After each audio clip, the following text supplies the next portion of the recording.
Thanks to Jimmy for pointing it out. Yeah. I haven't watched Inside the NFL in years. I used to love it, but now... I know. It used to be a great show. Well, there's this crazy thing going on now where they're desperately trying to inject comedy into sports. Right. Like, there's comedians on. You can't get the score of a game anymore. You got to see jokes. Which one is the Inside the NFL? Which station is that on? HBO. HBO. That's the HBO one, because, they've got Wanda Sykes, and, they hire comedians now, not sports people. Right. So now they go, well, let's listen to the Howard Stern show and take some of his stuff. Yeah, let's use... Howard gets the male audience, let's use his stuff. See, that would be their argument. They'll probably go, look, we're not a comedy show. So. But what kills me is there's been a million times where I've come close to doing business with HBO through my production company and stuff. Right. And, they supposedly pay for ideas. Not much, but they pay for ideas. This is just blatant. And, it's gross. It's just upsetting. I don't know. It's just, who cares? I can't fight City Hall. I see so much of the... I had a huge argument with Tom, our general manager, yesterday. I went into his office. I made a bit of an ass of myself. I was just screaming and yelling at him over the censorship and what's going on. And I just really took out a lot of frustration on him. And, I actually care about the show and care about what I do. And,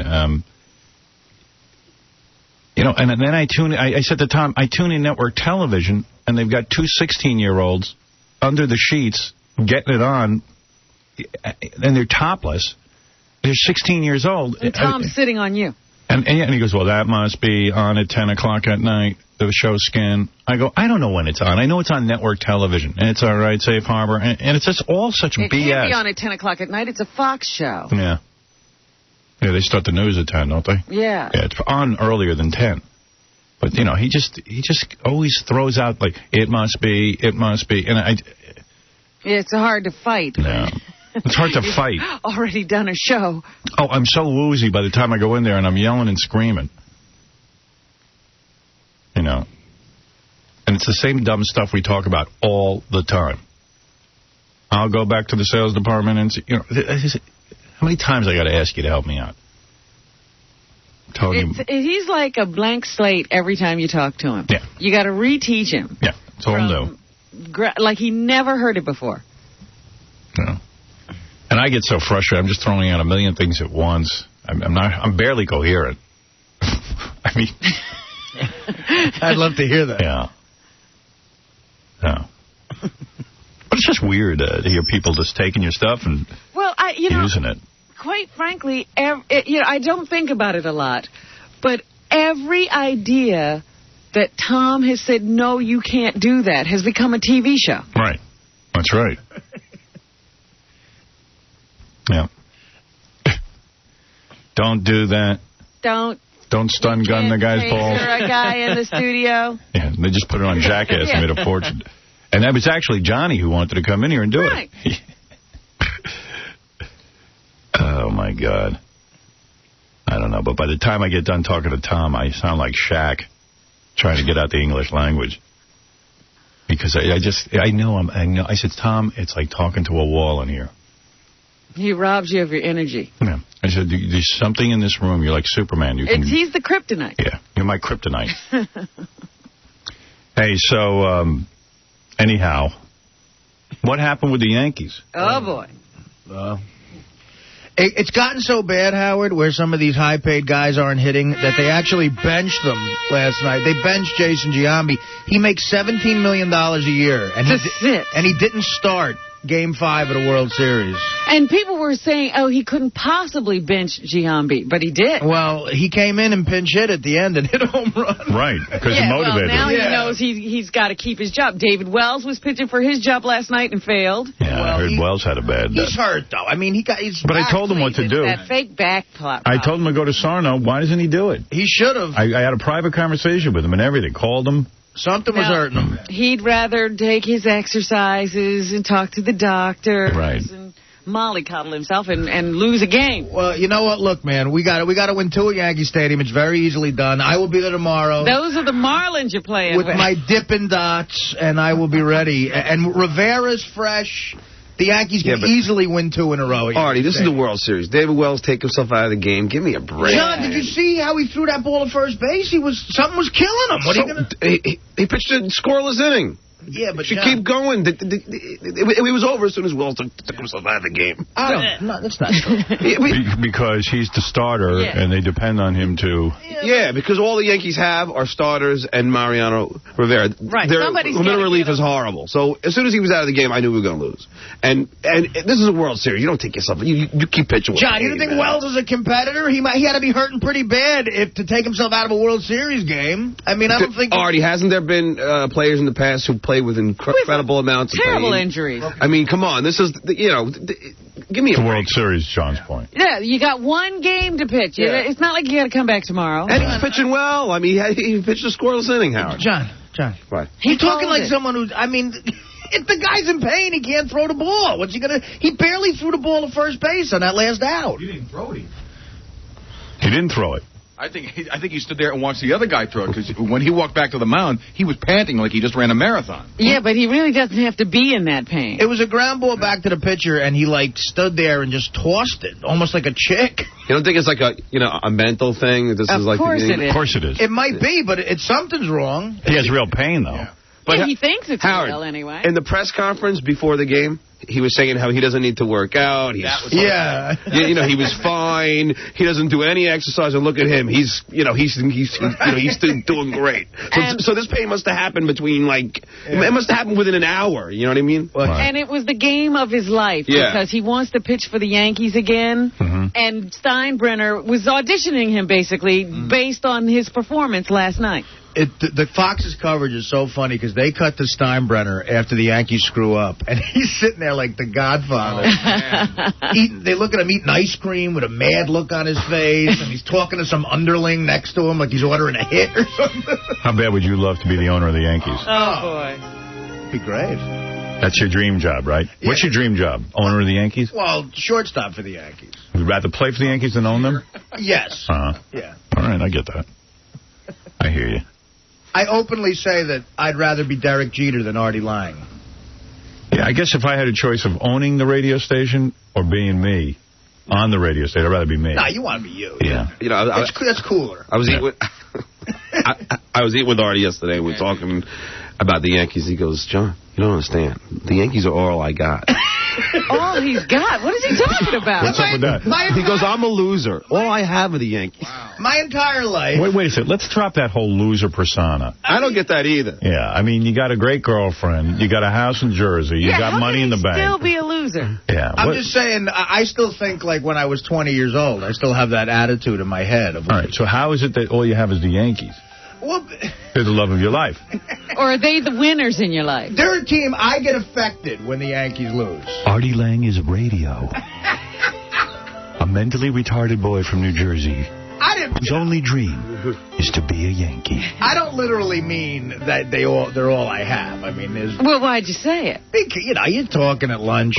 All he had was the Yankees. Ed Harris is George Steinbrenner. I mean, me and John have said everything there is to say to each other while I'm buying him lunch. Artie is radio. I'm going to have another sandwich. Tell me more about your dream. Artie, while you buy me a cheeseburger, can I hear more about the Yankees? Yeah, he's such a loser. He's buying John lunch. Yeah. Artie, could you pay for my... Stop deflecting. It was pretty funny. At this point, you think I'm like radio or retarded guy? Yes, you must be. Artie Lang.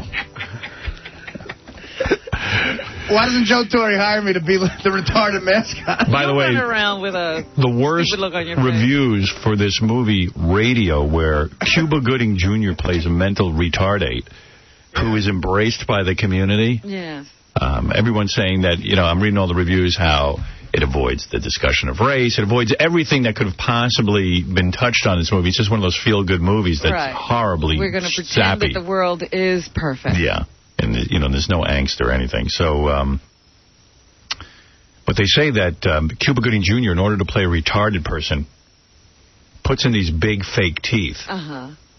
And I'm looking at this thing, and I go, you think it's that simple? Like, first of all, why is it... It brings up a good question. Why is it that all retarded people have bad teeth?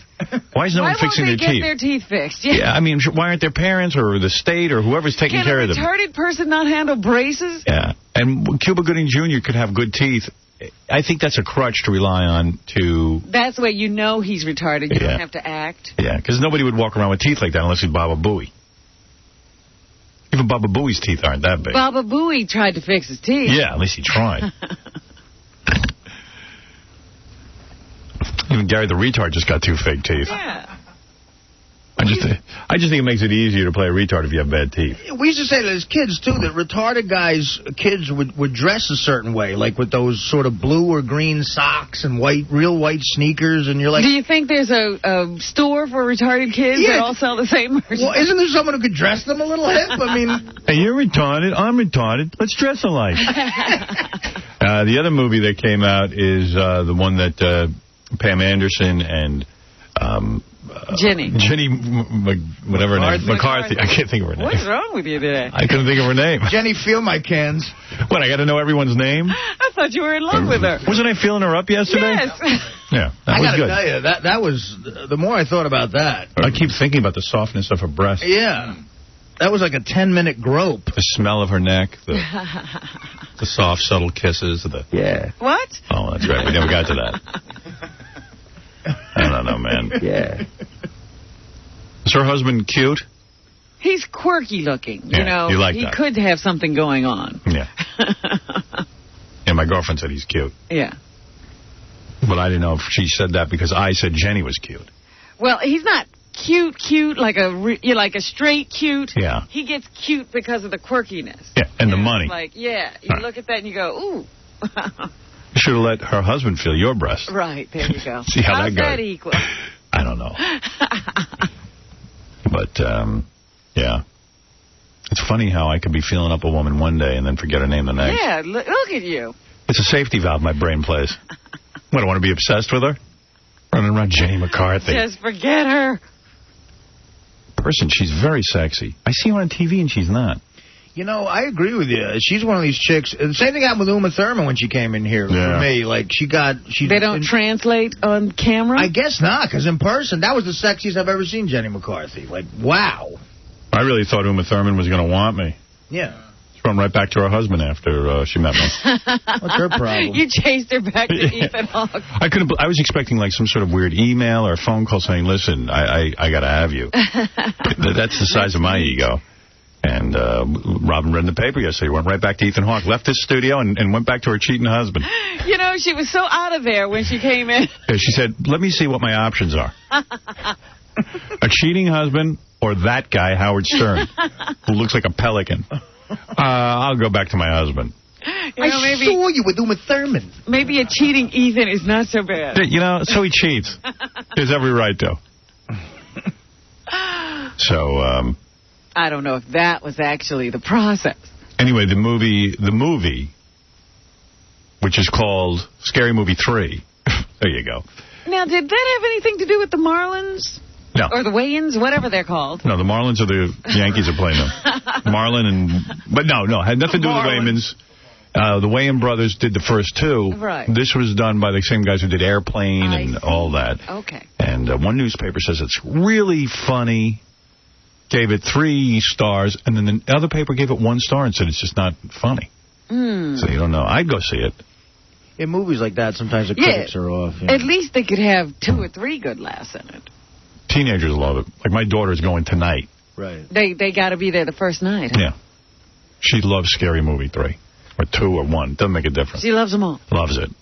Did you watch that thing that the movie company sent you, like 20 minutes of the movie? Yeah. I thought that was a riot. I get a little bored after a while with all the parody. It's like, this story. I still need a story to move it along. Yeah, there's no story. They just parody. Well, one guy says there is a story. I mean, who knows? You know, I haven't seen it. But I'm not the kind of guy that rushes out to see these parody movies. Yeah, I don't know.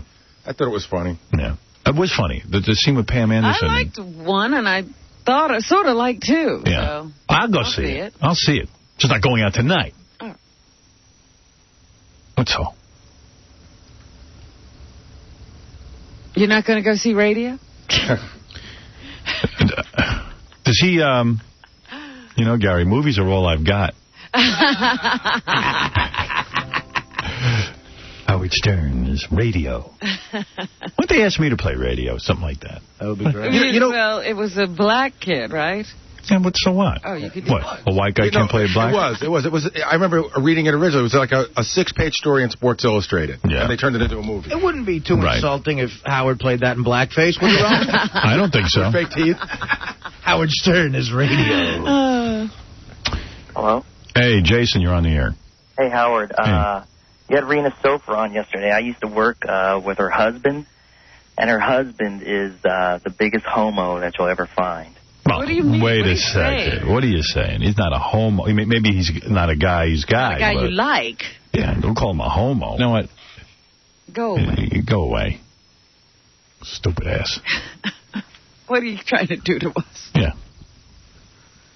Unless a guy gives you oral. A lot of guys call another guy a homo when they're jealous of their, you know, it doesn't mean they're homosexual, but, right. You know, this guy's out of line using foul language. So I cut him off. I wonder if it's true. He doesn't mean he's a homo. I don't know. He went back to... it doesn't mean he's a homo. So he meant he was, he's jealous of his wife. That's all. That's the end of that. All right. Whatever. Yeah, homo doesn't mean gay. Yeah. But he said both. Oh. Okay. Well, that's an indictment. All right. Andy, you're on the air. Hey, Howard, I saw the Rena Sofer show last night. It was good. Yeah. I think it was better. I went to bed. I watched Friends, and then I fell asleep. I just can't stay up late anymore. I mean, I can't. I couldn't watch the World Series. I didn't bother to start with the World Series because I somehow knew David Wells was not going to have a good performance. I didn't want to see that. I didn't get to watch Survivor. I'm not watching that anymore. I am. But, man, I was just so tired. I fell asleep. Well, you hadn't slept the night before. Remember? You woke up early. Yeah, that was it. I was gone. Yeah, I thought the show was good. The whole show was about sex and her having sex, and it was funny. It was a good show. I don't think she liked me. I think I don't know. She ran right out of here after the interview. I think she was... I think she didn't want to impose herself. Oh, you do? Yeah. I saw it a different way, but...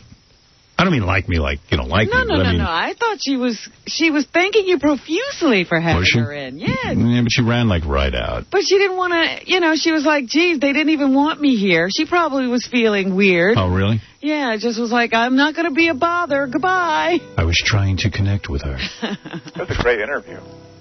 I thought she was a very interesting person. Yeah. But, did you hear about how Benji tried to pick her up outside? What? No, what was that? Well, she was running out with her two publicists in tow, you know, like sort of like this hot actress with somewhere else to go. And Benji's sitting by the corner there, by where Ronnie sits. Yeah. And he goes, as she's running by, he goes, "Are you from Pittsburgh?"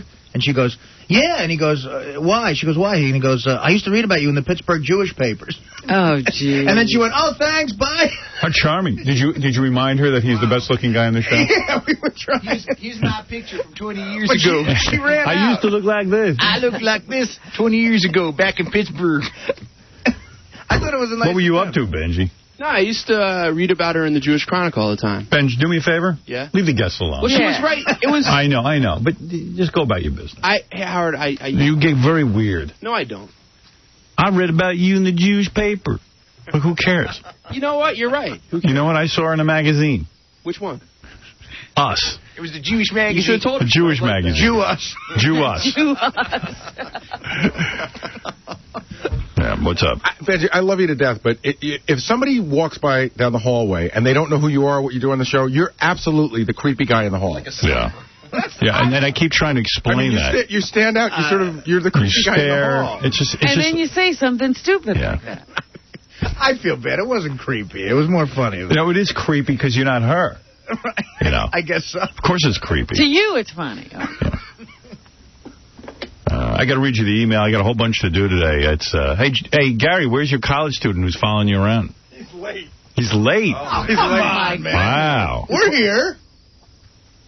Yep. Like it was freezing. What school does he go to? I don't know. Hofstra. It was freezing yesterday, and Benji was in shorts, you know? It's like, it's disturbing. And, like, who needs him talking to the guests? I mean, Unless he really has something important to say. Well, why stop the woman for that? That's what I mean. Yeah, like I went to high school with you in Pittsburgh. Might have merited a stop, but I read about you in the Jewish Times as no stop at all. Or if you're going to make a comment to a guest off the air, right? Just clear it with Gary ahead of time. Oh, my goodness, poor Gary. Like, go to Gary and say, I'm thinking of saying to Rena, I read about you in the Pittsburgh Jewish newspaper years ago. And then Gary will say to you, you know what, Benji? It's kind of not necessary. And then you'll come back here and you'll do your thing. Compared to everyone here, I'm the quietest person in the world. Dude, it's very creepy when you walk up to a person individually. She practically ran into me. Yeah, she was totally Benji's type, a Jewish chick who's extremely good looking. She's a married woman. I know she's married. She's not looking at you. She has a 7-year-old kid. I know. She's not looking for you. Trust me. She's not looking for me. She's not looking for Fred. She might be looking for Artie, but she's not looking for you. but Howard's right. Key prospect. Howard's right. Like, you're in the hallway. You're in shorts. You're sweating profusely from your forehead. And it's just a whole odd... Okay, sorry. It's just uncomfortable for everyone. It's uncomfortable when Benji speaks to me. Right. I'm so totally uncomfortable. And it's uncomfortable. It's Benji's birthday today. Is it? Yeah. Oh, happy Any birthday. chance of finding out your real age? I read about that in the Jewish Times. What's that? Benji doesn't give out his real age? We're really unsure how old he is. It doesn't matter. Who cares? Well, Benji was born on a foreign country. Soil. He's Dominican. But you know what the thing Benji. is, the thing is that Benji started interning for us, and I think he was a little bit older, but he wanted to get a job and, get into business, so he didn't want to be seen as the old intern, so I think he shaved some years off. All right, fine, but now, what's the difference? Yeah. So how old are you? Oh, today's not my birthday, but... Oh, it's not? No, you said happy birthday to me a month ago also. I know, I don't know. John just put up on my computer. It's Benji's birthday. When is your birthday, Benji? Actually, it's coming up, but... Okay. That's what I mean. In Benji land. Yeah, he can't be normal. He'll never be accepted. Is it a week away, a month away? It's already passed. I wished him a happy birthday a month ago. But how is already past coming up? It's coming up. It'll take a while, but it's coming up. Oh, you mean a year from now? You nutcase. I don't know. Everybody said it was his birthday today for me, so I don't know. But whenever you ask him how old he is, he goes, as far as I know, I'm 35 or whatever. And I go, well, what does that mean? He goes, well, I don't really know. Because, someone could screw with the birth certificate. I'm not sure if it was me. All right. There's a whole long shtick to it. Okay. Yeah, and it's boring. I'm not trying to make anything up, John. So explain that to Howard, as far as you know. If I go into it, you guys will say I'm BSing. All right? I'm afraid of identity theft. just entertain him for a second, because it doesn't make any sense. I don't want to hear it. I don't even care. I so don't care. It's so boring, his whole persona. There might be a real guy in there that's a nice guy, interesting guy. Might be interesting. But he's got this concept that he's going to be, I don't know, like you say, Andy Kaufman. You think everything's like a conspiracy? Not a conspiracy. I know you're trying really hard to be somebody you're not. No, I'm not, Howard. Yeah, you are. No, I'm not. So why wouldn't you give out your birthday? Who cares? Why do you have to be screaming, make me special every minute? Everything's not about... I'm not focusing on this. You are. I don't even care. I just wish you a happy birthday, and then it comes out that you're lying to everyone about your age, and hey, that's your prerogative. But I don't care why. I've had many run-ins with you in your wacky life. What run-ins? You can't even answer the direct question, when's your birthday? It's the most direct question. It's a common who are question. you? What do you mean, who am I? Who are you that you can't answer your birthday? I'm done with it. Yeah, I want out of the loop. All the time. I want to get out of this. I can't escape. But he always wonders how come you don't like him on the air. And this is the reason. It's boring. There's no secret. There isn't a person listening to this right now who's going, man, keep this up. This is great. Let's find out Benji's birthday. I'm not asking you to. It's just bizarre behavior. And there is I found out there is a few people. For some reason, the Pace and the E people think that Benji is the most amazing thing on the show. Oh. They love this. That's great. Good. They're riveted. It's not my thing. It's just not my thing. I would like to talk to the guy. I would hang out with him. I'd have a couple of drinks with him. I'd invite him to dinner. But every time you take him somewhere, it's a horror scene. And we run in where have you taken me somewhere that's been a nowhere. I don't want to go anywhere with you. Everywhere you take me is a horror scene. Other people have taken you. Who's taking me somewhere? You showed up to my party in a moo-moo. Come on, dude. You sat against the vent at Scores and stared at the girls. Yeah, I mean, like a mental patient. Okay, you're saying I went to a strip club and I looked at girls. No, come on. You were looking at me. You were watching everybody. Everyone was creeped out by you. You stayed at my house and had night terrors at 2 in the morning, screaming, waking up my kids. Hey, Howard. It's endless. Okay, wait. You think the night terrors are BS? Yeah. You think it's BS? Yes. Has anyone in your family ever had night terrors? No. That's not what you told me. No, they haven't. You've never had anyone in your life with night terrors? No. The only night you stay at my house, you scream at the top of your lungs at 2 o'clock in the morning. All right. Just happens to happen when you're at my house. And it happens, call the girl I've been dating for 8 months. It happens all the time. Oh, that poor girl. Yeah, we should call her just in general, see if she's okay. Fine, I'll call her. Everything's a shtick. That's the problem. Yeah. And the real guy, here's the cycle, by the way. Here's what will happen. I'll get the real guy around noon today. He'll come up and he'll talk to me and he'll go, listen, I want to be better on the air. I always feel like I get into these weird situations. What do I do? And I go, Benji, Howard asked you a question. Answer it. And then we end up back here. Hey, Garrett, how much do you make a year? It's none of your business. I would like to know, though.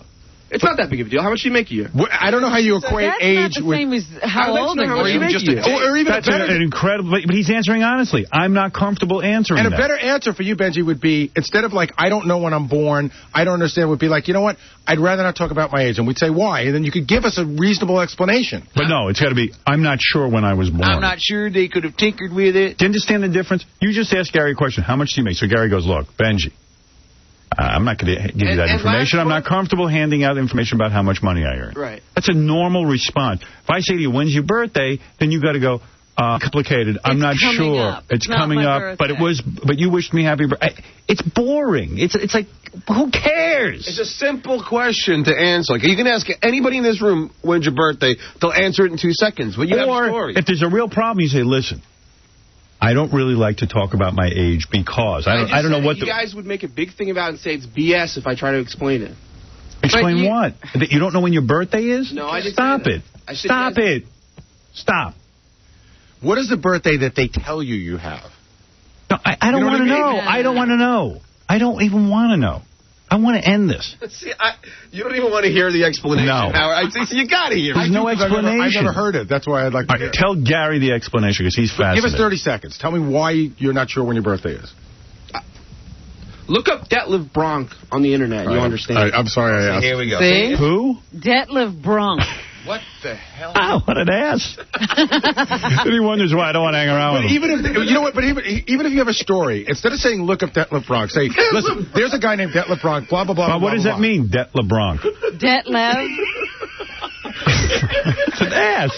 And he's trying to be funny. I'm not trying to be funny. I got to say, I agree with the pace. This is the best part. No, it's not. You know what? Because we're making it something. He's a bore.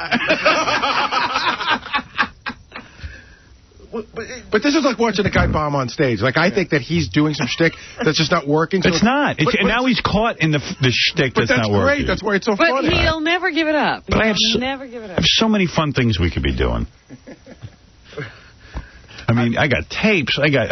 Who wants to hear this? All I know is I'm going to learn how to use a computer to look up Detlef Bronk. Yeah, like, hey, when's your birthday? Look up Detlef Bronk.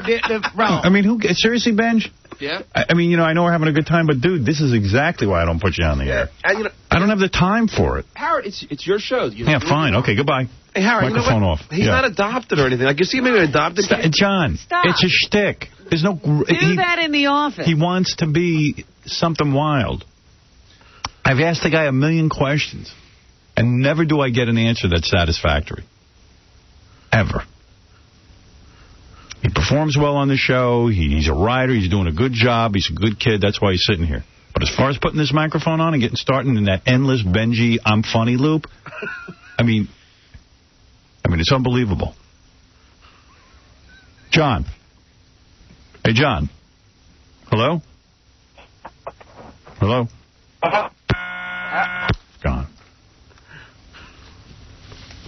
Oh, no, he's sweating. What is he doing now? He took the spotlight on him. He took a sweatshirt off, and then his regular shirt came off a little bit. You saw his big... He got naked. It was a big plan. I will say this. We all had lunch with Benji, me, Artie, the Pace. Benji goes to the bathroom and walks out of the restaurant without a shirt on. Right. He just walks out of the restaurant with no shirt on. Where was this? That's normal. On 57th Street. Why would you do that? And there was like kids there. Why would you do that? This was about with no shirt 4 months ago, right? How long ago? July. Right before our July break. Yeah. As a joke, I did it.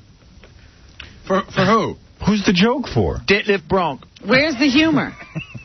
Well, I found it fun to do. But I should have checked with Gary first, I guess. Yeah, check with Gary first. Poor Gary, you're going to be busy.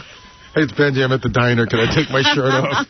Gary, this is Benji. I'm at the movies. I got my shoes off. But that's the thing. There isn't a thing that he won't do shtick with. That's the problem. I mean, you're out having lunch with a guy. So we're all having a great time. Yeah, like I want that. Like I'm going to go to a restaurant, and then suddenly Benji walks out with his shirt off. Yeah, and you don't like, for who? He's the last person you want to see without a shirt. Yeah. You know what I mean? But what is it? Is Benji not funny sitting at the table? Does he think that... What goes wrong? He's just not getting enough attention? And, well, that's what it has to be. But yeah, you guys like ignoring him and... Is everybody else commanding the conversation? Wasn't on Ben. Oh, yeah, you're BSing, John. You're just trying to fit into what Howard just said. No, you remember the conversation? Yes, it was all about the Heineken fight with me and Robin. It was. We had a whole big discussion. It was right before a break. I was leaving. I want to get out of this. Yes, Cabby. This is the most boring radio I've ever heard in my life. Me too. Benji is a psycho stalker freak. 3 years ago at the Christmas party. Wait, what? He was standing in the corner staring at everybody like he was going to cut him with a knife. Right. Benji, you're a freak, dude. I'm a freak? Yeah, you're a freak. I'm a freak. He wants to be a freak, though. That's the thing. Well, yeah, he's trying hard. It's such a shtick. It's so boring. It's just boring. Answer the question. Answer a question, Benji. You tool. You freak. Why don't you answer some questions, Cabby? Give it to me. All right. You said that there was some, super secret, spy guy whose daughter you had sex with at 17 over in Iraq, right? What? You didn't say that? All right, I got to get out of this. Cabby, thank you. Wait, I want to hear about that. Listen to Cabby overnight. Talk about the overnight. 2 a.m. to 6. Well, spy guy. Dude, I didn't have sex in Iraq. You didn't say this on the air. No, it was some... Cabby, thank you. Hey, Howard? Yeah. 2 a.m. to 6 a.m., the big Cabby show. Right. Less boring than Benji's scum life. Thank you. Jesus. Thank you for pointing out why we don't talk to you, Benji. All right. I got to take a break. What? I'll give this to you during the break, but I'm reading about Dr. Detlef Wolf Bronk, and I've learned nothing. See? Chris, you're on the air. Well, he suckered me in, man. I got to hear about this Detlef Bronk. I am amazed right now. Detlef Bronk. Detlef. A native of New York City, Bronk was born on 13th of August, 1897. He's professor for medical physics at the University of Pennsylvania. So what does that got to do with it? If you go on, all it says is that that he did some high-level government work, that the FBI investigated him favorably, and then in the 60s he did some more high-level scientific work. So what are you, a scientific experiment? Byproduct. So what's your point? The point is Benji's 106 years old. Benji, what is your point? Detlef Bronk? I'm Abraham Lincoln. What is the connection to Detlef Bronk? Can I just go with I don't want to discuss it? You're so boring. You know what? He's such an ass. An ass. He's an ass. Is that a relative of yours, Benji? Maybe. Exactly. Maybe I'll tell you next year. On what might be my birthday. If I time travel. How old are you? Look up Gustav Lang on the internet. All right, I got to take a break. I mean, I really don't know what to say with all of this. Ask Schmecky LeBron. How come you don't invite me to anything? When did I don't invite you because... Howard, you see me all the time. You haven't been upset. Why don't you include me? Why are you not included? You've said it a million times. Why don't you want me sitting here? Why don't you want me included? I've never come up to you and said, you're lying. No, he's not. Benji, you've been upset when you haven't been invited to stuff. Wait, but I've come up to Howard and said, Howard, why didn't you invite me? Just not being literal. We know you're upset. You make it Everyone clear. knows you're upset why you're not invited. Now I'm telling you why. Wait. There's something wrong with you. Wait. I can't have feelings inside that if I'm offended if I'm not invited. You ask people why you're not invited to Howard's functions. This is the reason. I've ever asked you why I'm not invited. Benji, you've asked me. It's certainly come up. You've asked me why is it that Howard doesn't like you on the air. We've heard about you not. Right. Why am I not invited to the bat mitzvah? I'm not kidding. The bat mitzvah? What bat mitzvah did I ask you about? No. He actually came up to me. What bat mitzvah did I ask you about? Stop I wouldn't invite you to any bat mitzvah. No, Robin, what bat mitzvah did I ask you about? Stop it. All right, I got to get. All right, we'll be back right after these words. Yo, what's going on? This is LL Cool J, and Howard Stern is my man. You might think he's your man, but he's my man. Not that I want a man, I ain't no homo, but he is a man, and I dig him. And when I say he's my man, don't get all confused and whatnot, all right? Anyhow, I dig him in his show in the naked broads and all that good And now from high top, the Howard Stern building on the Stolen Vehicle Police Recovery Network, it's the whitest black man anywhere, Howard Stern. Hey, happy. Howard Stern on the Howard Stern Show.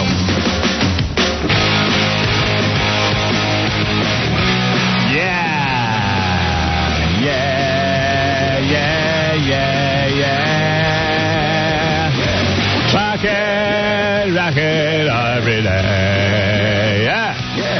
It's Friday and you are every day. Hey, I just wrote a song. It's good. You like Steve Allen? Yeah. He wrote a song every day. Yeah. Except he thought he was for real. He had 30-something thousand songs. Football picks are brought to you by YJ Stinger, the new extreme energy drink made by Stacker2.com, the world's strongest fat burner. Let's go right to the football picks for the weekend. We all know about the World Series action, but what about football? Artie, you lost last week. You took Tampa Bay. Your record is 5-2. You're still ahead of the whole pack. You're ahead of Daniel Carver from the Ku Klux Klan, Sanders the Chicken, and Gary the Retard. Who do you like this week? I'm going to shake it up because I think my squad needs it with a radical pick. I say the Giants are going to, at the very least, cover against the Vikings this week. Oh, all right. Look at you, taking a New York team. The Giants need a win, and so does Team Lang, and I'm going with the Giants. Artie taking the Giants in a controversial pick. What's the spread? He's getting 5.5. Yeah. For the Vikes. All right, let's go to Daniel Carver of the Ku Klux Klan. This guy was a Grand Kleagle. Hey, by the way, Daniel? Yeah. I got your DNA results. You did? Yep. 100% white, huh? Well, not quite. Not quite white. There's a 3% something, a little something, but I don't think... I think you'll generally be pleased with this result. According to AncestryByDNA.com, you are 95% European, 2% East Asian, which probably is Russian, which, you know. They're white. Right. You'll take that. But that adds 97%. You are 3%. Give me the drum roll. 3% of your blood. Native American. Oh! Indian. Yeah. Indian. Which is basically Mexican. Brown skin. Thank you. Which is brown skin. Yes. Right. You're a mud-colored person. You're colored. 97%. Indians were red, I think. Yeah, red. Colored. That's a color. Red's a color. That ain't white. Ain't white. Last time I checked, that ain't white. You ain't all right. I'm whiter than you are. You whiter than I am. Yeah, my DNA is 100% European. Yeah, you're a Jew. You are a redneck. You ain't human, boy. You ain't human. You just use that to make money. You ain't no Jew. You ain't no human being either. You a nigger. Hey, you're a you red can't hide skin. yours. What do you think of that, though? Red skin. What do you think about Can't that? hide hers, can't you? You're 3% Native American. Is that shocking? Native American. Yeah. Well, I don't know what Native American is. That's an Indian. It's an Indian? Yeah. That was, American Indian. Okay, so I'm 3% Indian. Yeah. Well, there's 3% chance y'all go on the warpath then, huh? Yep. Well, what if the Klan finds out? You're sunk. I don't know. I guess I'd have to make them take your sheets. They're going to hang 3% of you. Test too, I guess. What? I don't know if anybody else would even be willing to take one of them. Right. Well, you took your DNA test? Hey, like Popeye said, I am what I am. Popeye said that? I reckon. I don't know. Oh, yeah, Popeye did say I am what I am. Well, you happen to be right. Interesting, the philosophers he quotes. Yeah. Clan philosopher, Daniel Carver. Popeye once said. Tone of the Tiger said they're great. Hey, Daniel, never mind all that. You're still Time for football. Yeah, you're still 100% racist, and that's what counts. Yeah, I'm proud of what I am, whatever it is. Right. And let's... I don't want to mix. Right. It seems like you already were mixed. No, I didn't. Oh, okay. Maybe it's grandpappy. No, it was probably way before that. Right. All right, Daniel, never mind that. The football picks, that's what we're talking about here. It's your chance to come up on Artie unless you take the Giants. Yeah, I got him this time. What do you got? I'm going to take the Baltimore Ravens. All right, Daniel Carver chooses the Baltimore... That's a pick. That means anybody wins against the Broncos. Either one. No point spread. No point spread. It's even. Right, to pick them. Wow, that's a pretty daring pick then, right? Yeah, well, the Ravens are at home, so it's pretty good. All right, Daniel, good luck to you, and we'll find out on Monday how you do. Yeah, okay, thank you. You're right on the heels of Artie Lang. No, Howard, you know what? Actually, it started as a pick. It's 1.5. I'm sorry. So he gets 1.5? He's giving 1.5. He's giving 1.5. So they're the favorite. Started as a pick, right? Okay. That is a radical choice. Yeah, Daniel. Way to play the game. All right, Tonto. Ugh. Tonto. All right, Daniel, thank you. Okay, thank you. That's Daniel Carver, who everyone's trying for the $25,000. You can understand why. It's getting serious now. Sanders the chicken, who does he pick? Let's go right over to Jason, who is his handler. Can't hear you, brother. 1 second. Go ahead. The Panthers. The Panthers? Yes. Do you see how big that chicken is getting? The chicken is outgrowing that little pen they keep it in. Yeah, it's a healthy chicken. You ought to get a bigger pen. Yeah, we have to. She actually flew out of her cage the other day. How does that happen? You could open the top up here, and I was changing her papers, and she just flew right out instead of walking around her kitchen. I'll tell you, that chicken's going to make for 3 Parmesanos. It's huge, Artie. I got to tell you something. That chicken is thriving under your care. We take good care of her. Yeah. Feed her all day. All she does is sit, eat, hang out. Make duty. Make duty. Do you think she knows you? I mean, is there any kind of relating to a chicken? I can hear. Is there any kind of relating to a chicken? More than I thought would be possible, but it's still not like a dog or a cat or anything. Some bonding going on. Yeah. You want to know something? In all seriousness, when I was a little boy, I had a pet rock Cornish hen. Uh-huh. I found it on the side of a road. It was injured. It had been pecked by other hens. I took it in. My father built a little pen for it. And I would invite children over from my class, and the chicken would only come to me. I would bang on the ground and go, Pecky, come to me. And Pecky would only come to me, not the other kids. And I'm telling you, the hen knew me. Jason, do you think the chicken knows it's you banging him at... No, because we always do it in the dark, so... Hasn't figured out who the culprit is. All right, let's go to Sanders the chicken takes who? Panthers. Carolina. All right, Casey, what do we got there? Getting 2 points from the Saints. Good pick, or? Yeah, that's good.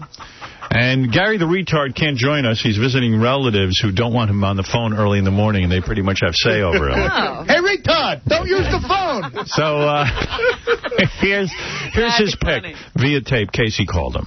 Right. So right now, I need your football pick for today. For today? What about the Seahawks? Why are you going to pick the Seahawks? Because I like them. Where are they located? I don't know. You know what city they're in? No, I don't. Who are they playing? I don't know, Casey. Who's your favorite team? The one I picked before. Who's that? The one that won the game that one weekend. What's the name of them? The New York Yankees. All right. New York Yankees. All right, so he takes the Seattle Seahawks. He seems to take them every week. Yeah, he's given 1.5 to the Bengals. All right, and Gary the retard is dead last. The chicken is beating Gary the retard. I can't wait to tell him that. He kind of knows. All right, there it is. Gary the retard takes Seattle Seahawks for the, whatever it is, the 5th week. 50 millionth time. The 50 billionth time in a row. Yo, Howard, I tried to explain point spreads to him. I don't think he gets it. Yeah. Well, it's a tough concept. Even I'm not sure I understand it. Well, there it is. Football picks.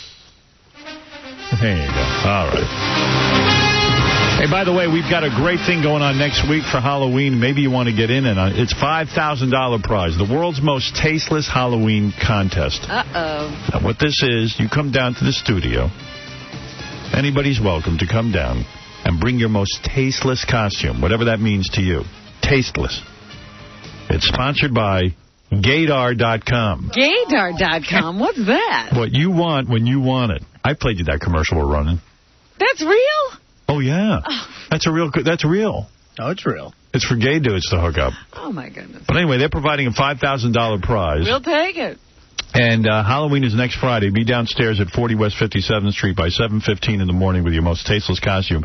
We'll pick a bunch of people out of the crowd who we think is, the most tasteless, and then we're going to judge.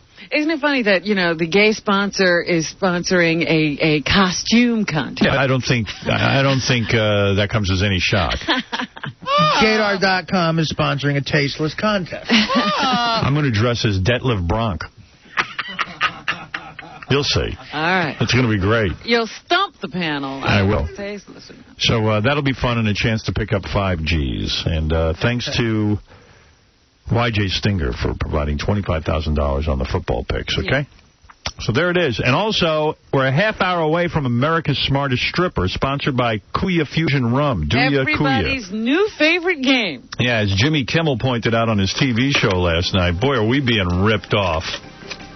Anybody see Inside the NFL? It's an HBO show. And Inside the NFL, they're trying desperately to be funny lately. So what they've done is they've stolen that game that Howard Stern plays, the one where they ask somebody really dumb, easy questions, right, and then they're stupid and they guess whether the person gets it right or not. It's pretty funny. But the guy they quizzed was Zach Thomas of the Miami Dolphins. He's a player. And watch how this went.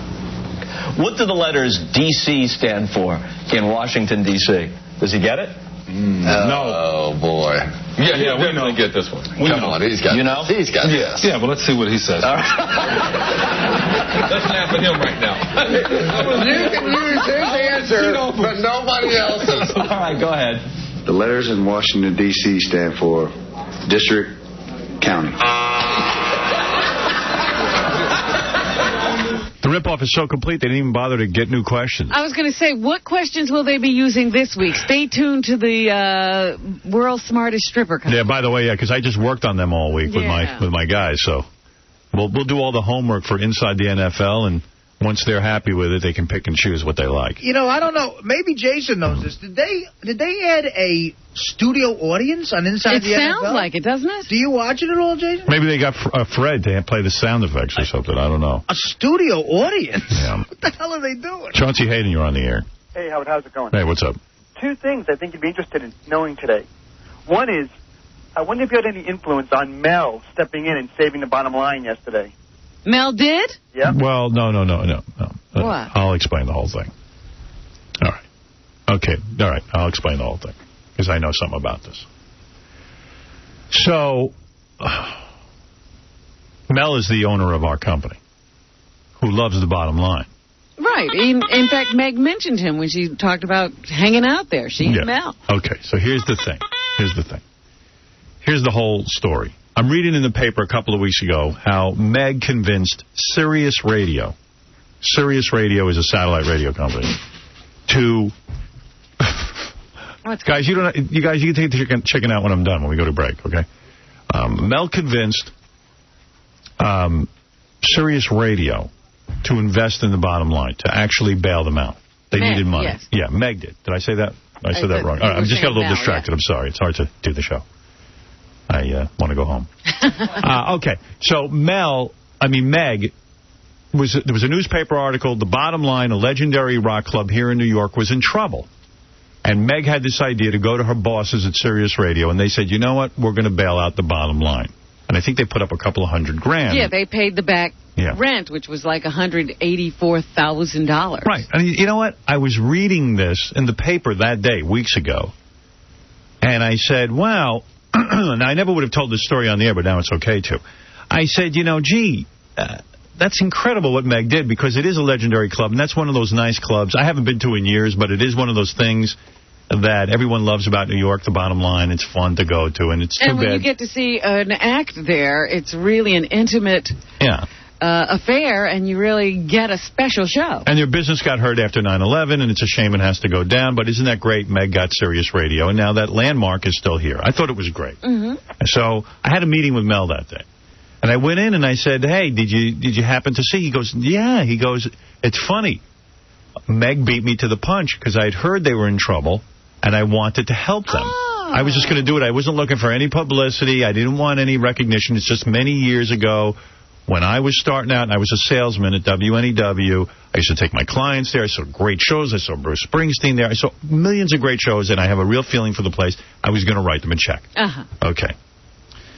So fast forward to 2 nights ago, I get an email from Meg, who sent out a kind of a group email saying to people, the bottom line is still in trouble. While Sirius Radio paid for their rent and paid some back pay that they had to pay, it turns out there's a court hearing, and they need to raise like $1 million. Right. So I called Meg, because I said, maybe you want to speak to Mel, because I remembered my conversation with Mel. I said, Meg, I think I might have an answer for you. I don't know. I can't speak for this person, but I will call him and find out if he's interested in helping you. She was like, well, who is it? I said, well, between you and me, I said, Mel said he might be willing to help. She said, this is confidential. It's in the newspaper now, so I can talk about it. It's confidential, but Mel has already helped. He put up a couple of $100,000. I said, I thought I had a good idea here. She goes, well, you did, but Mel helped already. And I guess Bruce Springsteen helped, too. Right. I knew that. So Bruce Springsteen, I think, put up 100. Mel put up a couple of hundred. I had the feeling that Meg was hinting that she wanted you to put up a couple of hundred yesterday. Yeah, well, keep hinting. I know. I felt that, too, Chance, but don't worry. I wasn't going to say anything. Yeah, you know who I am. I don't help anybody. No, I think a musician ought to help. Or, there's a whole bunch of people who could help. I don't need to help. There were plenty of people before you in that line. Yeah, exactly. When they help, then I'll get it. By the way, Chauncey put up $1. Right. Okay. Personally, I thought it was ridiculous. The club had a good run. Clubs don't last forever. Oh, please. No, you know what? Actually, you're not alone. Somebody wrote me an email yesterday, and they said, Howard, get Meg Griffin off the air. Please take this douche off the radio. I'm tired of her begging for money. I hope she's hot because she's making your show boring. More lesbians, please. I got this one. Please get this woman off the air. Her shouting, whining into that fuzzy phone connection is terribly annoying. Here's another one. The nerve of Meg Griffin to enlist Sirius Radio to save the friggin' bottom line. Does she know that Sirius has stockholders to be responsible to? Does she know that Sirius is struggling to turn a profit? Wow. No, she doesn't care because she's a bleeding heart with no concept of money. And screw that loudmouth Bruce Springsteen. He could buy the place with pocket change. As for all the legends that have made the bottom line some kind of shrine, does Meg think that the only place those people ever performed were the bottom line? There are rundown nightclubs all over America where these people played. Why not save them all? Well, good point. A lot of people got angry about this. I happen to think that Bottom Line is one of those places that does make New York special. Yeah, I think it's historic. And I think they wouldn't have gotten into financial trouble if it hadn't been for 9/11. They did, that's the sad thing. And you know that that's a great place to see a show. It's not like some rundown club. It's actually kind of nice. No, it's really cool. Yeah, it's really cool. But if you're in your 50s or late 40s, then it's kind of important. But the people in their 20s and 30s don't even care about the club. How do you know that, though? They might be having their first experience with it. Yeah, Chauncey, you're not in touch with those people. They don't book the acts there they used to get in the 70s when you had Springsteen play 4 or 5 straight nights. You don't get that there anymore. Yeah, I guess you don't because it's too expensive. Yeah, I mean, that's why they're in trouble. So anyway, the point being, there are some people who care about the bottom line. Mel cared about it. Bruce Springsteen, Meg cared about it. Sirius Radio cared about it. So she wrote me last night and said, we went to court. The judge was great, very cool judge. And the judge said, I'm going to put this off a month, give you a chance to get your funds here. She was impressed with Mel having contributed, Bruce Springsteen contributed, Sirius Radio contributing, and that's where they stand on the bottom line. Oh, so nobody saved it. No one has saved it. Oh. But they have a month. She goes, we're in a crisis, but... Okay. So do they lose that money if they don't save it? The money they put in? No, I'm sure that'll be figured out. I mean, I don't know. I'm not involved in this in that way, but I just know that it seems reasonable to me to save the bottom line. Well, if people don't want it saved, the money won't come forward. Right. Howard, the other thing, I think this is kind of interesting. I was touched by the fact that Mel actually got touched by all this, because I didn't know he gets touched. He's a very touchy guy. But Mel, I didn't know. Mel's so rich, he could save it too. Mel could, like, well, I think he has his priorities, and he gave a couple of $100,000. I mean, that's pretty generous. Yeah. You know, I love guys who sit on the sidelines and go, oh, he didn't give enough. This is what he should do with his money. Well, I'd love to see where Chauncey's giving money. But I don't care about the club. All right, but where have you? But what have you given to? Chauncey, what do you care about? What do I care about? Yeah. Nothing. That's a good question, Yeah, Gary. exactly. But I hate to sound like some bitter guy who's telling rich guys, oh, you could do it with one check and stuff. But honestly, Springsteen, if he played a concert at the Bottom Line... Well, that's what Meg needs. That's all she needs is one rock star to step forward and do a concert to save the Bottom Line. If Springsteen did a concert at the Bottom Line, he would charge $1,000 a ticket. I bet he'd get people... I said they could charge $200 a ticket and they'd make all the money. I'd pay $1,000 to see him there in a second. I would, too. So, I mean, you know... Well, that's what she's looking for, but she doesn't want to bug Springsteen and put it on his shoulders. Right, but if it means so much to Bruce to where is this... All right, but the guy put up 100 G's. I mean, that's something. That's why I don't want to sound You that way. can't understand why Bruce Springsteen isn't doing a concert, but you can understand David Wells leaving the game last night. I'm a little warped. It's like pocket change. That's dude, that is unfair for you to say. You don't know it is unfair, what it means to Bruce Springsteen to earn $100,000. You don't know.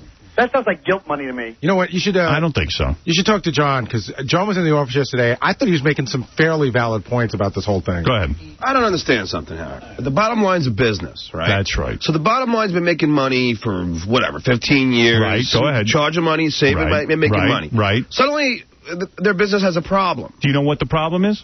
Did you consider what the problem is? What's the problem? 9/11 happened. Do you know how many businesses got tanked because of 9/11? So you think not just people died, people's whole lives, their businesses died. So the point is, the guy had a catastrophic experience with 9/11. And he's not really getting any aid from the city. And he knows he's not making it down there, so he knows he's got to go away. Other people felt it was a great landmark, a fun thing to have in New York City, and they want to save it. I mean, if it wasn't for 9/11, the guy'd still be in business. He got hit hard. So it's the same as somebody, you know, it's not the same as somebody getting killed in a building, but, you know, the guy's whole life is there. So she was moved by it. And some other people were moved by it. They love the Bottom Line. Now, I mean, are there more important things in the world than the Bottom Line? Sure, but it's something that makes people feel good. It's one of those few venues you can go to and see an artist who's up and coming, seeing in a 400. You know, I know many times I've said, "Wow, you know, I saw you know, Billy Joel or something, Warren Zevon. I saw at the Bottom Line. I still remember it." And it's something when an artist makes it to the Bottom Line, it means something about his career. Yeah, that's all. You know, it's like a big deal. Like the record companies use it. Maybe they'd be interested. So listen. The guy got hurt in a catastrophe, but so that's it. Are there more important charities? No, I didn't know. But you hear him from a guy that Chauncey doesn't give a dime to anybody. He's criticizing. Yes, it is. Telling if it's solely based on 9/11, he's criticizing Bruce Springsteen for giving $100,000. But where's Chauncey? Probably passes homeless guys every day. Don't give him a dime. No, that's not true. I give him, but you don't care about that. Listen. The bottom line is nobody cares about the bottom line. Some people do. You don't. No. Seems that somebody cares enough to give a few $100,000. I guarantee you, in 1 month, 2 months, bottom line will be history. Well, maybe it will. Okay, Sean. But it's not even that far down to where, you know, it's not that far downtown. Yeah, it was far enough that people weren't coming. Sure Tourism was off, everything. Way before September 11th. You know, there were other businesses we know of that were killed by September 11th. Yeah, John, and we helped them too. It's well below. Fred's wife's business was wiped out. Yeah, but she was right down there. I'm just saying, it had a very wide impact. A lot of businesses never came back. They just went bankrupt. Businesses that had been there for 30 years, that had been thriving, just went under. Yeah, I mean, tons of people got hit. Yeah. The Bottom Line is well below 14th Street. Yeah, but it's above Houston Street. Yeah, it's not that. It's not that far. Do you understand what happened with the tourist business? You understand? Yeah, no. If it's 9/11, it makes sense. But you know. Listen, who cares? There are some people who care about the Bottom Line. You don't. I know a chazer like you, though, will be down there the first minute he gets for a free show. Well, as a slob from Jersey, I'm ordering Springsteen to do a concert at the Bottom Line. That's the point. One of these guys could do a benefit, and it would pay off the whole thing. That's all. And Chauncey's right. A lot of people don't care about it. A lot of people don't care about anything. Work to get a lot of money so they can give it back. There are a lot of people who don't care about, anything. But that's why a lot of cities are boring. But, I mean, it's funny to me how people like Chauncey are always saying, oh, that person could just take care of it with their spare change. Yeah, Chauncey could put a free ad in the paper and turn things around. Oh, he ain't doing that. Well, they never once placed an ad with us, so why should we support them? Nobody reads it anyway, Gary. That was the joke. All right, thank you, Chauncey. Howard, one last thing. This is interesting. Did you hear about Showtime and that new lesbian show? Yes. It's called L Word, and they kind of give you credit for the creation.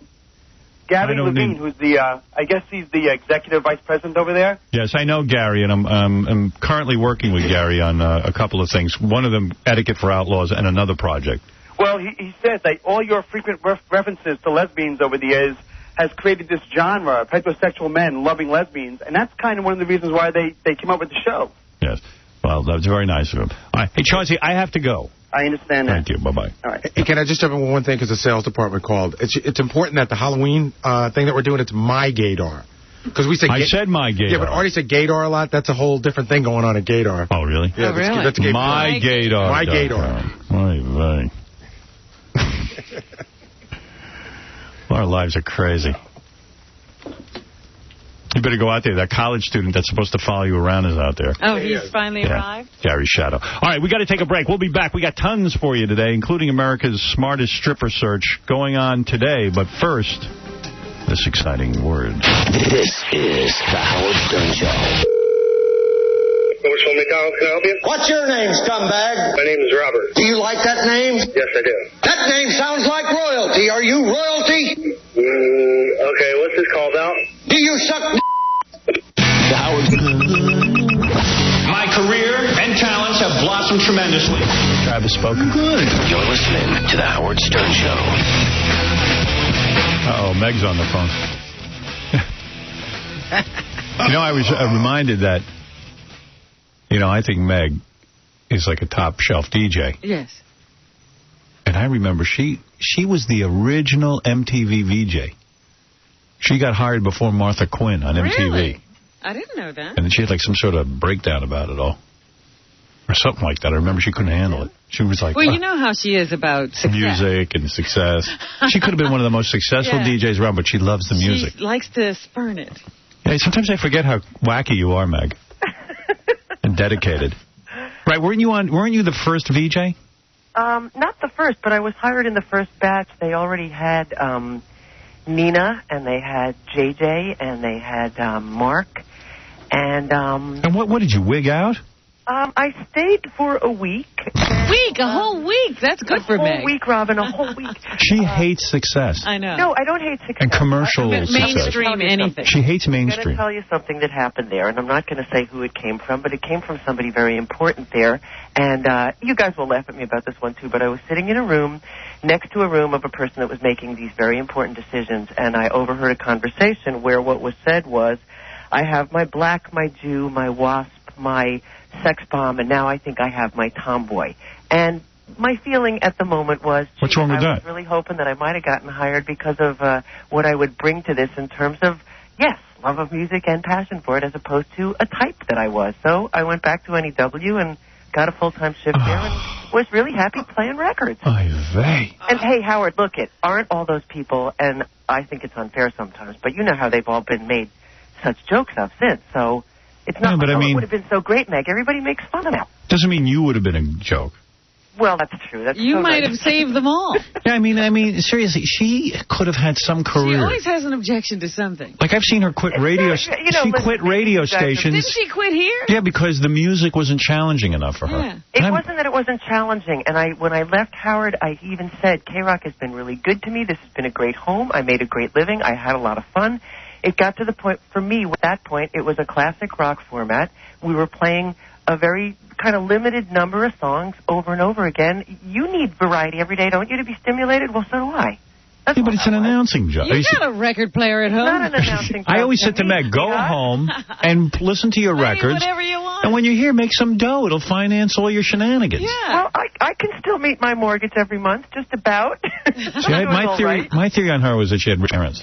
We always thought so. But I know you thought so. No, it was a comfortable, and I never lacked for anything, good middle-class upbringing. My father was an attorney who worked very hard. We were not big in the bucks, but he took really good care of his family. But didn't you have horses and stuff? I had a horse that I babysat my ass off for to pay for to keep it fed. Anybody I know had a horse was rich to me. That's maybe the problem. Yeah. Anybody who had a horse. If we babysat, it wasn't to keep a horse. When I first started out, if I heard somebody had a horse, or you know what I mean, I just figured, wow, she must be really rich. Well, yeah, and I've battled that for all the years that I've had horses. People always assume that. There were no horses in my neighborhood. Hey, Robin, I didn't have my horse in the kind of barn that I'm sure you have your horses in. No way. But I couldn't afford a horse when I was a kid. Well, that's why I was babysitting so much and had no social life. But all I know is, this is one woman who could have had a big career. Yeah. I'm not saying she didn't have a career, but she turned lots of opportunities. She left here to go work on a college radio station. She left here to go work on a college radio station. I don't even think they pay you. You know, the only day she liked it here, let's be honest, was that Christmas show. Wait a second. Wait, say it again? They paid you at WFUV? They have to pay a staff of people who professionally run a radio station, Howard. There's a whole staff up there that gets paid. More than like $20,000 a year? No. Less?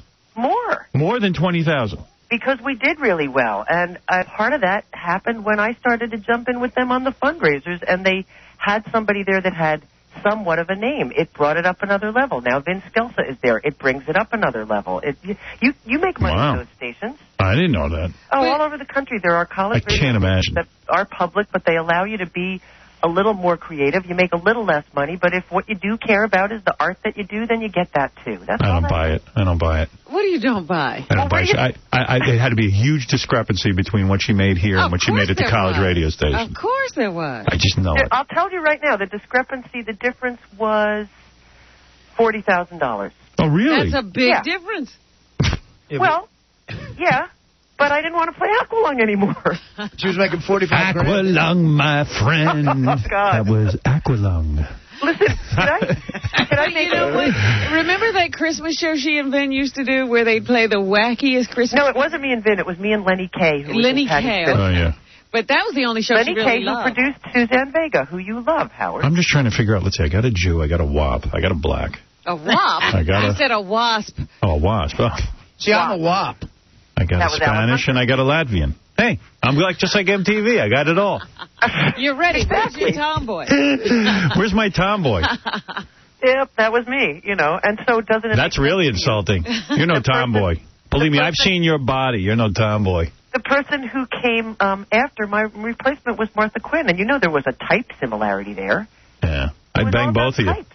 I would have banged Meg any day of the week, man. You never gave me the time of day. I wasn't happening enough. Not at any time. I was not. I hate to remind you, Howard, you were involved back from as soon as when I met you at RNW. All you had to do is give me the word. He would have left her. I would have left her. I could have been divorced from you.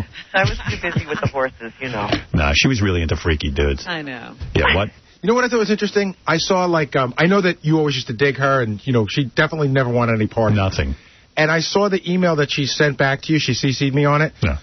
It was like this love letter of how great you are as a disc jockey, how her and her mom listened to America's Smartest Stripper, how great you are. It was like the love letter you've been waiting for. We've grown.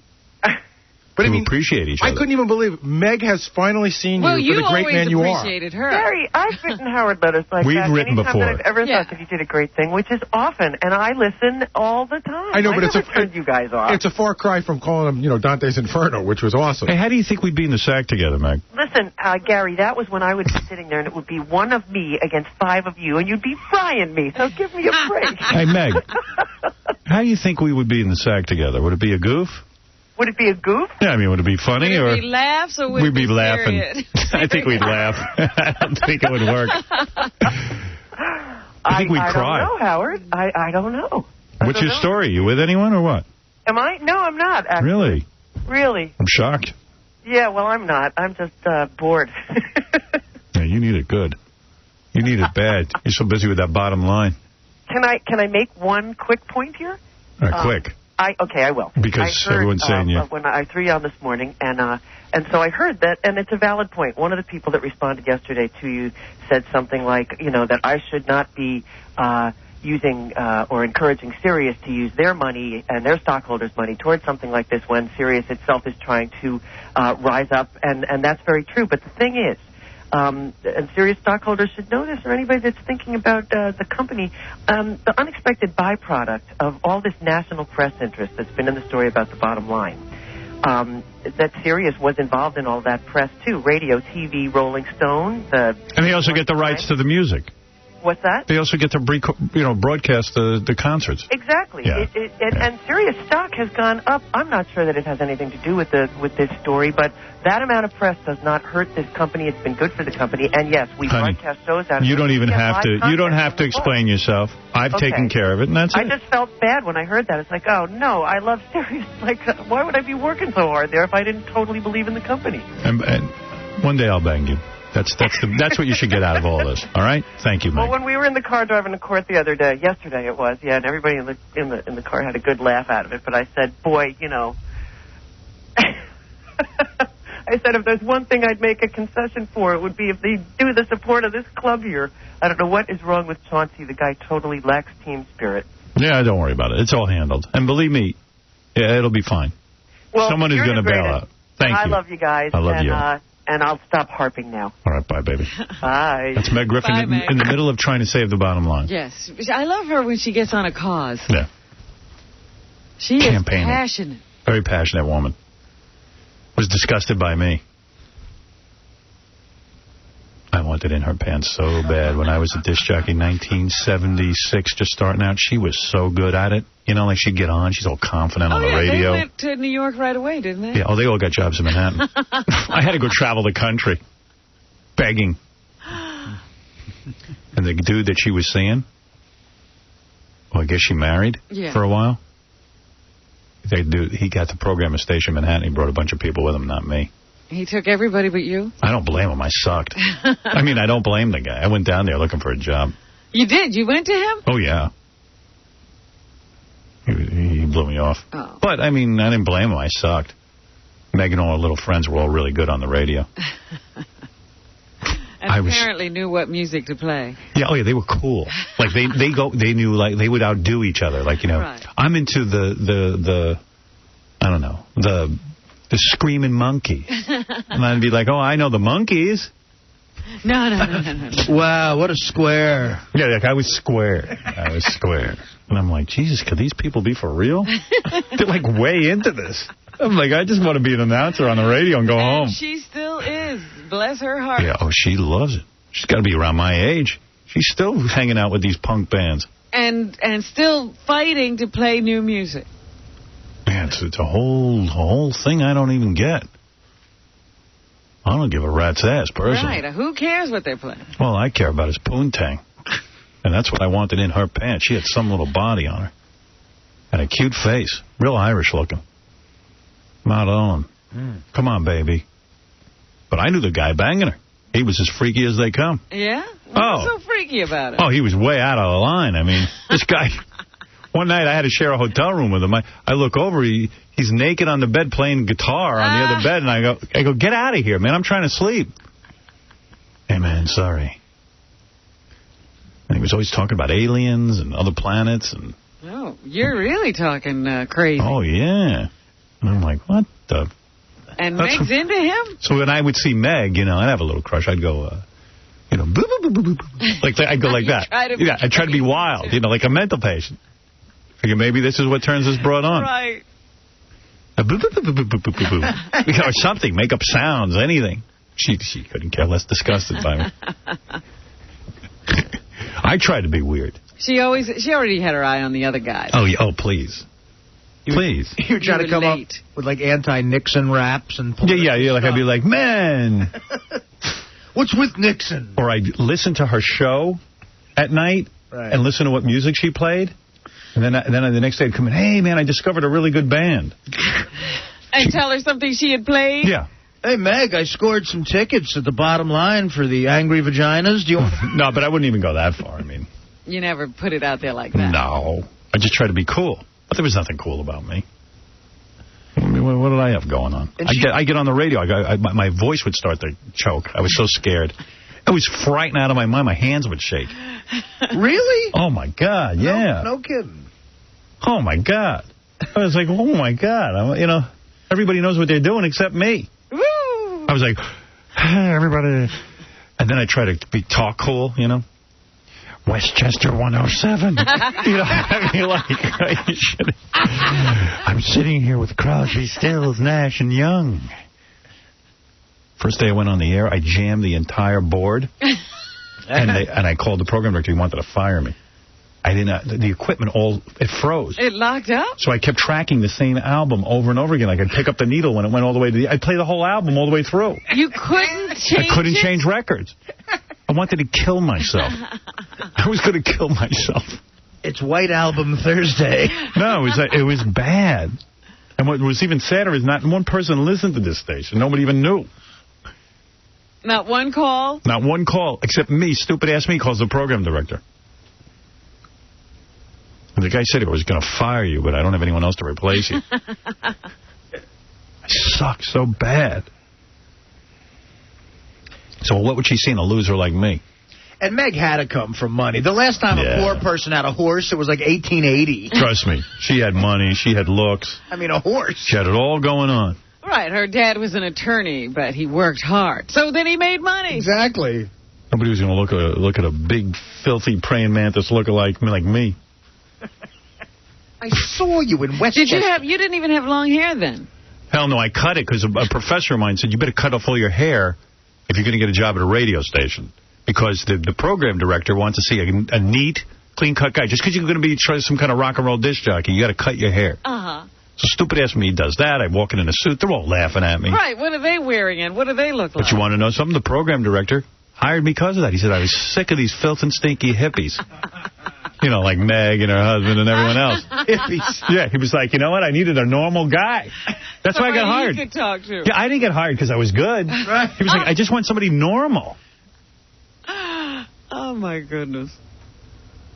I'm showing up in like a nice pair of slacks. God, Meanwhile, Meg's like, you know, in her jeans and ripped up Ramon shirt. And I'm like, who the F for the Ramones? Think of the crazy irony in that. You were hired because you seemed to conform to the band. Yeah. I cut my hair. You were the guy who, you know, was playing the game. I had long hair all through college. Yeah. And then I show up at this radio station, and then I'm the square. And Meg is like looking at me like I'm dirt. Oh, they used to goof on me. I know they talked about me behind my back, too. I knew everything. That's great. I'm very self-aware. Oh, my goodness. What did they say? No, that I sucked. They kept changing my shift around, trying to figure out where you're going to put me, where I could be least obtrusive. To the least damage? Yeah. I was horrible. I was the worst disc jockey ever. I was horrible. Westchester 107. I mean, my hands are shaking. And I know Omega, he's ruining our sound. He's not cool. He plays like, I play like Crosby, Stills, and Nash. Right, you know, like nice music. Mainstream. Yeah, I mean, I don't know all these records. Joni Mitchell I play. I mean, what's wrong with that? And everyone would be like, Joni Mitchell, oh, you're a fag. You should be playing, you know, Patti Smith. Would she play like the Sex Pistols? Yeah. Oh, and she'd be thrilled. And the Ramones were hanging out in the parking lot waiting for her. Wow. I bet they banged her. Probably. Ramones gang. Bet you Joey gangbanged her. Those are the rest of Marky. Joey was a gang? Yeah. Joey, Marky, Dee Dee, Mo, Larry, Ramone, Curly Ramone. You know. But it was bad scene back then. Bad scene. It's Howard Stern's experience. Westchester 107 weather. I was big on weather. Because at least I got to say something. Did you have a freaky name like the Howard Stern experience? No, it was just a Howard Stern. Once in a while, I'd say Howard Stern. Barely, though, because who'd want to be identified with my show? It was horrible. Oh, my. My father would hear it, which was horrible because he'd be like, you don't sound so confident. You sound very nervous. You sound very nervous. 107 FM, WRNW. I'm Howard Stern with you each and every day, and I've got a great 2 for Tuesday. 107 FM, the Ramones. Gabba, gabba, wee, gabba, gabba, gay, gabba, gabba, gabba. Oh.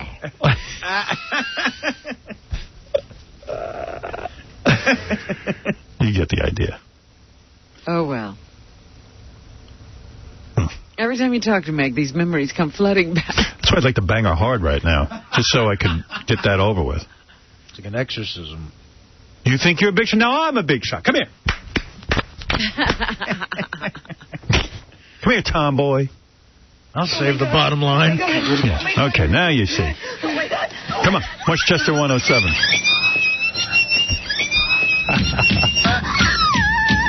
Here's some Ramones while I bang you.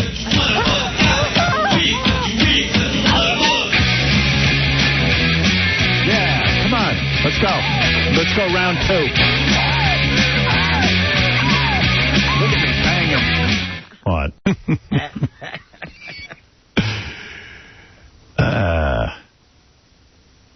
Oh, well, come on, get over it. All right. Let's move on. Let's get to the world's smartest stripper. Yes, everybody's waiting. Thanks to Kuya. Including Meg. Yeah, Meg's probably sitting there going, shut up. All right. America's Smartest Stripper is sponsored by Kuya Fusion Rum. Do ya, Kuya? I hope you do. There's a $15,000 prize that goes to America's Smartest Stripper. I'm excited today because my stripper that I found at Scores named Heather. It's your stripper's turn? Versus E's stripper, E-Television. We gave them one stripper. Okay. They came down and found one. This is Claudia versus Heather. Right. Claudia for E, and my stripper that I found, who I believe really is going to take the whole thing. She's real smart. There's some stiff competition. Yeah, Miss Howard Stern. Andrew. Girls, hello.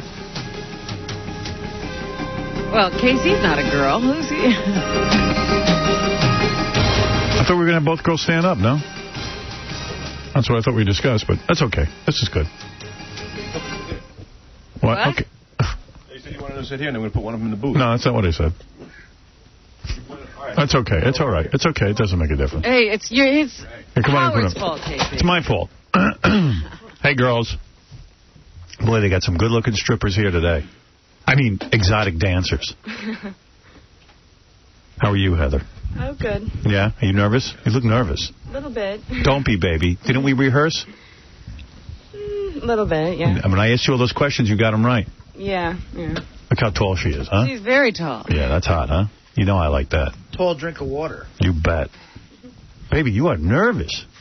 I just had a cup of coffee. Does that do that to you, caffeine? Wow. Yeah, it makes me really jumpy. Baby, in the club, you were like loose as a goose. Don't tighten up on me right now.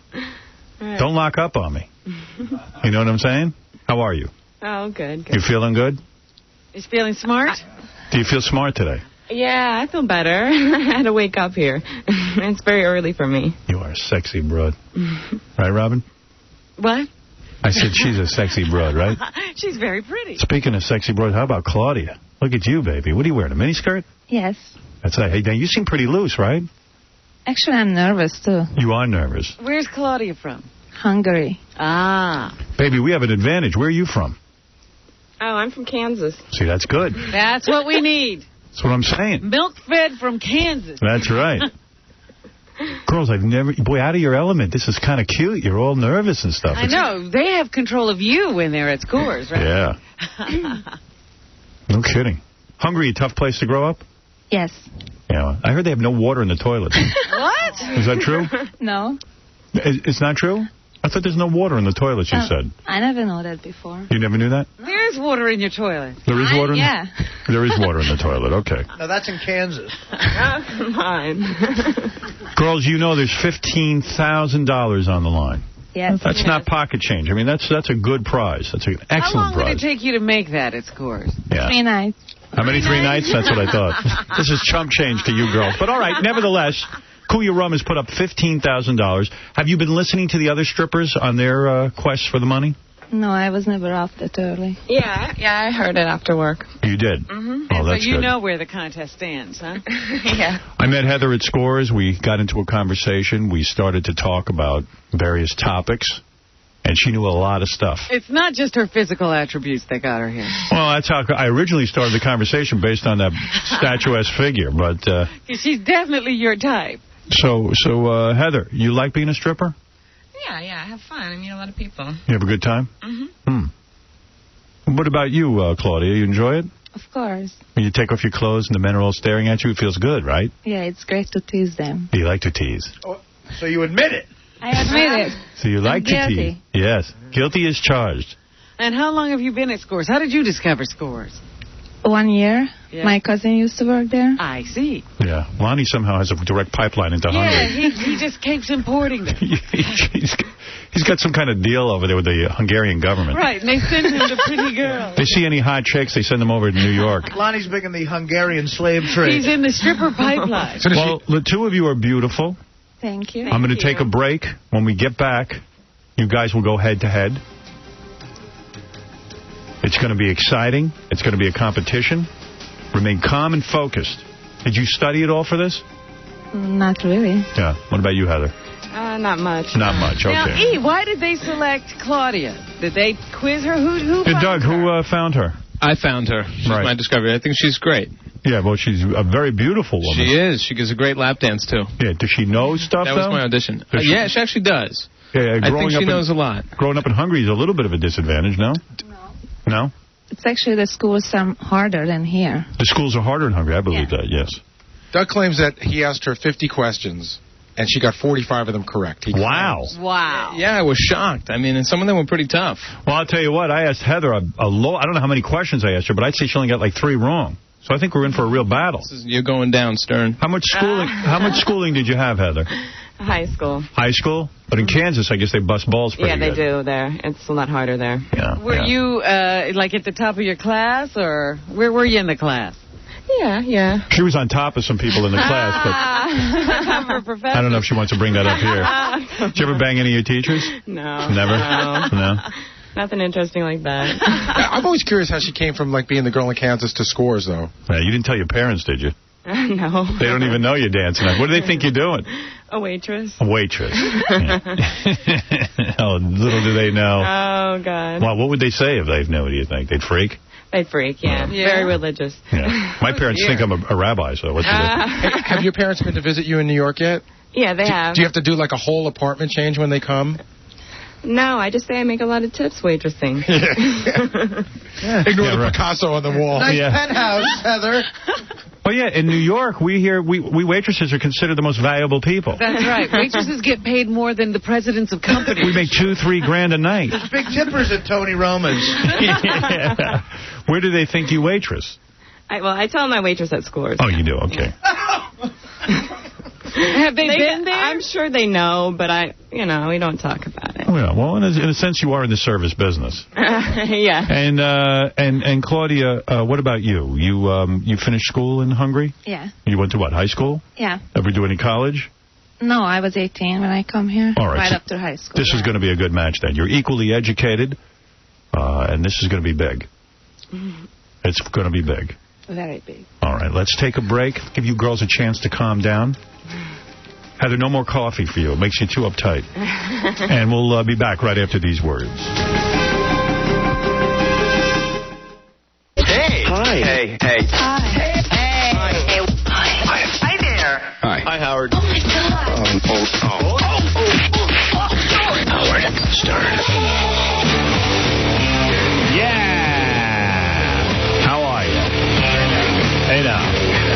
Hey now. All right, this is exciting. Hey now. 2 women from Scores competing for the $15,000 prize, and more importantly, the title holder, America's Smartest Stripper. You got to admit, Claudia, it would be an honor for someone who was born in Hungary to come all the way over here and become America's Smartest Stripper. It would be a triumph for your people. In a sense, do you feel the pressure of representing an entire country of Hungary? No. You do not.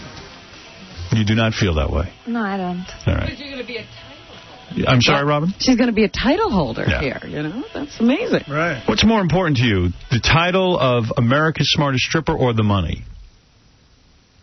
Money. Money. All right, at least you're honest. That's okay. All right, here we go. That burst my bubble.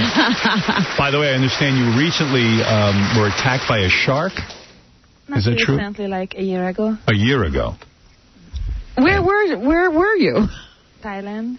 Thailand, and a shark came after you, huh? Actually, she got scared, but I was also scared. Yeah. How did you get away from the shark? Like I said, when he saw me, he kind of turned around and right away, like, swim away. And I got, like, a slight heart attack. And I just tried to swim to the closest island there. And I just sat down, and I didn't want it to move. He's probably trying to F you. All right, now it's time to play the game. Okay. As you can see, your opponent, Heather, is in the soundproof Kuya Rum booth. Can you read my lips? She cannot read your lips. And I can see that she is nervous. Now, I'm going to ask you 7 questions. Try and answer them to the best of your ability. Here we go. And good luck for the $15,000 prize. And the title, America's Smartest Stripper. Spell receipt. Receipt. You, of course, know what a receipt is, right? Yes. All right. R-E-C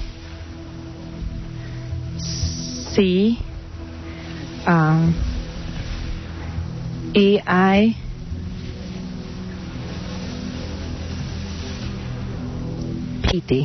That is correct. Wow. Wow. I told you we're going to have a big competition today. My head's going to explode. Receipt. Nice. Man. Nice work. Thank you. Wow.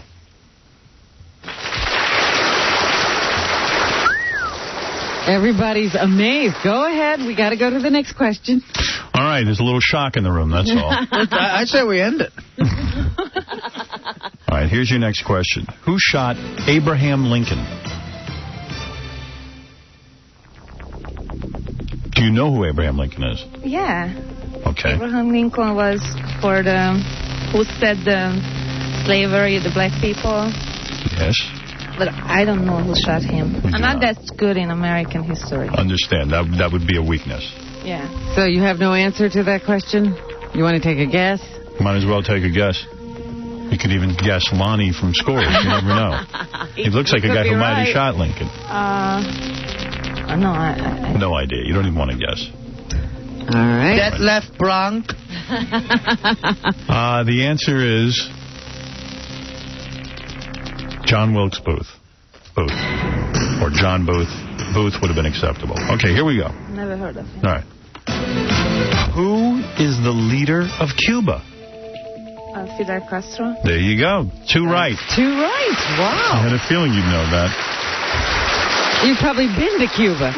No, I've never been there. Vampires have the ability to transform into what animal? Bat. Bat is correct. Okay. What are the first names of Simon and Garfunkel?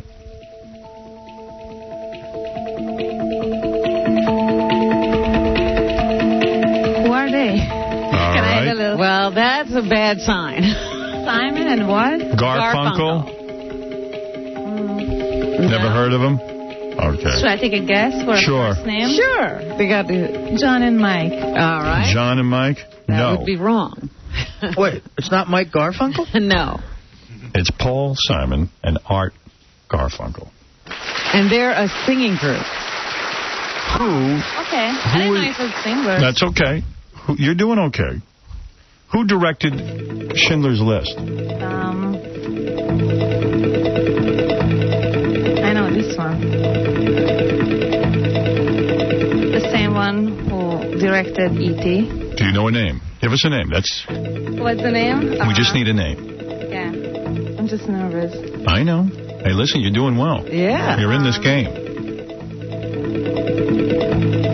You look great, by the way, if that counts. And you look very handsome. Oh. Boy, that's why I love Scores. You know, she's doing her Scores thing on you. Honey, you've been trained well. Yeah. You can't even compliment these girls without them throwing it right back at you.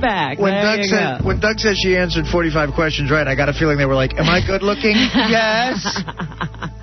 Is it hard for you to think with your clothes on? No, I was just thinking. for me to think when this music going into my ears.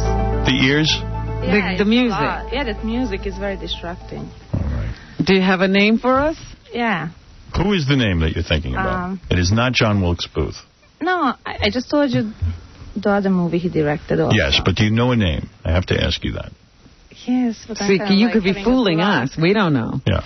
Do you know the name? Give us a guess. Any name. But I know the name. I Say just it. like. We can't give you credit unless you tell us something. Okay, I'm on the time limit. Yes. Well, I mean, can't be here all month. No big rush, but. Okay. All right. It's What size are your boobs? Do you know? yeah, 34C. Beautiful. Natural? Yeah. Those are natural? Marron. You've never had a dance from her? You've never... No. I don't think you ever danced for me. No, I didn't. Well, we're going to have to rectify that situation. So it's Who are you thinking about? Who directed Schindler's List? Go ahead, Claudia. For the title America's Smartest Stripper, and to get into the next round for the $15,000. Spielberg.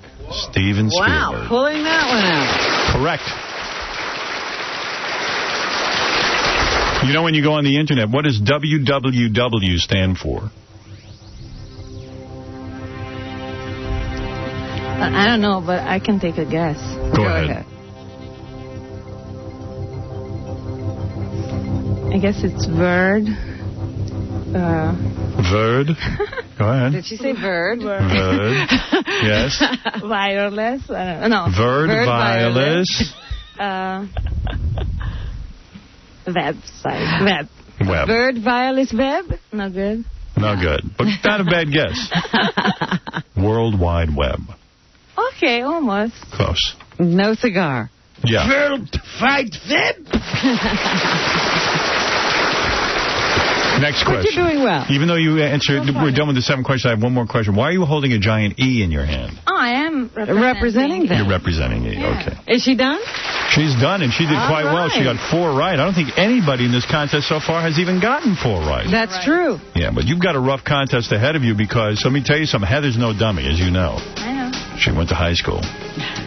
In Kansas. In Kansas. And they don't fool around there. Now, I'm going to give you some advice. Teach American history there, right? Can I give you advice? Yes. We're going to wipe the score clean. Don't even tell her how you did.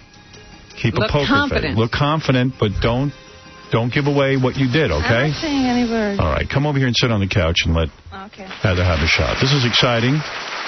Here comes Heather, who I discovered at school. Yes. She's playing for you. Come on out, baby. Don't be nervous. Remember, you're Howie's stripper. I understand, Claudia, your parents actually think you're a waitress as well. Is that right? Yeah. Where are they? Are they in Hungary? Yes. Okay. In Hungary, okay. Everybody's a waitress. Now, Heather, you ready? I'm ready. All right, 7 questions. Do the best you can. Here we go. Your first question is spell the word receipt. Receipt. R-E-C-E-I-P-T. That is correct. Very good. We've got a game. Who shot Abe Lincoln? John Wilkes Booth. Uh-oh. That is correct. Whoa. I told you. I'm telling you. You met a genius. What kind of a ringer is this? Who is the leader of Cuba? Oops.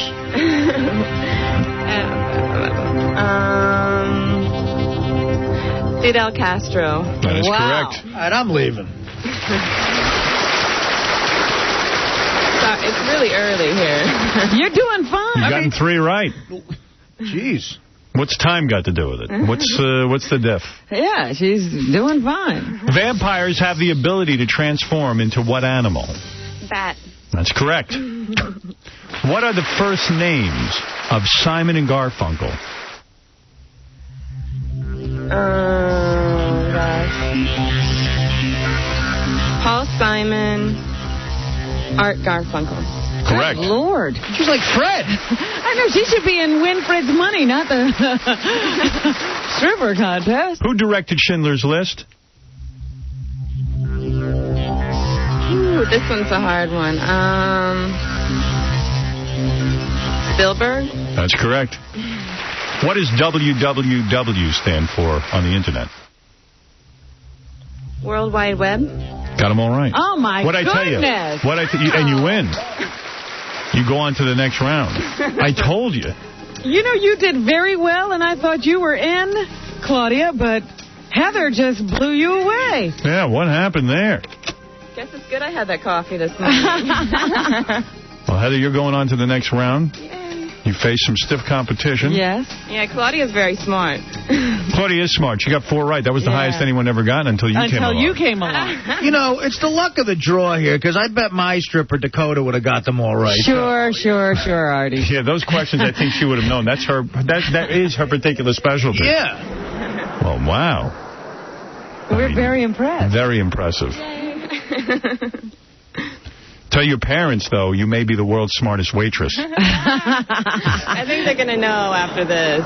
Well, I want to thank Scores for sending the 2 of you over. I want to meet you, Heather, on the getting 1 rung closer to being America's smartest stripper.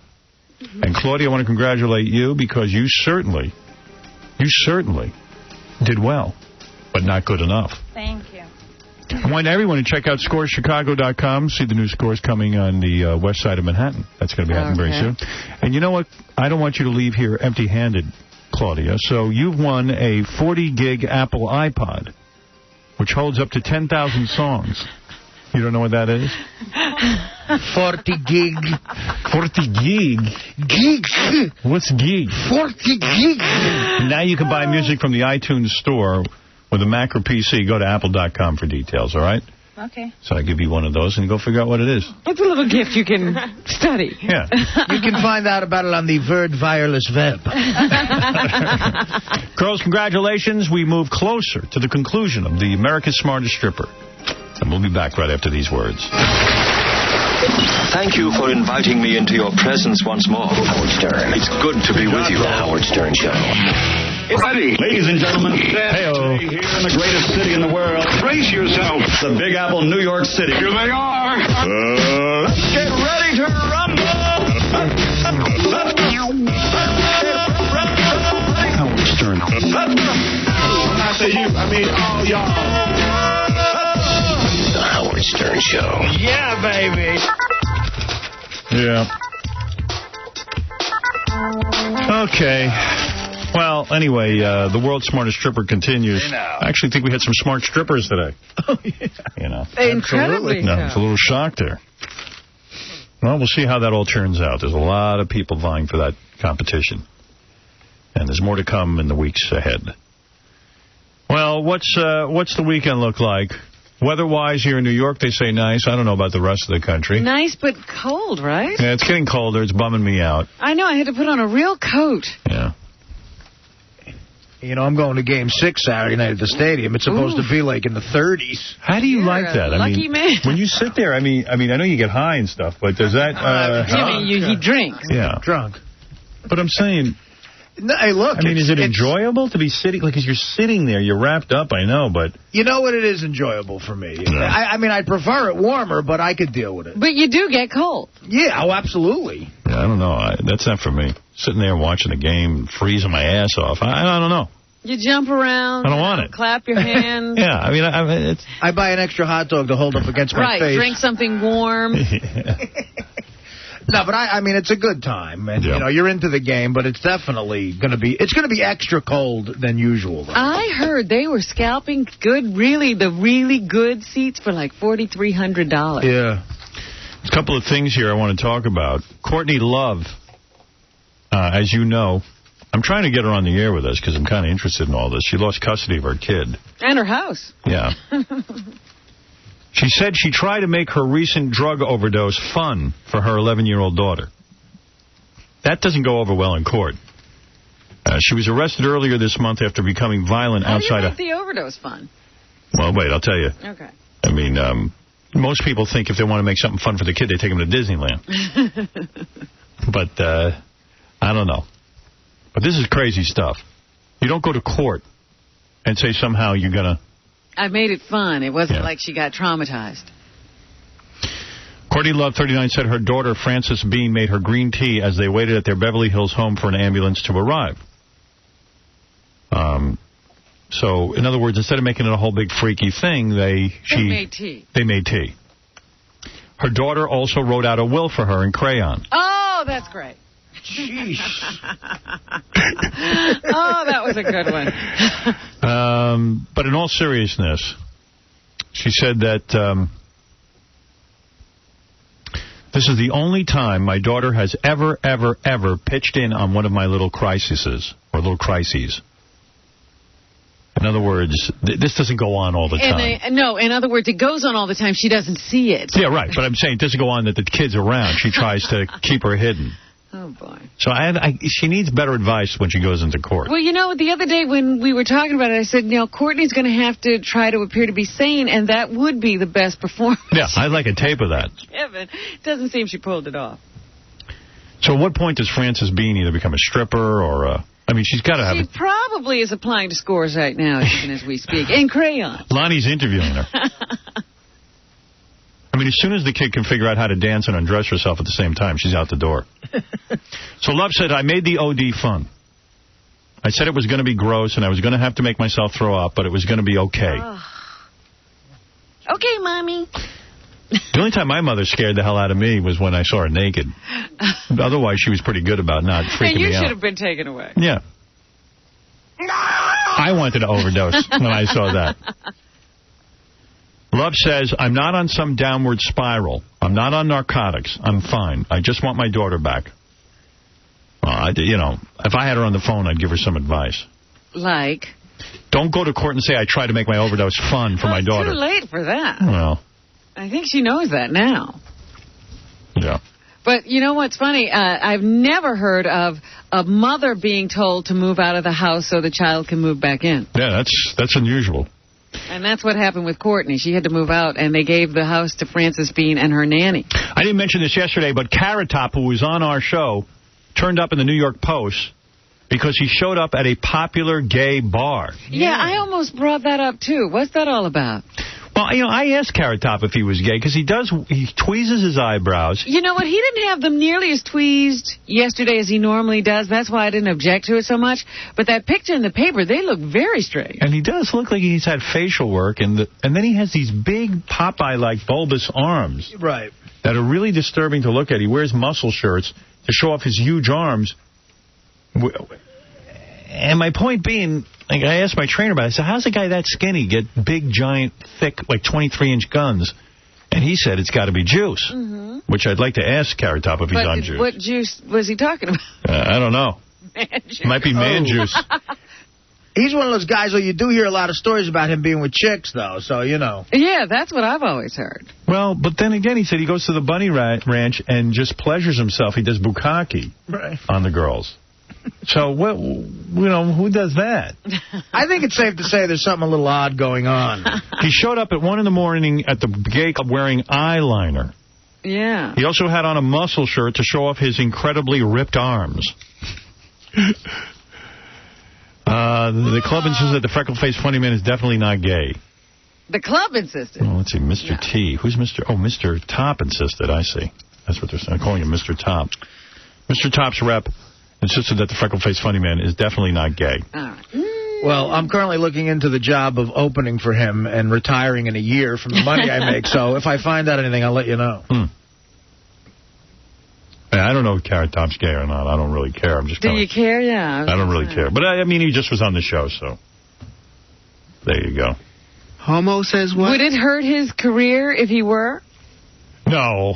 I know. Nothing could hurt that. No, nothing could hurt that. That career is indestructible. You know what, Robin? I'd look at him differently. I'll tell you what, though. I wasn't surprised to read this. My feeling was this Ben Affleck and Jennifer Lopez have damaged their careers so badly with all of this. They're a joke. They're a joke. They're such a joke. Yeah. That in page 6, New York Post today, the lead story is that Ben Affleck's getting dumped from films like crazy. Wow. People don't want to touch this guy because of the overexposure, and it's just idiotic. It's a circus. I was reading something the other day, too, that said, what is it that, everybody's consumed with this personal life? Are they good at what they do? Do they have talent? Nobody's asking those questions anymore. I am asking those questions, Robin. Okay. We ask the tough questions here.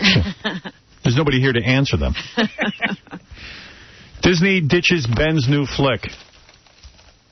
And I mean, and now they're going to elope. I mean, who cares? Like, dudes, why don't you just kind of, like, disappear for a while, the two of you? I was telling somebody the other day, reason they're huge stars is because they're inaccessible. You don't see them. They're too accessible. Yeah. Ben Affleck, despite all his J-Lo-generated publicity, is on a slide career-wise. Just 4 weeks from the start of production on Ghosts of Girlfriends Past, Disney has canceled the comedy about a bachelor visited during his brother's wedding by specters of his former flames. Betty Thomas was going to direct this. The Hollywood Reporter noted that in addition to the movie's high costs, another contributing factor was Affleck's tarnished image. The star has taken a beating in the tabloids and at the box office with the failure of his most recent film, Geely. Horrible name. Disney has to pay Affleck's salary in any case, unless another studio picks up the movie. Boy, they must have to pay him a fortune. Yeah, that's the sad thing, that he still makes money. Meanwhile, Paramount Pictures is said to be considering dropping Affleck from its next Jack Ryan movie. Yay! Though he played the CIA agent in The Sum of All Fears. Affleck will be seen in December in John Woo's Paycheck, and next year in what is widely rumored to be another Affleck-Lopez bomb, Jersey Girl, directed by Kevin Smith. Wow. I mean, not all publicity is good publicity, right, despite what PR mavens will tell you. I don't think this is good publicity. I mean, the two of them look like they're completely loony. But I always think Tom Cruise is the hugest movie star because you can't see him except in the movies. And believe me, he's as wacky as Ben Affleck. Absolutely. You just don't know it. You keep him under wraps. Daredevil failed to capture the audience that Spider-Man, X-Men, and the Hulk pulled in. No kidding. Even the Hulk beat you. Oh, that's embarrassing. Geely's considered one of the biggest flops of all time. And all that wedding speculation and postponement and him with the strippers and the gambling and the impulsive shopping for cars and jewelry has just gone and made him a national joke. There's a suspicion that all the publicity is backfiring. No kidding. They think that he should just go away for a couple of years. I couldn't agree more.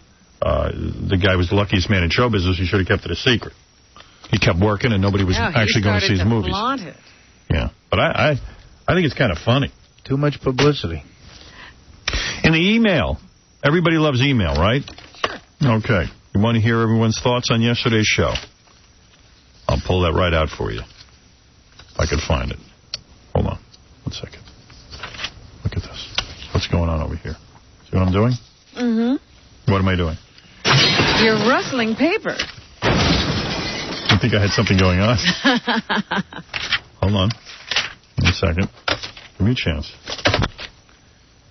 I lost the email for today. Oh, dear. I lost it. Can't find it.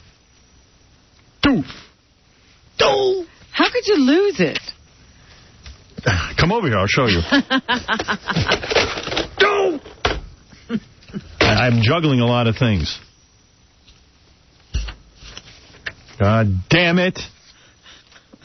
I had the whole break worked out. All right.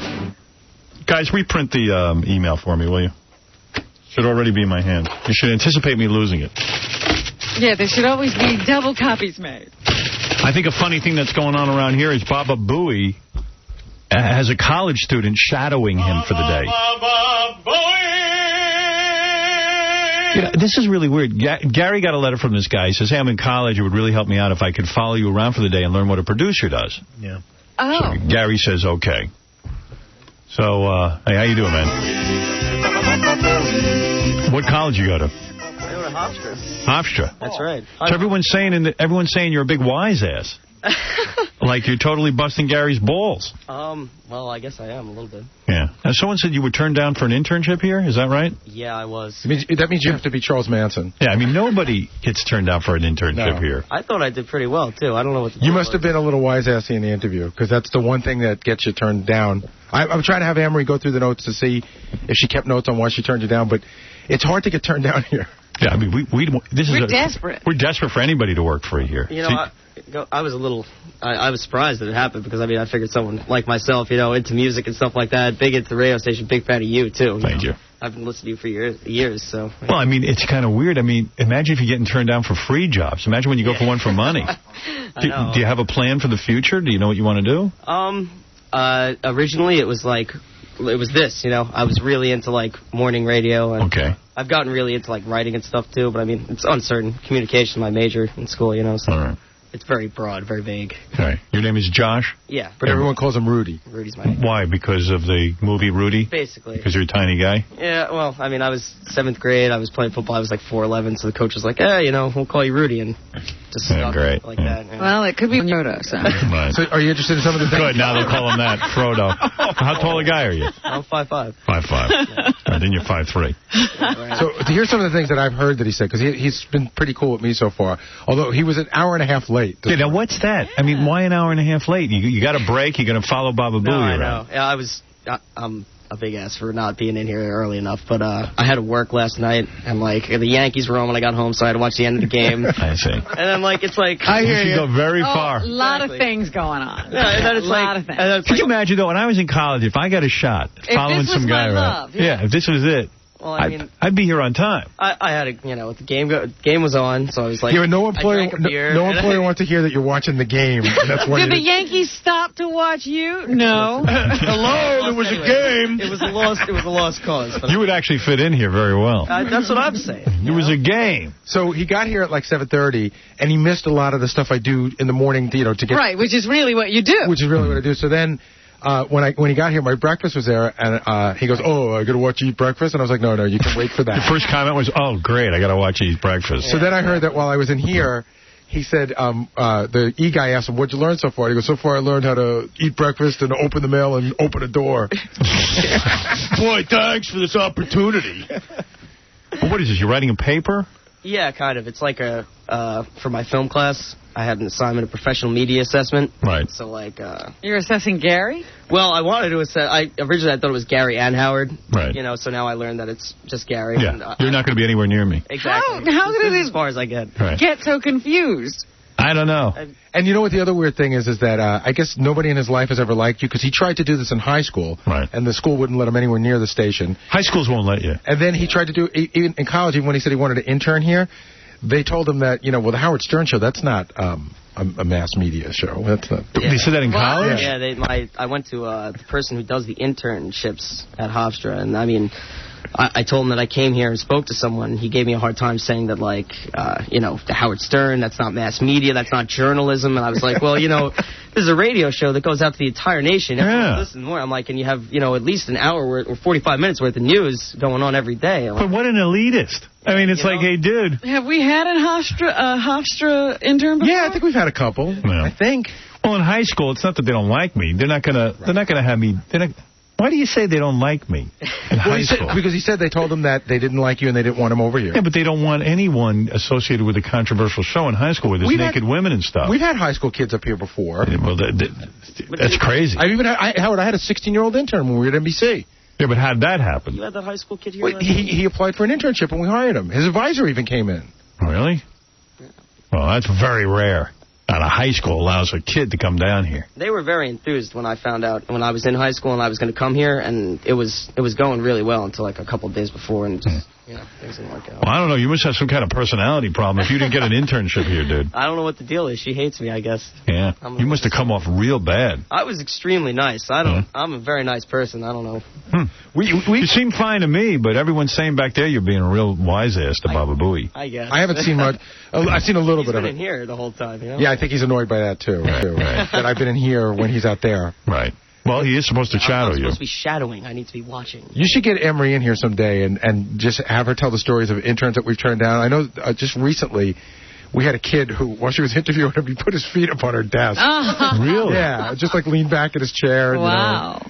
Wow. That kid sounds like a go-getter. Sounds like a future president of a corporation. But some kids say really inappropriate things in the interview. I always thought it was weird in college. They used to sit us down and, train us how to, get a job. And, they'd say, well, don't put your feet up on the person that's going to go, what do they think, we're retarded? But I guess... Apparently we are. Yeah. You would be amazed when we do the intern orientation. I just asked for a show of hands. How many people here have ever answered a phone at a business? And it's usually around half or less. So then you got to train people how to answer the phone, because a lot of people don't know how to answer the phone. They don't know how to say hello? No, usually... how many people have answered a phone? But it's usually like, hey, or yo, what's up? Yeah.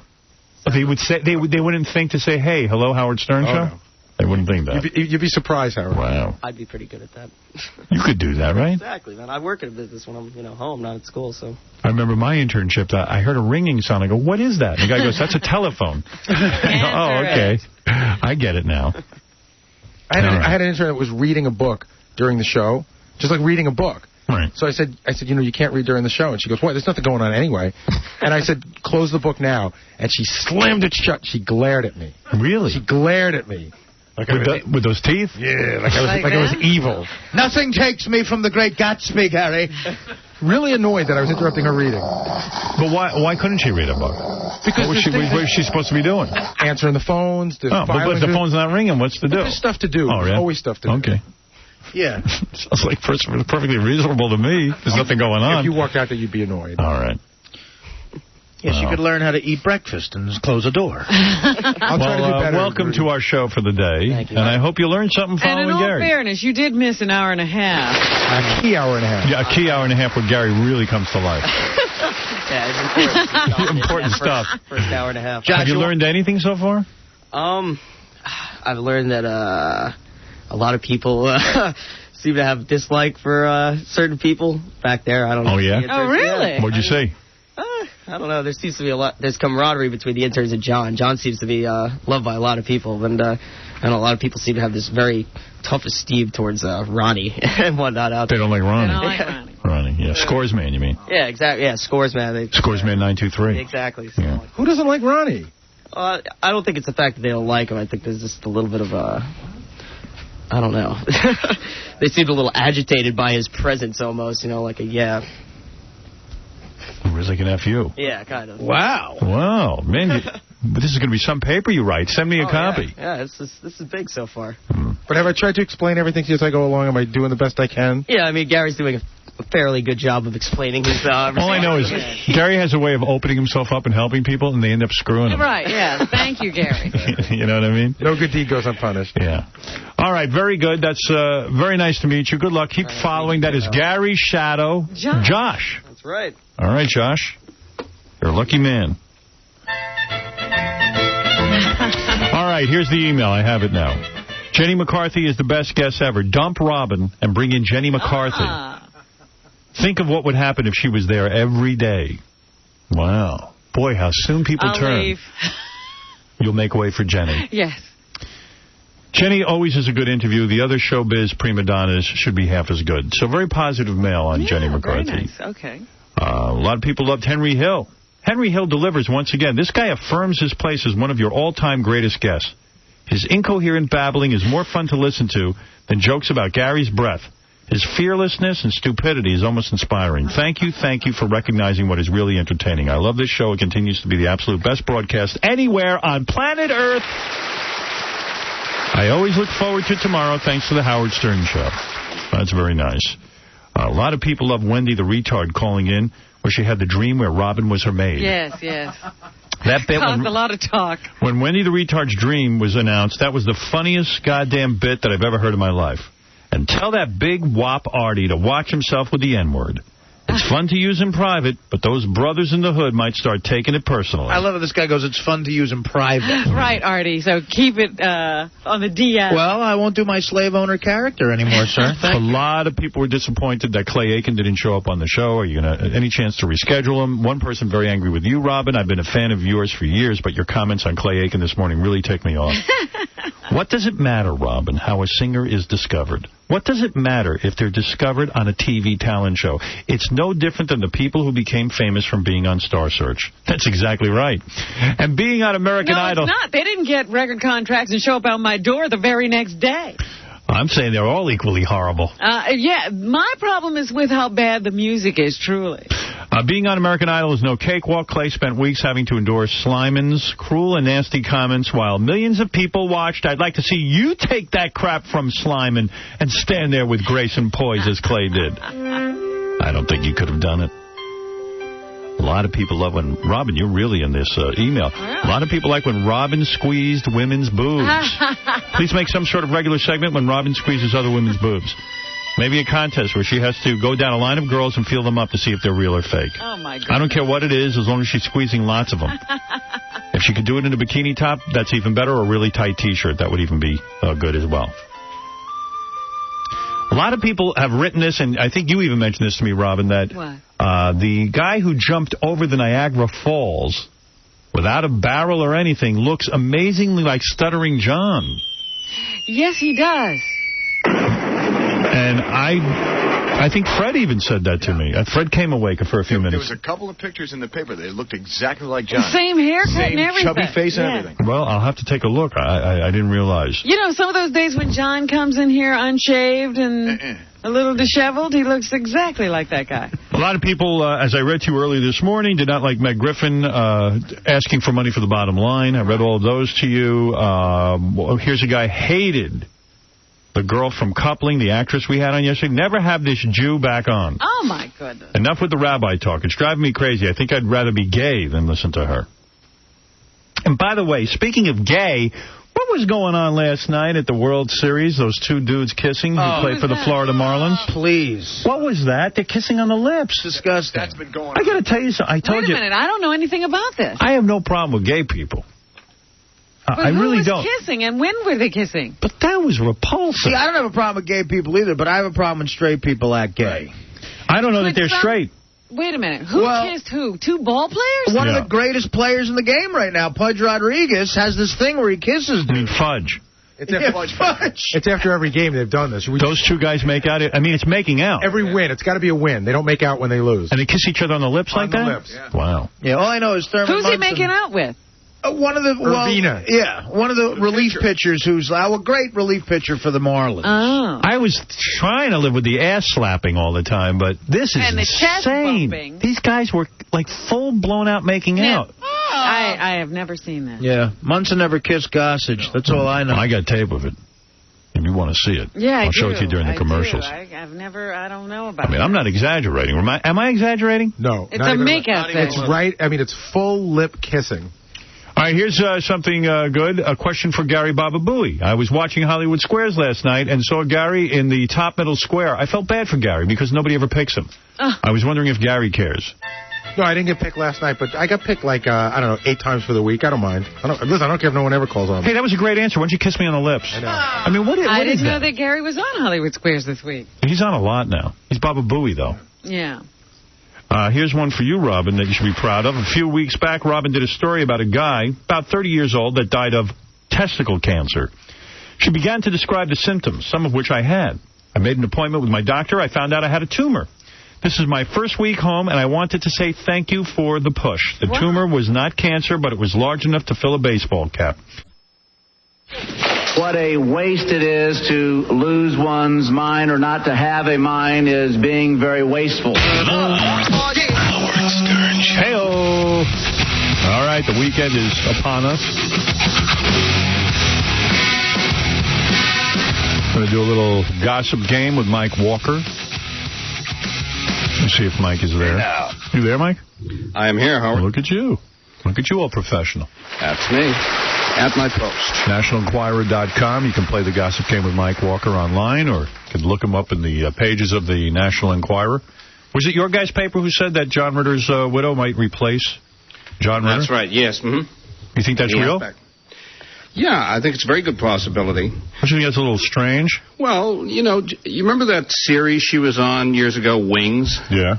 Yeah, I mean, she was, she's an actress. She's good. I mean, yeah, it is a little strange if you're saying, here's the wife going to replace the husband. Why is that? Will your wife get your column when you die? Absolutely. Oh, yeah. All right.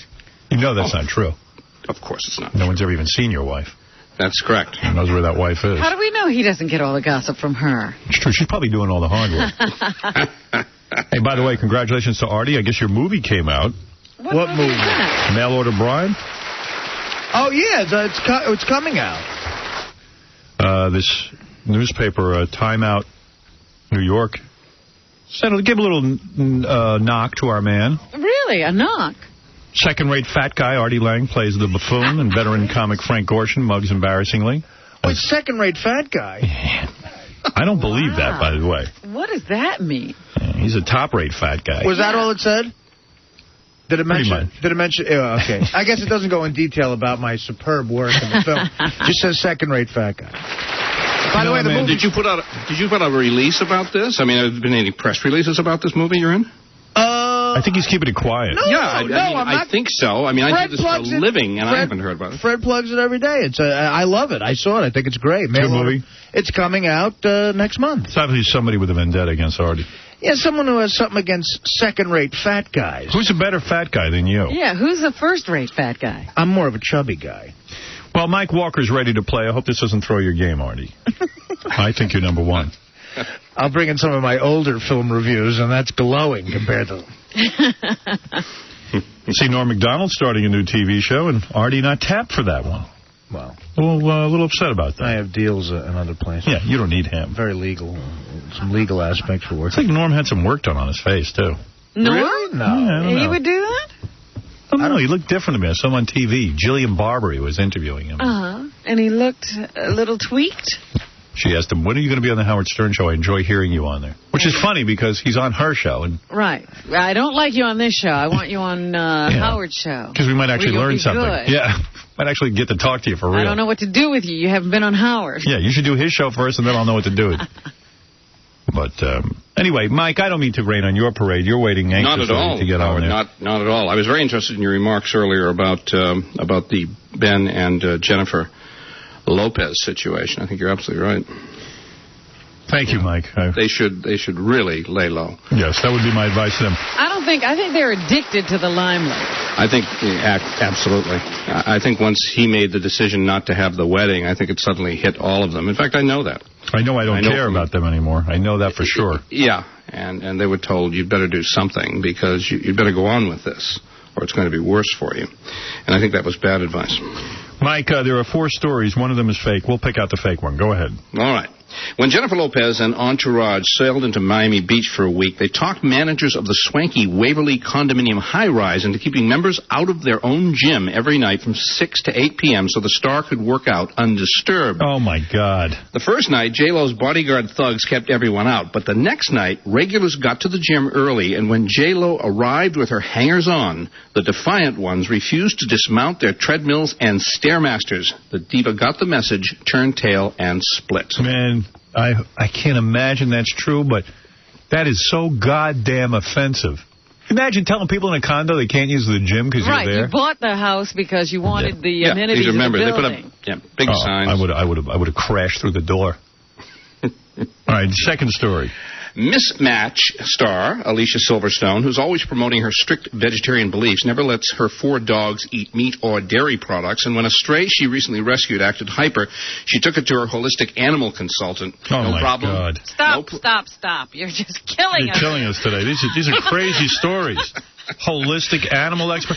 Dogs eat meat. Dogs are... They're carnivores. Yeah. You are not paying attention to what's going on in the dog world. I mean, Shirley MacLaine and her dog, who she believes is a reincarnated royal princess. I know, I read that. I did too. I said, I'm just sick of this. It's okay, anyway, so she go on. He said, no problem, just stop. He told the vegan actress, whichever way you want to pronounce it, just stop feeding it protein. Now the lucky mutt gets star treatment along with Alicia's other pooches. Her chef prepares yummy meals of fresh veggies, herbs, and homeopathic supplements, and a masseuse administers rub-downs twice a week. That's nothing. Robin's cats are fasting now. They're on a 20-day fast. Number 3 story. Courtney Cox and hubby David Arquette looked oh so happy for their at-home interview with Barbara Walters in 2020, but clashed big time just moments before they went on camera, battling over boots. Trouble erupted when Courtney emerged from the bedroom wearing brown knee-high boots, and David snapped, "You're not going to wear those, are you? They look ridiculous." Furious, Courtney told Mr. Fashion Plate to butt out. David persisted, but his angry spouse dug her boot heels in and refused to change. Barbara's producer started to sweat, fearing anger and tension would mar the interview, but when the camera's red light blinked, the Arquettes lit up like Hollywood's happiest couple. That's got to be the fake story. I mean, that guy can't give anybody fashion advice. No, that's what I was saying. Yeah, he ain't opening his mouth up to Courtney Cox. That's his ticket. Brown boots he objects to? Yeah, please. Yeah, that's the fake story. All right, go ahead. All right. A jerk jeweler at a Santa Monica store didn't recognize Whoopi Goldberg when she walked in just before closing and started to browse. In a hurry to lock up, the guy said, "Could you please make up your mind? I want to close my store." Whoopi whirled and busted the sucker with this gem. "Honey, I was trying to decide which row of jewelry I wanted to buy, but I'll just pick up the gifts I need to get at another store," and out she stormed. Sounds like one of those stores with the Schwuggy buzzer. Remember that, Robin? Yeah. And Gary worked at? The Schwuggy button. The Schwuggy button? Oh, there's a black person here. Let's hit the button. The whoopee button. Close the shop. Whoopee schmoopee. All right, here's the stories. J-Lo kicking people out of condos to use the gym. Alicia Silverstone's got a vegetarian dog. David Arquette's telling his wife not to wear brown boots. And Whoopi Goldberg got the Schwuggy booger treatment, whatever that's called. Schwuggy buzzer. Well, I don't know. Schwuggy, whatever that racist thing was. The Schwuggy buzzer treatment. Yeah. When Gary told me that, I almost died. He worked at a store where they had a Schwuggy buzzer. He was the guy who answered the buzzer. Yeah. He had to go up and follow the black people around. Oh, my God. When you hear that noise, come up because there's a black person here to follow. Well, you remember the gang of black transvestites a few years ago that were going into stores and high-end boutiques in Manhattan and stealing clothes. What is it called? Schwuggy buzzer. We called it the Schwuggy buzzer. Right. What is it called? They just called it the buzzer, but I just want to give you the code again because I never get tired of the code. One buzz was a black person in the store. Right. Two buzzes, there's a lot of black people in the store. Right. I'm running. And three buzzes was call the police.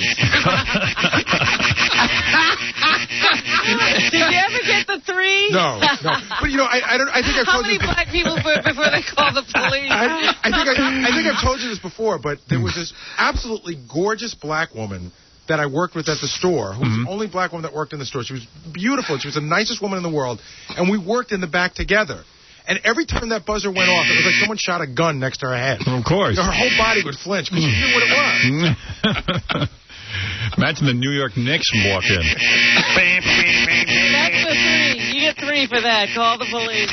All right, I think David Arquette is the fake story. I'll go first. I don't believe this guy's telling his wife not to wear brown boots. What do you think, Robin? Well, that's such a crazy story. It's got to be true. No. Maybe it's Whoopi Goldberg. Yeah, I'm trying to decide whether it's the Whoopi Goldberg or the J-Lo. I'm going with the J-Lo story. All right, Robin doesn't believe the J-Lo story. Fred, what do you believe? J-Lo's an a-hole. That happens all the time with her. I'll say Alicia Silverstone. I was buying it up until the point he said a masseuse for the dogs. That's a big deal. A lot of people have a dog masseuse. She's kooky, but, a masseuse. Artie, what do you say? I still like the theory that whenever Mike does an impression, that's the fake story. And he started to do Whoopi.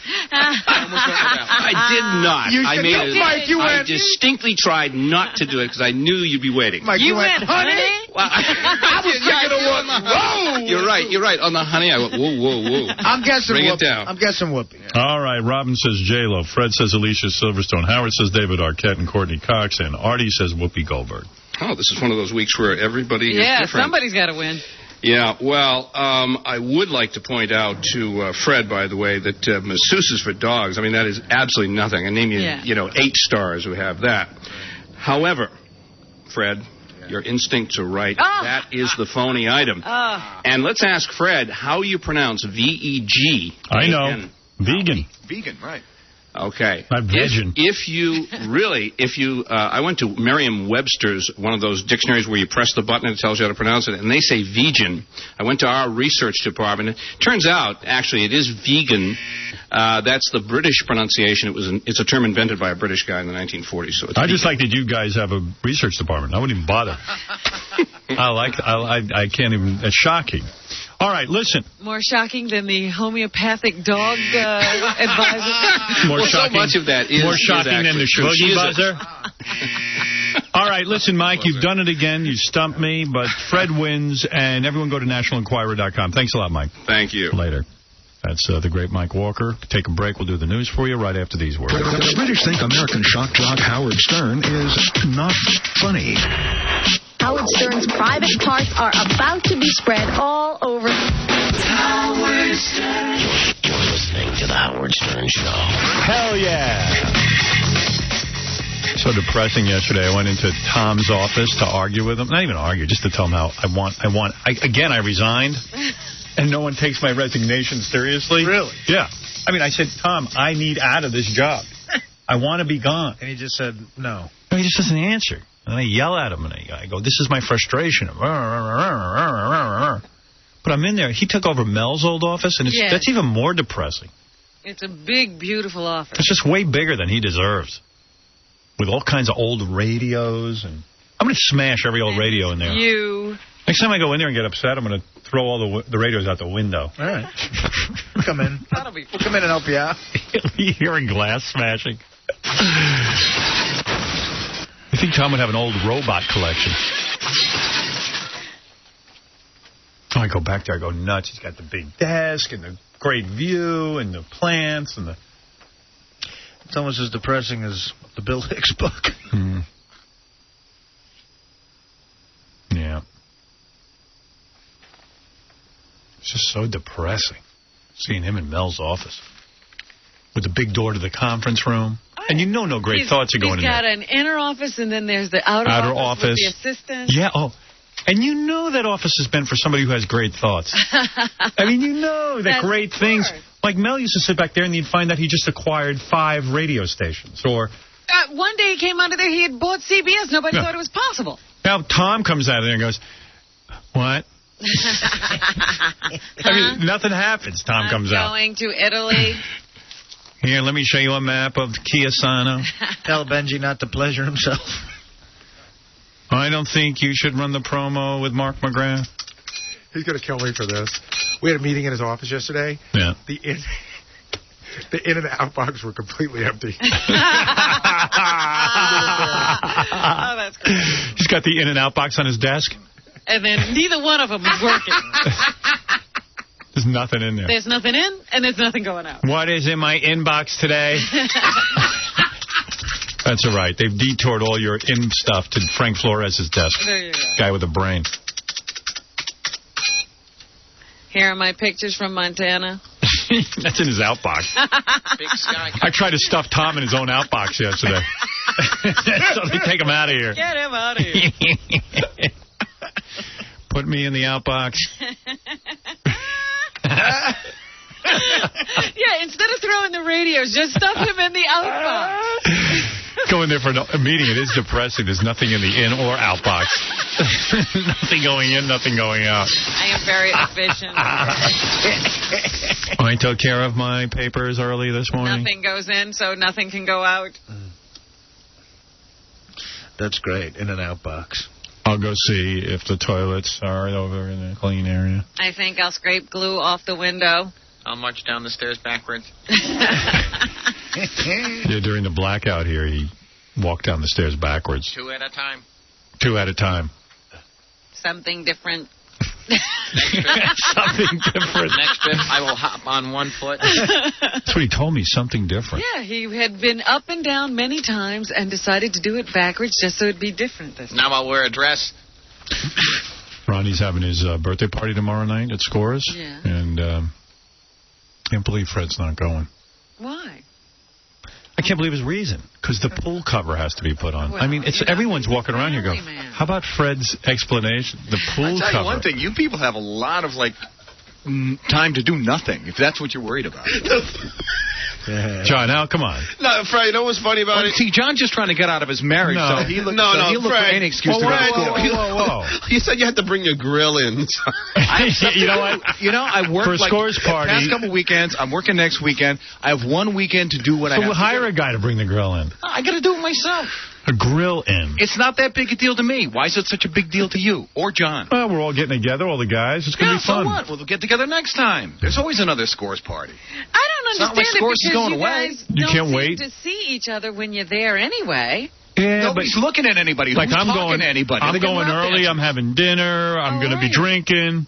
No, I hang out with Fred at the Scores. I'm making it a whole boys' night. I don't hang out with you, John. I'm getting lap dances. No, when we hang by the bar and chat. For 2 seconds. I talk to you every day. There's always more Scores. You want to know something? I'll admit, Fred. I see Fred at Scores. I get as far away from him as possible. You head in the opposite direction. Because I don't want to waste 20 minutes listening to Fred drone on. But I'll tell you what. I just can't believe Fred wants to miss it. Scores? Really? How do you miss Scores to if take I'm in your su- grill? If I'm such a bore No, it's fine. and I'm I just such can't a believe it. drone, I don't think Fred. it's that exciting for Fred to go to Scores. Why? I don't think it's a big deal. Chicks, they're naked. Is it because Fred had a daughter, do you think? Something's going on. Because you love Scores. I love Scores. No, a lot. I think Fred enjoys himself at Scores. It's no big deal. It's not a big a deal to me as it seems to be to other people around here, mainly John. Well, Fred, It's not a big a deal to me as it seems to be to other people around here, mainly John. It's no big deal. It's not a big a deal to me as it seems to be to other people around here, mainly John. Why are you laughing, John? Because I don't know why you're picking on me about No, because that happens to be true. Well, hold on a second. That happens to be you're the guy on this show who's trying to figure out how he can cheat on his wife legally. No, the only guy, Fred. The only guy. Hold on, Fred. You wouldn't like to be able to have sex with another woman ever in your life? Would I? Yeah. But I'm not sitting around. No. I'm not sitting around. I'm not sitting around. Would thinking you want to? about? Would No. you want to? No. You never would ever want to have sex with anybody else. I'm a married guy. Oh, get out of here! I'm a married guy. Yeah, I'm a married guy. I love my wife, but I mean, if she said to me, you don't love her that much. Yes, I do. But if she said, "Hey, you don't love her John, much it's okay." You don't love her enough to buy her a coat. If she said to me, "It's okay to go have sex with somebody," posters and if she said to me, "It's okay to go have sex with somebody," I mean, I don't think Rocky posters. John, you're losing this argument. No, I'm not. A hole deeper. You're traveling 4 hours to move your grill inside. I ain't losing no argument. There's other things. There's other things. Your pool guy's gonna lay the pool cover on the front lawn. I have a pump that's sitting outside. You're taking the jitney to move your grill inside. I don't know. You know, John, it's not such a big deal to me as it is to you. What can I say? Come on. I'm not as desperate as you are, I guess. And plus, why does the grill got to be inside? I'm not as desperate as you, John. Why are you bringing the grill in? That's what's a so good point. important about the grill? Because it's going to be winter. Yeah. I mean, there's other things I got to do. I got to make sure that everything's in where it should be. I got to take care of a car. I got to put my wife's car in storage. Put the cover on the grill. Leave it outside. What kind of grill? How much did you spend on that grill? Probably about $400. Yeah, exactly. I mean, it's not the Rolls Royce. It's not the Rolls Royce grill you have, but it's a nice grill. But I'm just saying. So put a cover on it. Take it in. Whatever. Go to Scores and have yourself a good time. It's like not a big deal to me. Wow. That's weird. I don't know why that's weird. Scores is a big deal to me. Okay. Yeah, and I don't know why I'm the only one who likes to go to Scores. But everybody likes to go to Scores. Yeah, but you seem to take a very strong interest in it, John. You're the only guy on the show I know that comes in here and is trying to figure out ways how he can get his wife into a threesome. Wait a second, I'm the only guy? You're the only guy. Yeah, like Gary wouldn't want that, Artie wouldn't want that. I don't have a wife. I've never heard Artie. I've never heard Gary. Get the hell! Every guy's dream to want that. To want that to happen. To the degree that you go. Well, so then, you must be asexual then, because that's not to the degree that you go. There's not a guy alive. Sex isn't that important to Fred, though. I'll tell you that. I know that. I'm not obsessed with it like you are. Howard, am I weird to think that's a turn on? Well, you shouldn't be married, no. No, you shouldn't be. You really shouldn't. I mean, you're definitely frustrated. The way he goes on and on and on and on. No, I'm honest. I love my wife, but I would love for her and me there's a problem. to bang There's her. a problem there, I mean, that would be a beautiful thing. John, there's a problem. You have a problem. I have a problem because I find the thought of a threesome exciting. You have a problem saying the thought of a threesome. All right. I got to move on to the news now. Nobody cares about this. I guess it's more exciting to travel 4 hours on the jitney to put your grill inside the garage. There's something real exciting. Every guy can relate to that. Well, at least take a 4.5 hour bus ride out there. At least my wife has a coat. At least I'm happily married. Hey, listen, I'm happily married. Yeah. Yeah. For how long? Please, Fred. For how long, John? For a lot long. For how long, John? You know what? I'm not even going to get into this. Where he's questioning who's married. I'm just saying, you're questioning me, so I'm questioning you. Okay. He's not the one who's going to Scores. He's been to Scores, Robin. In fact, he seems to. I almost killed myself. He's the only one who got so drunk at Scores, he had to go to the emergency room. That's right. So please. That's right. I am. This guy's got stitches on his chin from the fun he had at Scores. There you go. I don't have that. I've never had that much fun at Fred Scores. did almost die at Scores. So there you go. That is true. Yeah. But I went back. He's got you there. But I went back. What? I went back. I got to move along. Please. Right. For the record, I plan on almost dying at Scores this weekend. Have as many lap dances as you can, and think about everybody else. Fred, it's just you're a gentleman, and this is a gentleman's club, and that's all I was saying. I think I might be the only gentleman. Have fun with the pool cover. I will. Have trouble wrestling. It is funny. Have trouble wrestling with your marital vows. Is that what your problem is? If you go there, you might have trouble with your marital vows? Hey, Howard, was it me or Fred who had a huge argument at the Rainbow Room with his wife that he started like throwing drinks around? It was Fred. So who's talking about happy marriages here? I admit that I had an argument, but you don't even know. An argument? You had almost a brawl. Yeah, but he had an argument because you don't know what the argument was about. He loved his wife so much he didn't want her stripping at a show. That could be a reason. He didn't want her I loved her enough to fight for her, John. Even with her. He fought in front of 2,000 people her. at the Rainbow Room. Yeah. Well, it didn't start Just out because that everything way. fell off the table. It didn't start out that way. But, John, you know, just keep wrestling with yourself. What can I say? And you wrestle with the grill tomorrow. I will. All Happily.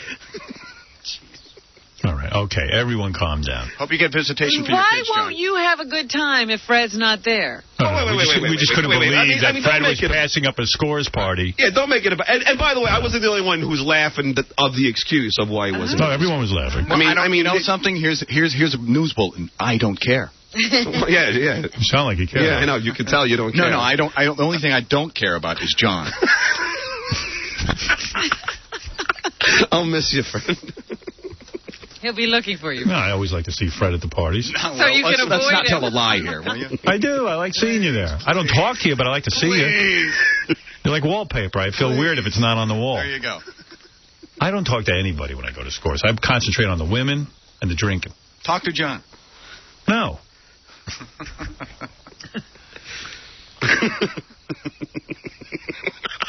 Oh, my. It's that laugh. He's sick.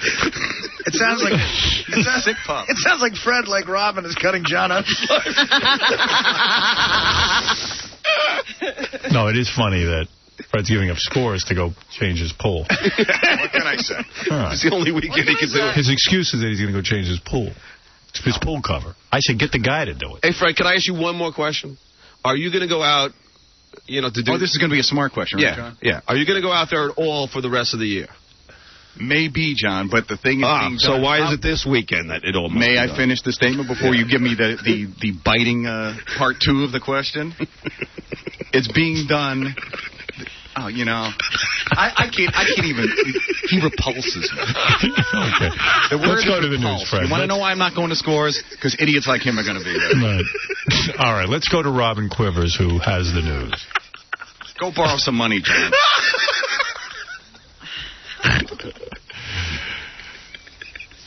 All right. I can't see how you're friends with him. I really can't. I don't either. I love you, Fred. No, you don't. Yes, I do. No, you don't. You know I do. Yeah. You know I do. No, you don't. Yes, I do. Stop. You know I do. Stop. What is this? Is this going to be a different thing when you get off the air? It's going to be like Gary Oldman. No. You know what's great about Fred Howard? He makes fun of me nonstop on the show. He does my impressions. This is true. So then, but then you say one thing about him. Like, Yeah, but John, you're the same way. You don't talk to people for 2 days when they say something about you. You're the biggest baby. All You're the right. biggest baby. Can I jump in with something? Yeah. John's like, everybody's laughing at Fred. The reason why everyone's laughing at Fred is because John brings up every second during the commercial. Yeah. What? You're the one who brings up during the commercial. Can you believe Fred's not going? Oh, thanks for selling me out, Kat. All right, let's go to... Thanks, Gare. Yeah, thanks for pointing that out. That it was me. First of all, the truth is, it was me and somebody else John laughing the about it the John other the day. backstabber. No. Yeah, John the backstabber. All right, I got to go to the news. It was funny the other day. Me and somebody were Let's go laughing to the about news. it. No, the only person who was laughing, John, was you. No, that's not true. The only thing they're doing is they're laughing at That's you. not true. And no, that wasn't true. Gary Shadow just ratted out John. There you go. Let's go to the news. Thank you. I've always hated karaoke. I've always hated John. And karaoke. But now there may be some karaoke you want to participate in. In Germany, they have I doubt porno karaoke. Gently removing. Porno karaoke. Right. Instead of playing instrumental tracks of hits, club owners are showing silent clips of hardcore flicks and inviting patrons to get on stage and simulate the sexual ecstasy. Awards go to the couple that does the best job. I have to leave. I have to go wheel my grill indoors. Well, that's very important. Well, in the way it is. Also, do you believe in God? I don't want to say. Oh, can't talk to me. You're going to be like Benji. Go to the internet. I don't want to say. Look up Dead Left. Yeah, I mean, you know what it is? You can't win with that question. Look up Jesus Bronx. Well, if you do, you're a goofball, because it's like believing in the Easter Bunny. And then if you don't, and then if you don't, and there is a God, he's going to punish me. Well, he knows how you feel. I'm not telling him either. I don't have that. I think the fact that I keep things for myself. I think the fact that there's a debate in your head means you do believe in God. I lie to him. Well, you believe the possibility. Right. Enough to debate it. Sure. No, I don't want to say it here on the air because then he'll punish me if I'm wrong. Well, you stop it. And just you know the world centers around me. Do you think there's a God, and how do you think of him? Or her? I don't think or about it. I don't think about it. You do, too. No, I don't. Oh, you do. I don't want to think about it. I'm jealous of people who do believe. You are? Yeah, because they're passionate people.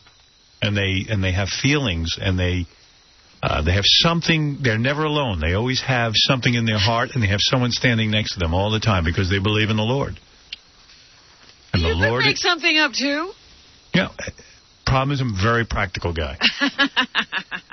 And you won't answer this question. I don't understand not answering the question. Because in case I'm wrong, he's going to kick my ass. But you're acting as if he won't know. He knows in nothing your about heart. me. No, I keep it a secret because I don't even know what I believe. How could he know if I don't know? Well, I didn't want to make this a big deal. It was just a little thing. The majority of people think of God as a spirit or a power. I like the way they portray him on Joan of Arcadia. I knew you would. Yeah. I like How's that? He comes and visits you as different people. Oh, yeah? Yeah. And you can have a personal And then relationship. you can look crazy trying to chase him down. Yeah. So, like different guest stars play him every week or something? That's right. 48% think of God as a spirit or power that can take on a human form. Do you believe that? No. That God can be walking around down here like in Joan of Arcadia? Well, if there is a God, he could do anything. A spirit or power that doesn't take on human form, 27% believe that. 10% don't believe in God. Those are the really fearless. I don't know why people are punished for not believing in God. Why would God be mad at you for not believing in him? Like what? Well, it doesn't make any sense. We don't know. All the rules applied to God don't make any sense to me. Right. Nothing applies that makes sense there. And a human being with a body, 9% believe that God is a human being with a body. 5%, they don't know what they believe. That must mean you're in the 5%. I don't even know what's going on. You don't know what to believe. Is it weird if you only believe in God if you win a bet? I believe if there was a God, he would show himself to you. But then on Joan of Arcadia, he says, look at the tree. Let's see you invent one. See? Exactly. So they explain everything. I'm learning all my religion from Joan of Arcadia. All this had to start somewhere. But was it a random accident? You know. No, I don't think it was. You don't? No. You believe in God? I do. And I have the guts to say it. Oh, look at you. You know, pussy. Thank you. Well, I believe in God as a spirit. This second-rate You believe in God? That doesn't take human form. Oh, wow, really? No. I believe that there's a power in the universe, but I don't believe in a God. Fred has to move his grill. He can't answer.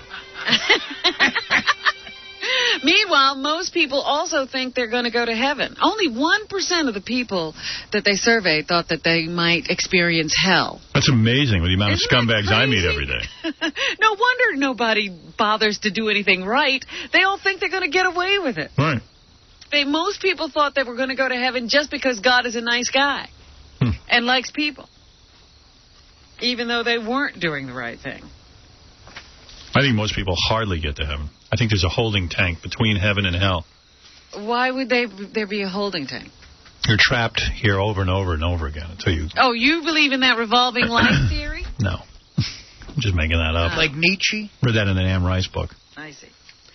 Also, there are scientists who have now extended the life of some kind of a worm to what would be the equivalent of 500 years in humans. Wow. And they think that could translate, like it could happen for humans. They could do this because it was the same, we have the same mechanism that they were tampering with in the worm. Wow. That has to do with insulin. I better stay on the air. I'm going to need to earn more money. But you don't want this life. 500 years. 500 years. Yeah, who needs that? You don't want this life because they had to remove the reproductive system. Oh, goodbye. I was going to say, I don't want to... Am I going to be have fun saying, it's my 350th, I'm going to Scores. Yeah, I mean, they're talking about vital years, Yeah, and that's like, we can let you live for 500 years, but we have to remove your organs. Yeah, so what's the... Well, you just... I'm don't have the specific information. I don't know if the organs to perform are removed. Oh, in that case, I'm the fine. Organs for reproduction probably are removed. Oh, I'm fine with that. See, that would be the question. Yeah, that's great. That's no problem. You'd want to live there. Sure. Right? I'd want to live more. Give me my 500 years. Yeah, I don't even need a rubber. Also in the news, this is the, I guess it's already taken off. The last Concorde has taken off from JFK to fly to London for the last time in the storied history of that jet. I, for one, will not miss the Concorde. I got to take it once, and I got locked in the bathroom. I couldn't figure out. Weren't big enough for you. Yeah, I couldn't figure out how to open it. I got stuck in there. Is it really small? Yeah. It is compact. Yeah. Yeah, I look real good in a Concorde. You fit. All hunched over. But, yeah, you can at least say you were once on it because now it doesn't fly anymore. The last flight was all VIP invited guests, including Joan Collins. So I don't know who else was on the plane. She's still considered a VIP? They don't. They consider her that in London, I guess. Wow. So she got to be on the last flight of the Concorde. They had to stop the Concorde. They're all breaking apart. They don't Well, they last. didn't build anymore. Yeah. What do you mean they didn't last? They've only built the ones that have been flying. They've been flying the whole time. No, I've been having tremendous problems with them. Now. Yeah. Because they're old. Yeah. But they weren't going to replace them. Hmm. And I didn't realize this, but a first-class seat on British Airways, which was the owner of the Concorde, is like $3,500 from New York to London. Mm-hmm. And a first-class seat on the Concorde was what? I think it was about $12,000 round trip. It said $9,000. Yeah. So that sounds like one way to me. Oh, yeah, right. Yeah. Paramount Pictures paid for my flight. Right, you didn't. I didn't pay for mine either. Yeah, hell no. I don't know who paid for that. You could have deep pockets on that one. Yeah. So anyway, yeah, no more Concorde. But I didn't even like the fact that it got you there quicker because it was so noisy. It was an uncomfortable flight. So you're there for 3.5 hours in complete discomfort. Quick is better than being uncomfortable. I know that was a big issue with you. I don't care. Make it as short as possible. I like to fly, and I like to be comfortable when I do. A passenger on a Southwest flight claimed he had a bomb. They say right now, as you're going into the airport, don't even speak about weapons. Don't speak about a bomb. You don't make a joke like, oh, what, do you think I have a bomb? Yeah, so this guy was on this plane, and he said, do I have to say there's a bomb to get you to land? With that, they jumped on him. Beat him up and killed him and threw him out a window. He even got kicked in the face. That's great. And they're trying to stop this, you know. They don't want these people roughed up in flight. But I say let's go for it. Everybody who makes a row in a plane should be subject to a good beating. Yeah. I wish more of that was going on in real life. Not even just about bombs. Anybody who says anything dopey, just give them a beating. Well, I mean, now you're going a little too far. Come here, Benji. Yeah, you'd have to beat up Benji every day. Yeah. A university student shaved his head and pretended to be deaf to convince people she had cancer and get them to give her money. What? Brookline Walters, 24, a student at Ball State University in Indiana, is charged with forgery and theft and could get up to 15 years in prison if convicted. They say that Walters has repaid the money and is cooperating with authorities, but she went quite a long way to get people to donate money. Ball Sack University? Ball State. Oh, Ball State. And, you know, we've been talking about these exotic animals that people are keeping in their homes after the attack on Roy Horn and the guy in Harlem with the tigers. Yeah. A dozen exotic snakes were found in a Manhattan apartment on Thursday. But that seems like nothing compared to a tiger. Yeah, has been issued a summons. Patricio Nunez. Patricio Nudnik. Was issued 5 summonses under the Environmental Conservation Law. Authorities said Nunez had the serpents in containers and a terrarium, and that they were never a threat. They didn't pose a danger to anyone. Police confiscated 2 green tree pythons, 2 vipers, and 4 emerald tree boas. What do they do with them? Do they return them to the wild? Or to send them to zoos, I guess. Hey, John, what's up? Hey, what's up, buddy? How you doing? Hey. You got a minute? I got an extra favor. All right. I just going through a big divorce. You talk about losing everything. I'm losing everything, dude. And I moved into an apartment with 1 freaking window. I needed you to do my message for me because she hated you more than anything. What's her name? Huh? What do you Debbie, mean, like actually. I don't want to say name. Name's Debbie. But what do you mean? What do you mean? Like your answering machine? Answering machine? Yeah, I got somebody that takes your show all the time. All right, I'll do it right now. All right, cool. What's your name, John? Yeah, Johnny C. They call me. Hi, this is Howard Stern answering the phone for Johnny C. If you're anybody, I don't care, man, woman, kid, just leave a nice message. And if you're Debbie, F you. Because you've got everything. You got everything. Turn it apart, so you. That's a song for you, Debbie. You took everything, my house. All I want to do is have a good time. Now I'm blue. I'm living in a rat trap, and I'm the guy working and making all this money. Johnny C's in a crappy apartment. But you know what? It was worth leaving you. Breaking my heart. Tearing it apart. But leave a goddamn message. Not you, Debbie. All right, how's that? Hey, Howard, I really appreciate it. It's just hard, man. I'm losing, you know. You got any iPods? Now you want an iPod? If you can help me, man. It's something to listen to. I drive a truck all the time on the road. All right. Oh, you're amazing, man. You've won a 40-gig Apple iPod. Oh, man, that's awesome. Which holds up to 10,000 songs. Oh, that's awesome. Now you can buy music from the iTunes store with a Mac or PC. Go to apple.com for details. The great thank thing you so much. is now that he's separated from his wife, it belongs only to him. Yeah, you can listen to whatever you want. And don't I lost everything. My TV set. I lost everything, dude. What do you do for a living? I drive a truck. And she probably doesn't even work. No, she doesn't. Yeah. That's why women want to get married. They want some sucker to pay for them. I know. I tell you, man, don't ever get married again. I know now. Yeah. Who was warning you? I hear you talking about it all the time. How long were you married? 3 years. 3 years? So you heard Howard before you got married. 3 years and now everything's gone? God damn, that's unfair. No kids? That's 2. Well, he deserves to be taken. He heard you talk about marriage, and he... Yeah, but you don't know, Rob. You don't understand. You're not out there in the struggle. Oh. Come on. You get fooled by that poontang. Yes, you do get fooled. Damn poontang! We won't get fooled again. Is that what they're singing about? Yeah, of course. That's the basis of every song, everything. All right, brother. Good luck. Thank you, buddy. Should I hold on? Yes. Thanks, buddy. I'm sure he's going to come back. Hold on for dear life. There he is. He'll make a comeback. Johnny C. Right. Yeah. Just needs one good score. Yeah. Do you know what the... what is he... It's Baba Booey. That's all. He's doing his thing. Okay. Do you know what the quadrennial effect is? Yes. You're a broadcast mogul. Yes, that's when a guy gets invited to scores, but he goes to get his pool cover taken off the pool or put on. Either way. Oh, my goodness. No. Never take my side. Viacom CEO Sumner Redstone and President Mel Karmazin predicted a recovery for the U.S. media industry in 2004 thanks to the quadrennial effect. Which is?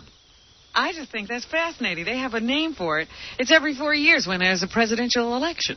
The quadrennial effect. Oh, that. Yeah, I heard of that. That and the Summer Olympics usually pump dollars into this industry. So the quadrennial effect is coming up. Our earnings are up. We've posted strong profits for the third quarter in a row. I once gave a girl a quadrennial effect. Sort of like a Blumpkin, but not exactly the same thing. Right. I always love it when there's special names for, silly things. That's a silly thing.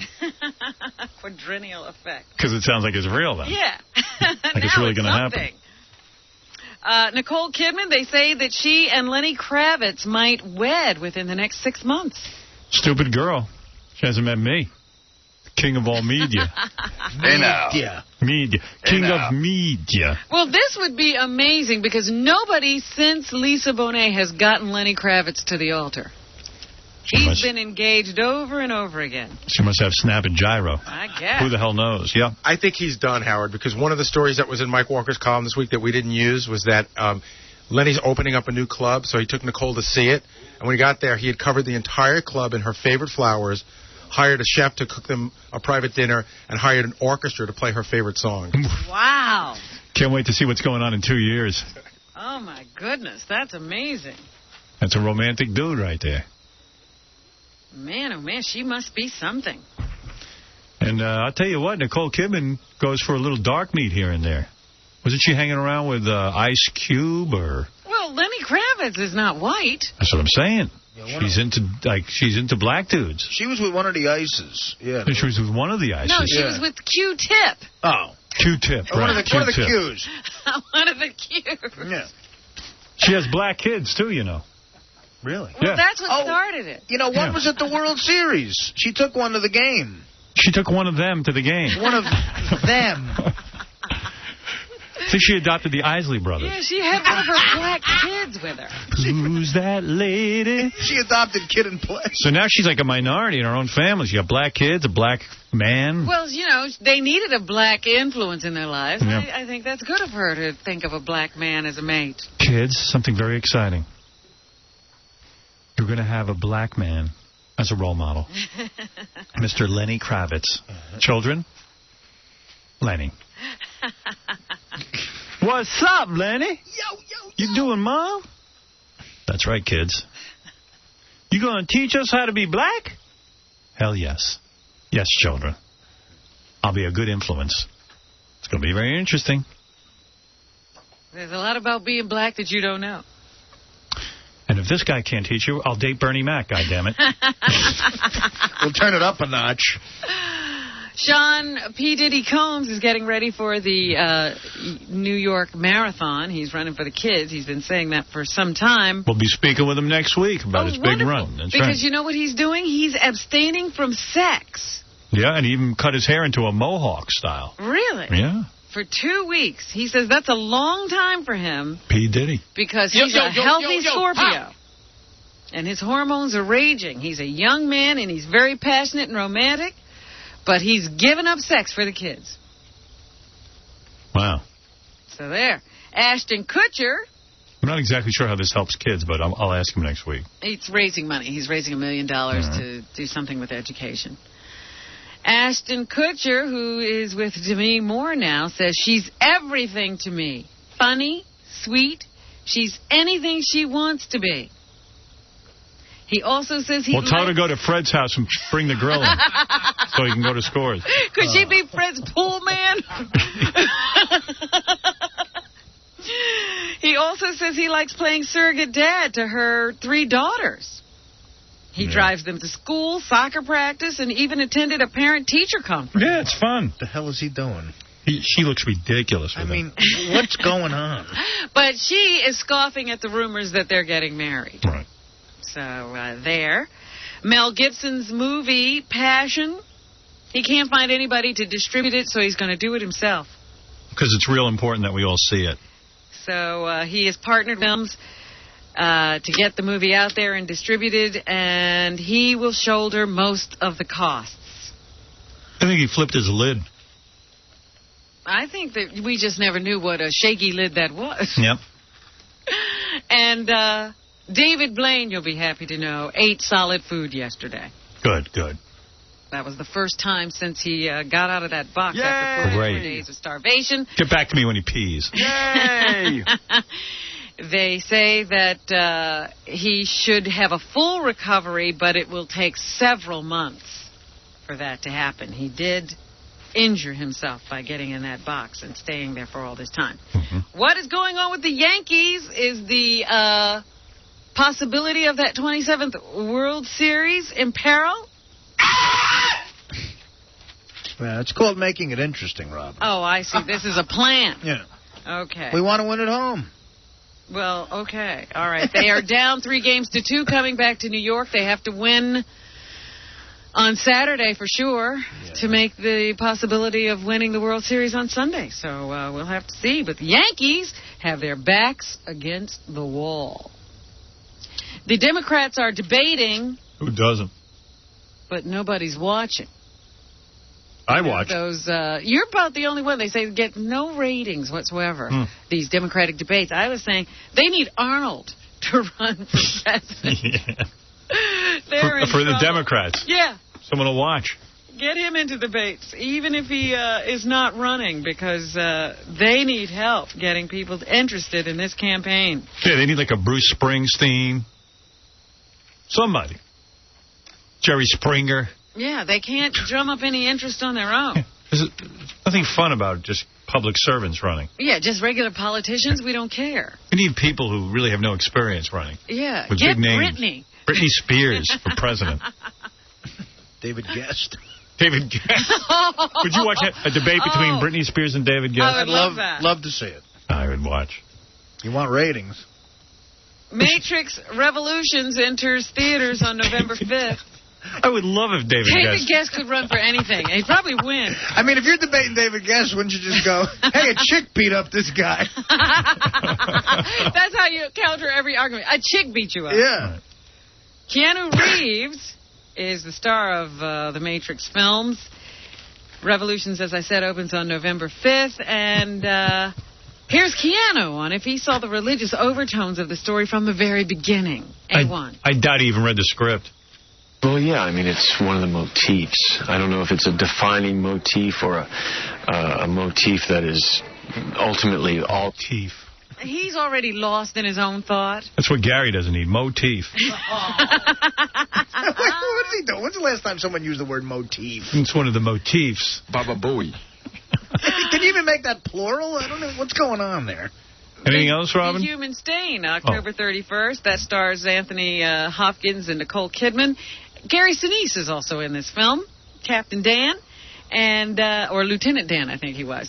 And here he is on If It Was Awkward having Anthony Hopkins lead while they were dancing. I guess they have a dance scene in the movie, A2. Well, I've been a director, so I've been used to leading.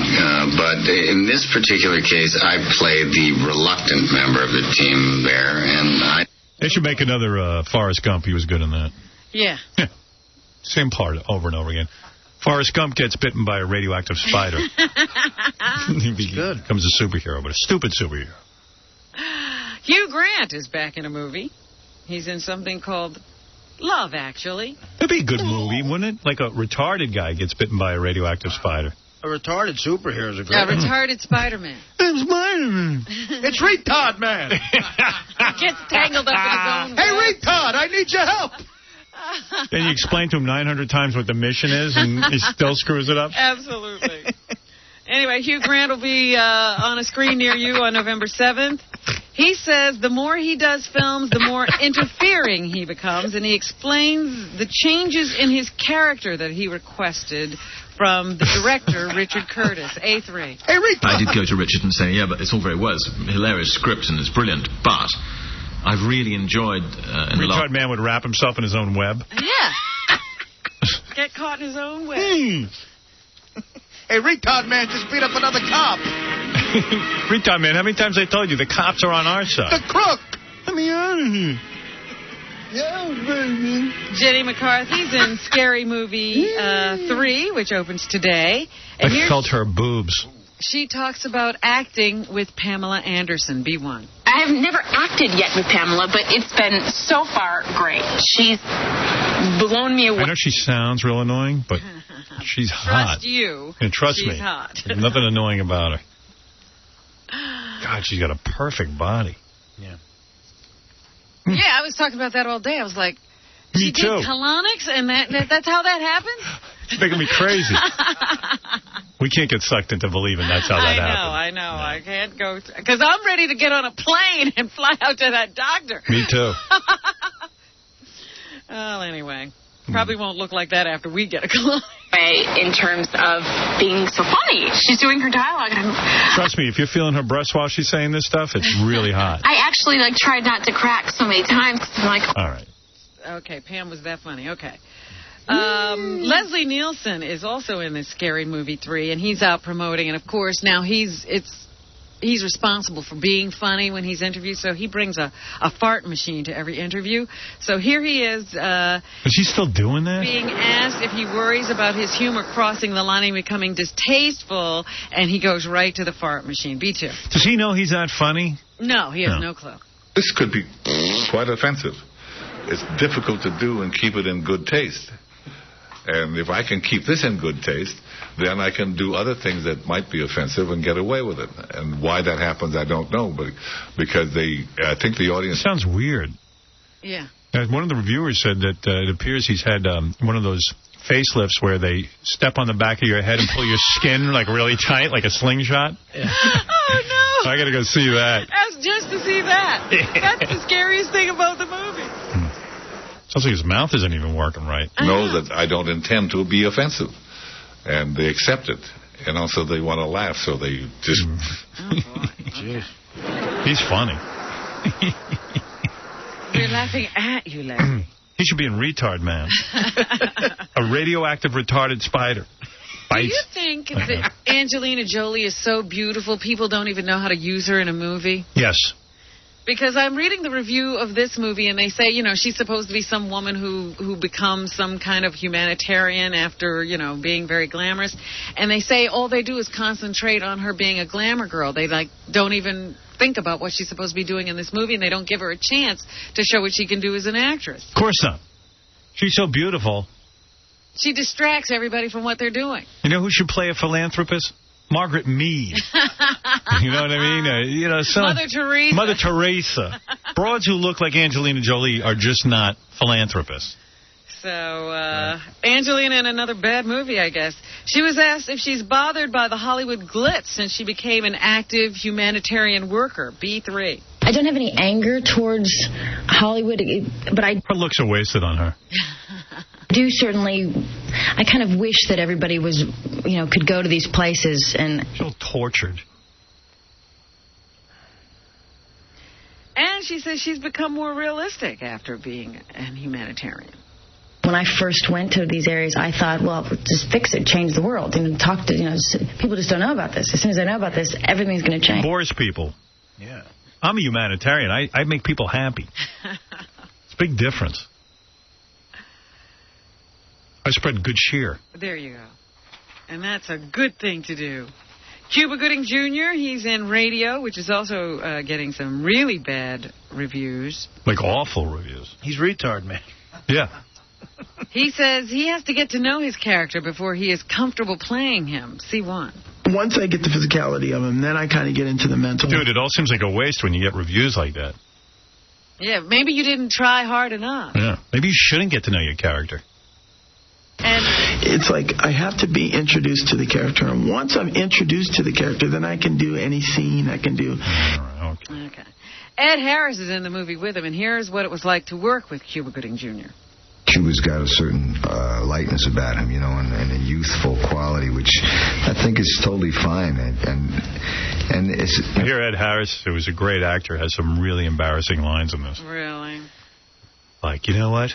Radio's a retarded guy? Yeah.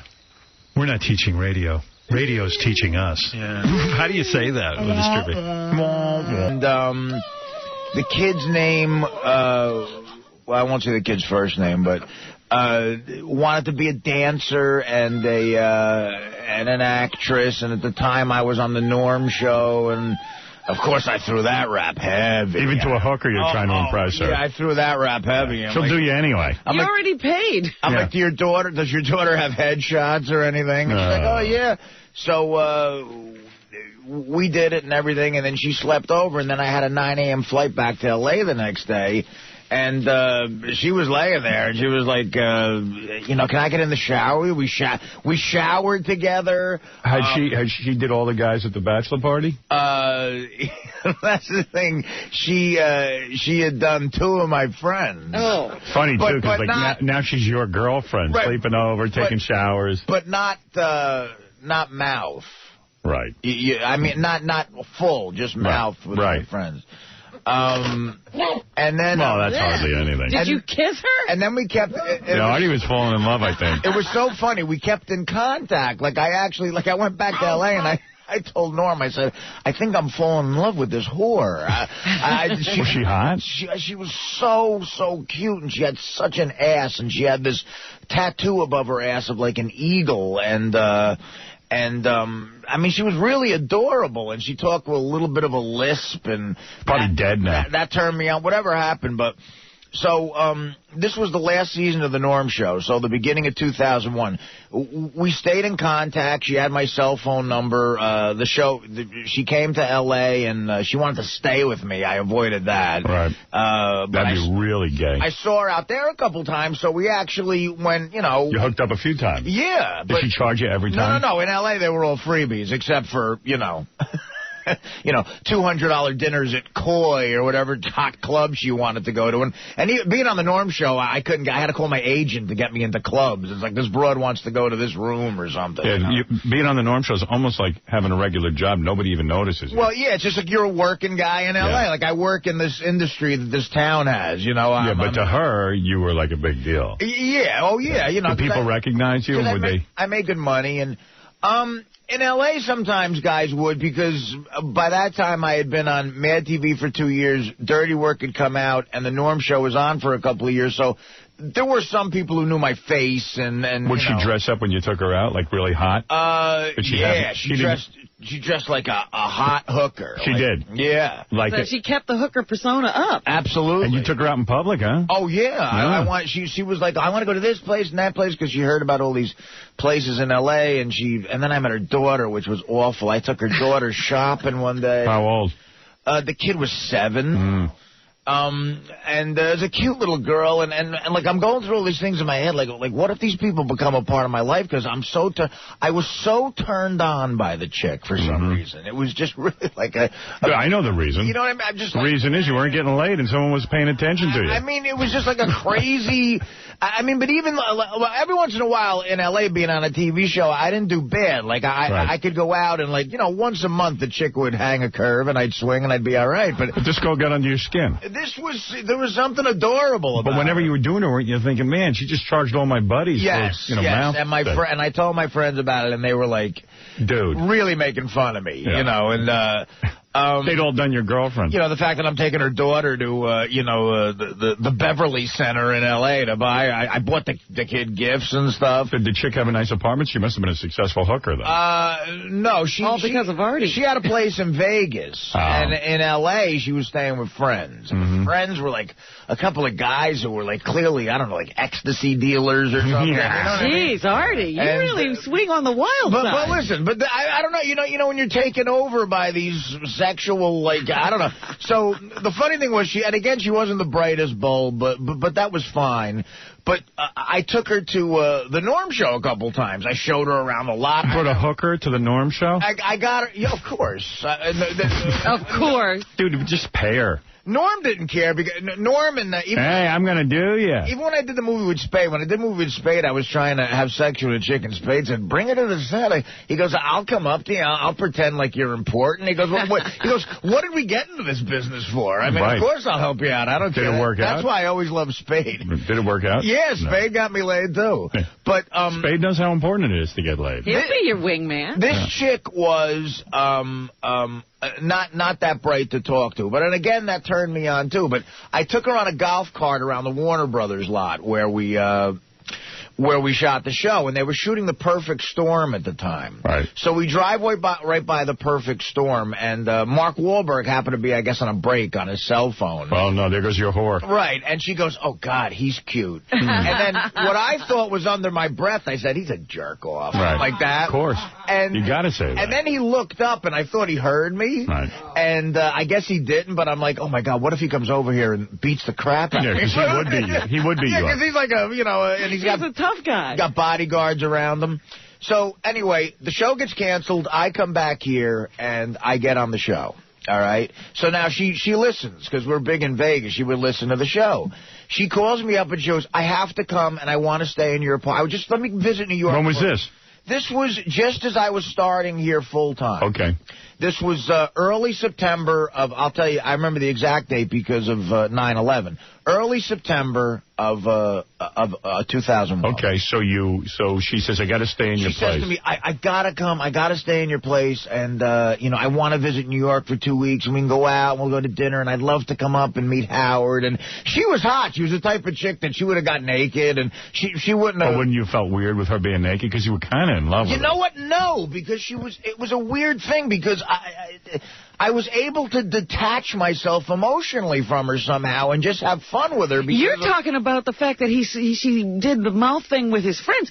She was still working every day with who God knows who. Howard, it was the weird, and I hate wearing them, but with her, I just, I hope. I had to. And the great thing was I never had to buy them because she always had like 40 of them, which is a bad sign. But the funniest thing is this leading to the fact that you pleasured yourself to her last night? Well, she's the one who I remembered. But anyway. This is the end of it. I'll stop bugging you with this, but she. This is interesting. The funny thing she said that I'll never forget. I left it on my answering machine because he wasn't that smart. She was about to fly to visit me on like September the 10th. Her flight got delayed. She was going to fly here on 9/11 to come stay with me for 2 weeks. She could have been in that plane. Well, right. none of them were hijacked from None California. of them came from there. Right. But she was going to come up here and everything. And I'm saying to my buddies, I'm like, guys, what am I getting into? If she comes on the show and stays with me for 2 weeks, it's going to come out that she's a hooker. My mother's going to hear. What the hell is going to happen? Yeah, what do you think? I was freaking out. I was like, you know what? I got to try to cancel and say that she can't come. And you were probably like, wow, thank God. I mean, as horrible as a tragedy it was, 9/11. No wonder you were so happy to come to work Right, that exactly. day. God intervened, and this happened, and I'm going, and of course she can't come. Right. I don't hear from her. So is this the one happy 9/11 story that we're going to get? Exactly. This is, I'm trying to put, for the families out there, this is a bright spot. Right, you should have said this on the air that day. Right. He's telling us 4 years later. By the way, I don't want to make light of that. I'm so sorry for all of you people who suffered. I love you, but it got him out of a fix. Yeah. But so she was going to come here. So now 9/11 was Artie's lucky day. 9/11, happens. Right. And, of course, I get lost in all that craziness. And if you remember, it's so weird, the schedule. I wasn't scheduled. I wasn't full-time yet. Right. I sat in the chair on 9/10. 9/11, you had the kid Vinnie Penn in. Right. I literally was scheduled for 9/12, 9/13, 9/14. So I came, I was like, of course, you with your work ethic, you showed up 9/12. So I was afraid I wanted to show you I was a company guy. So I got on a ferry and got here for 9/12. I did all the days, and I never hear from her. Right. Finally, the next Monday, she calls me. I'm like, what happened? She disappeared, but she's a hooker. She could be anywhere. She could be in Hawaii. Or Hawaii with the Sultan of Brunei, as one of his wives. Yeah. Or a junkie somewhere in... Right. Really? She did a lot. With Beetlejuice. The other thing that was bad for me with this chick, especially knowing me, and thank God I never succumbed, was I'm thinking about your chick with Beetlejuice. I'm sorry. Yeah, but go ahead. Yeah. That is funny. Yeah. But the other thing with this chick is, and thank God I never succumbed to this with her, although I came close, was she was heavy into blow, heavy. And she always had it on her. She had one of those little one-hitters, like where you just, the thing. And she always had it, would always try to give it to me. And I actually put something in the movie Beer League based on that, this hooker trying to get me to do a one-hitter, because it was just funny the way she'd do it. Like, we'd be in a car, and she would be doing it driving, and she would just go, you want a hit? And I was like, and my head would go back and hit. Want a hit? Hey, where's my kid? Yeah, right. But, so anyway, she finally calls me the Monday after 9/11, and this is how she referred to 9/11. She was so ditzy. She would go, Artie, it's, such and such. God, I didn't make it. I'm so sorry. You remember, I was going to come last week, but then the accident happened. She referred to 9/11 as the accident. Yeah, well, those planes accidentally went into the building. Right. She said, I was going to come over to stay with you, but then the accident happened, and I couldn't make it. But I really want to try to reschedule, and I'm just curious if you're okay for, if anyone you knew was in the accident. And, it looks like I haven't been. She was never to New York. Is that the last you heard from her?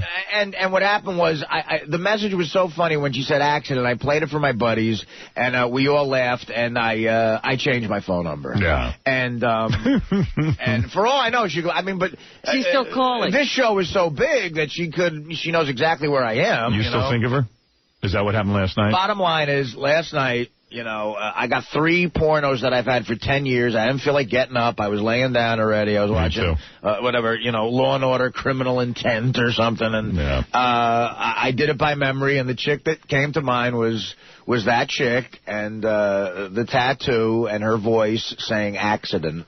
The accident happened, and the tattoo got you. That's totally... Her back was real tight. Her back was tattooed with an eagle, and her ass was just, again, you talk about hookers. How was the face? Her face was, my one buddy, you know, he'll corroborate this because he thought she was so cute too. She looked like, she looked a little bit like Natalie Portman. Oh, that's nice. Yeah. For a hooker? Like, absolutely. It was like Pretty Woman with Artie. Yeah, but you know... Except Artie's no Richard Gere. as you got closer, you could see the mileage on her face. But taking her to the Warner Brothers lot, now talk about a closer with chicks. Yeah. And we were next to, we shot the Norm show right next to Friends. Right. The Drew Carey show, ER, and West Wing were all right there. And we all ate in the same... Did you do her, right at the...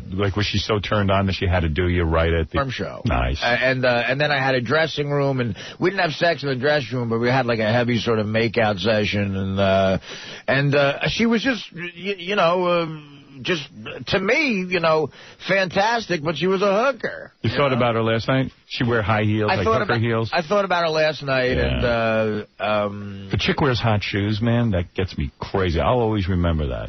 But on my way to the plane from L.A. to Vegas, she immediately hopped in the shower with me. We took a shower. I missed the plane. I had to so my buddies all left, and I had to get a later plane. They were going back to Jersey. I had to go to L.A. And she goes, she drove me to the airport. You know? And you think Dana gets jealous when she hears this? Because she shouldn't. You know what it is? Well, here's why she shouldn't, because the chicks don't understand that. Here's why. Beth always says to me, you pleasured yourself? Did you watch porno? I go, no. Yeah. She goes, well, what did you think about it? I said, I thought about you. Right. She goes, I'm not an idiot. Of course. I know you guys never think about the chick you're doing. Know that, yeah. I go, so what do you want me to do? Tell you what I was thinking about? Right. It's embarrassing. But the thing with Artie is no girl wants to hear that a hooker was so hot that he still thinks about her when he's alone. But unfortunately, that's the way it goes.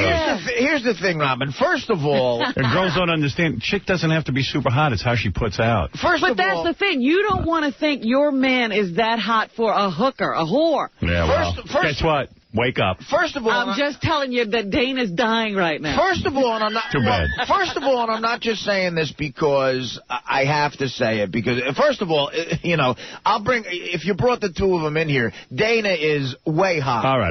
You don't have to go into it. She's just way hot. We know. She's better looking. She is, but and the other thinking about the girl. And the other chick she was so dumb that you could never be with her. After 2 days of conversation, but you think about the Dana's sex. Dana's more intelligent than I am. I have a conversation. Artie. I'm just trying to say all right, that. Stop the story. Now you're getting mushy. No, but I'm not getting mushy, but yeah, as far as thinking about someone when you're doing it, it was and when I started thinking about her, it took me. I was done in 3 seconds. Well, I had to feel good, don't you, buddy? Yeah. And by the way, do you think about the time in the trailer that she had to have you because she was on the set? Oh my God! Yeah. I mean, how hot is that? I went out. Look at me. I had a chance to go out with an actress, right? A couple actresses in my wild spree I went on for a few months.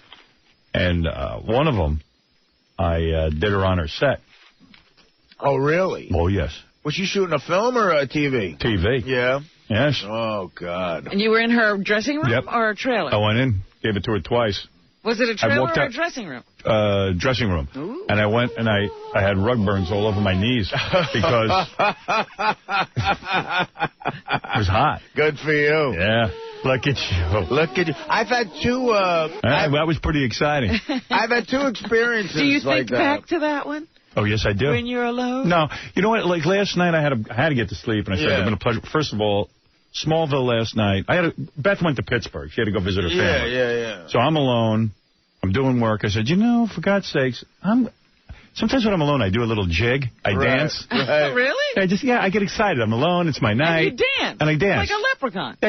I go like this. I'm nude. I was going to the shower, and I went. My, what a all wonderful right. I go like day. this. I just go.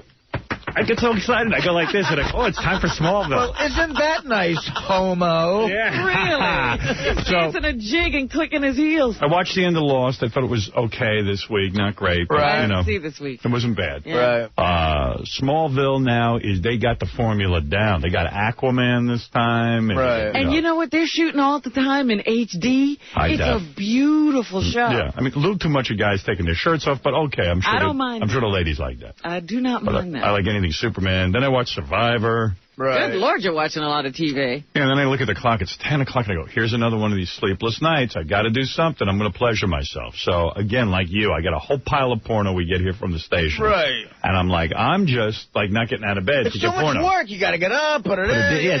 It's defeating. So I've got, on cable, I got On Demand. Right. Went right to the porno channel. And I don't know, for some reason, there wasn't that many selections. But this one I got was hot teenage sluts who, I forget the name of it, but like they just turned, this is the description. They're older, but they go, just turned 18. And they even put some of the braces on these girls. Some of these girls are like they're 30. But, right. All right, I go, okay, some teen sluts who... Yeah, it's Cher when she got her braces. And it was a Larry Flint Hustler video, and some of the chicks are heinous. It's like they just dragged them off like from the tunnel. And that pisses you off. Yeah, oh, you know man. I mean? It's like, why? How dare you waste my time with this? And the move is now they string a bunch of pornos together. They charge you $10 for 6 hours of porno, and I last 15 seconds. So right, it's like, right. How much does it cost? It was like $10.95. Oh, my. Yeah, so, But all right, look, I make a good living. I'm not going to sit there and sweat it, but it does still bug me, A buck's a buck. Right, $10.95, and you're going to watch for 15 seconds? Yeah, I don't want to get ripped off. When I think about what we're putting on demand, what you get for the month, just for that one price. Right. And you get, like, our, libraries of material and, what we're doing. But, okay, never mind that. I'm not here to talk about that. I thought about that yesterday. That is mind-blowing. Yeah, mind-blowing stuff. But anyway, having said that, I put this in first chick, pig. I mean, chick from a foreign country, can't even speak English that good. Boobs look awful. I'm like, what the hell? Fast forward right through that. Boom. Get to the second chick. They prove to you first that she's a teenage slut because they show you where she goes to college. They show you her college ID. And this chick goes to FIT, Fashion Institute of Technology. Right. And they're talking to her. I fast forward through all that crap. They get her in the bed. These two chicks start doing each other. One of the chicks got a belly on her. I swear to God, three rolls on the belly. What are they doing? Like, what's up with the casting department? How dare they charge for that? And the teenage slut she got from FIT. Kidding. No, and I couldn't even control it. It was like, whoa. What? It turned you on? I got turned on, yes. Wow. Teenage sluts. Barely legal pigs. Hey. I was into it, man. Piggy chicks, it's like they're just all dirty. You probably think they'd probably put out more. Oh, there's no doubt. There was evidence of that. I mean, they were just filthy, dirty whores. That's what I used to look at this chick, and when she, came up to my room, and I was like, she might have literally just been with some redneck, trucker. She was with your friends the first time you did it. That doesn't bother you. See, that would bother me. I know you've gone to hookers before and tunnel bunnies and stuff. Well, don't clean up the piss. Reputation. I went to one tunnel bunny in my life. Artie. Well, That's one more than most. I was 18 years old. All right. We were in the city. Me and my buddy said, let's try it once, and we went, and that was it. You can argue all you want. If you weren't Artie Lang on a radio show, you might still be with that chick. Yeah, that's true. I never thought of that. Robin, who's arguing that point? You could have married a hooker. What am I? Well, yeah. Pretty woman. When do I argue? Like Richard Gere, Artie would have picked her up and carried her over the threshold and then broken his back. First of of all, before I got into show business, I got... Artie, let's shoot a movie. I got several regular chicks. Let's calm down. Let's shoot a 10-minute movie with you on demand. Let's find this chick. And it'll be like, what if Artie married a hooker? I'm not Quasimodo over here. Yeah, like, and you know what? We shoot the movie, get that like a makeup guy to give you a big hump on your back. Yeah. Like an ape outfit. I don't need it, believe me. Quasimodo. I can hear the bell. Oh, master, please hook up for me. God, some of the conversations too. Like she wanted me to get her a part on the Norm show. Because she wanted to act and then give her daughter a part. I promised her just everything. I just kept saying yes, yes, yes, and we got to get her on the air. She showed up to the set and I gave her a script to the show, and I said, hey, look it over. I mean, maybe there's something you can audition for. And I'm like, liar. We got to reunite you two kids. Yeah, we're going to find your hooker. She might be dead. Yeah, you can find her. She was heavy, and you know what else? Meth, too. She liked crystal meth. Oh, what a mess. Wow. Did she get into her past? Was she like her father abandoned her? We had all those conversations. She, actually, her father was in her life, but her mother had issues. Her mother was sent to prison for something, and but she was telling me the money she made, and she made boatloads of cash. You're not going to believe this. My mom's in jail, and I'm a hooker. Right. Anyway, I mean, again, great story. Well, it is. It is. It is a great story, but that was like, living in L.A., what are you going to do? Hey, Pete, good morning. Welcome to the show. It's Friday. Girls in L.A. Yeah. Not for me. When you Quasimodo, there aren't any. What am I, John? You're no good. What am I, John Stamos? Hey, who is this? What's up, Howard? Yeah, Pete, go ahead. Yeah, probably listened to Wendy the Retard for about, let's say, 20 hours yesterday. I loved every minute of it. I got to tell you something with Wendy the Retard. First of all, I woke up this morning and turned it on, and Wendy was sleeping. Yes, I listened to that for a while. It was the most bizarre thing. I said, why am I compelled by this? Maybe it's because my own channel, but... No, because I'm sitting there listening, and I said, you know what? Oh, she's just sleeping. But I could not make myself change the channel. And it was because it was a real person, and I wanted to hear what it sounds like when people are sleeping. Well, Gary and I had such issues because, I go crazy because I'm not there at Satellite. So I put other people in charge. And one of the guys says to us, can't believe this. We launched the news, and now we broke away for 24 hours for Wendy, and nothing's happening. And and it's wallpaper, and it's got to be produced. And so I said, look, let me explain to you what's going on here. Satellite can be everything regular radio isn't. I said, you had blank air before. We have nothing ready to go. Rather than have blank air, there's a microphone on a retarded girl from our show, and it's just on. Yeah. And I said, you check in, and then you check out. We don't have to worry. If people don't like it, they could listen to it. There's 120 music channels to listen to, or whatever they got there. I said, there's all kinds of content. And I could either go silent or leave Wendy on. And it was magnificent to me. I must have listened to her sleep for about 20 minutes. You know what I listened to yesterday? Probably 20 more minutes than people listen to Jack FM. Absolutely. You know what I listened to yesterday? Mm-hmm. So I listened to her sleeping this morning, which was a riot. But driving home yesterday, I went back to it. It wasn't on my whole ride.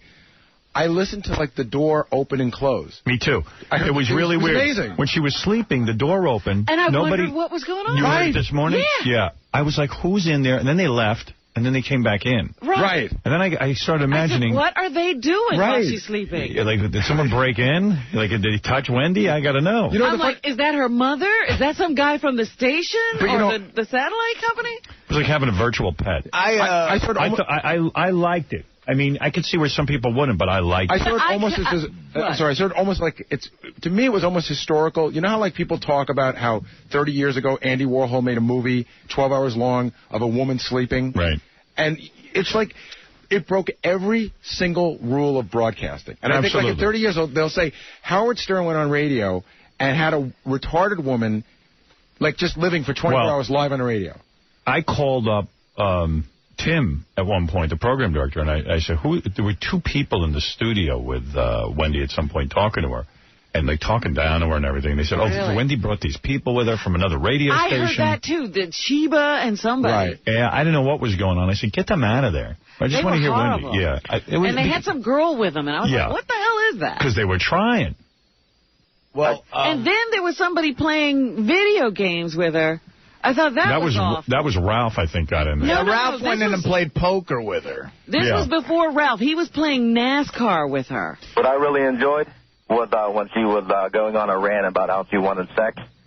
You see, I didn't hear I missed that. Because I was going to call. I tried to call Ralph on his cell and tell him they tried to seduce Wendy. Yeah, there was a time she got really horny, and it seemed like she was hoping somebody, a guy would come down there from, listening to her. Do you think Wendy has those kind of urges? Of course she does. Oh, every minute.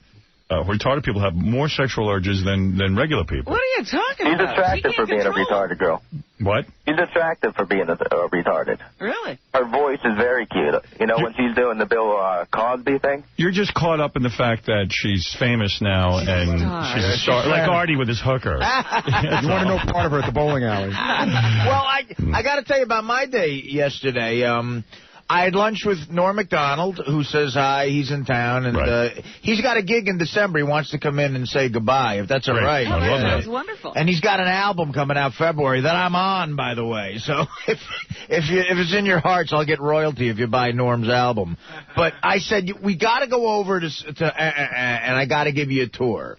So we went up there, and we saw everything. I couldn't be on mic, but he went inside, and he said hi to Brewer. And he came out, and he's like, my God, man, you could say whatever you want. This is just like, it's unreal. And he walked around just fascinated by everything. And then we went in to see Wendy. And Wendy was sitting there with a pair of bunny slippers on, drinking a mug root beer, just looking at the mic, mumbling stuff. And me and Norm were looking at her going, this is just... like, insanely compelling. Like, I mean, it was almost... Did Norm talk to her on mic? No, he didn't want to go in. Hey, Wendy. Well, you know what? He's like a fan, and he knows your rap because he goes, maybe Howard will think I'm ruining it a little bit. He wants it just... No, if Norm had stopped by, it would have been funny. He goes, he wants it just to be real and everything. But we stood there for like 10 minutes looking at her, and just she would say something, mumble this, drink a mug root beer, and just look straight ahead, sit, and... I thought to myself, she's living my dream life. Right? But the snoring was even weird, though. I mean, she was sleeping. It was kind of perfect for radio because I guess because she's fat. She'd make a lot of noise when she sleeps. Oh, my God. Yeah. I mean, like, wait, do I have that? This is her snoring. Hold on. I think this is it. Wait. Listen to that. Yeah. But it became relaxing. Yeah, I know what you mean. Sounds like my bulldog. And did you catch that she starts talking in her sleep? No, I didn't hear any talking. She would just go, no. Really? Yeah. She's brilliant when she talks in her sleep. Did it make you a little jealous that anybody could be that relaxed? Oh, I was so angry because it was another sleepless night for me, and I go, why can't I do that? Why can't I do that? You should play that when you try to go to sleep. Yeah. It's the same jealousy you have when Gary's sleeping on a plane. Right. Yeah. You're up watching Under the Tuscan Sun. Hey, Howard, did you hear the time when it sounded like Wendy was touching herself? It sounded like she was kind of getting... Go back and find that. Oh, yeah. She was moaning. She was talking, but it sounded like she was moaning at the same time. I'd love to hear her horny bit. And find that horny bit, if you can. I mean, there's a lot to pour through there. But hey, Howard, I got a question for Artie since he brought that up a few seconds ago. What? How long are you going to be at Sirius? Because I remember about 6 months ago you were saying you might not be there that long. Oh, I'm going to be there as long as, the liver holds out, and, I'll be there as long as I can, man. I think Artie's getting excited about the move. I really am. As we're getting closer, I'm into it. Artie was in the throes of a breakdown when he was saying all that. So you can't hold him responsible. Yeah, this is a guy who was trotting a hooker around Hollywood like it was his girlfriend. I mean, the point is, I'm not, like, with any... Do you realize this is the longest I've ever held a job in my life? Be proud of it. Hey, it's a good job. I'm saying I'm not a person who's that into structure. Can I go back to the hooker story? Evidently you are. But I'll tell you, like me and Norm yesterday looking around, it's really exciting. Like, Norm was impressed by everything, and it's fun. It's just a lot of fun. It's a cool place. Artie, you know Howard's going to dinner with Jackie. You better be careful nowadays. Artie's got nothing to worry about. After I heard that interview, I said, oh. I guarantee there'll be a return of Jackie by the end of your career.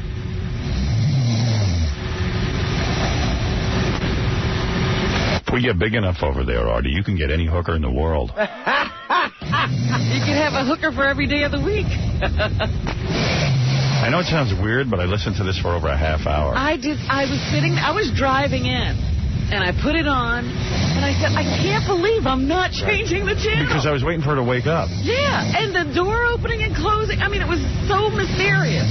Yeah, Sean, you're on the air. Hey, Howard, how you doing? Hey. Yesterday, listening to that, it was awesome. Awesome. I know. I don't know why, but it was. It was just because I guess it was just there. It was crazy. It was almost like I was at the zoo. Yeah. You're listening to it. You know, it's like you'll go to the zoo and you're at the gorilla cage and just watching them walk around doing nothing.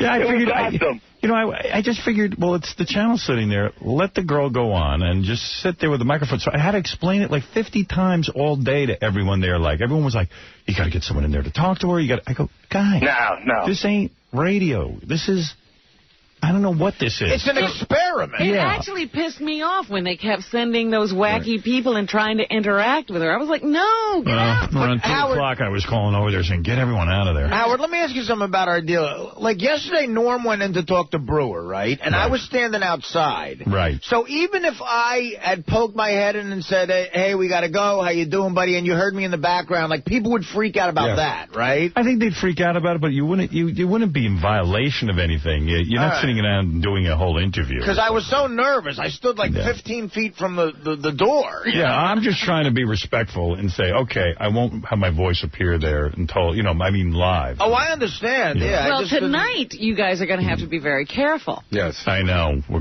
That's why that's the only reason we're not live from Scores. We have to tape it because they're really worried about our voices getting on. So someone will just vet it for our voices. Everything else will be left as is. Not a later Monday night. And we need to figure out, we have a list of people who are going, and we need to figure out who... All right, let me take a break. We'll do all that. Okay.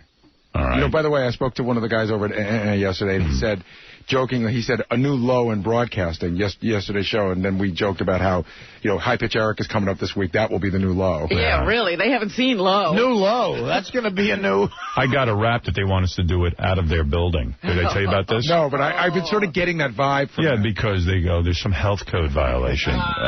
Somehow we seem to be too offensive. All right, listen, let's take a break. We'll come back. There's a lot to talk about. I've purposely not scheduled any guests today because we have so much tape to get to and so many things to talk about. We'll be back right after these words.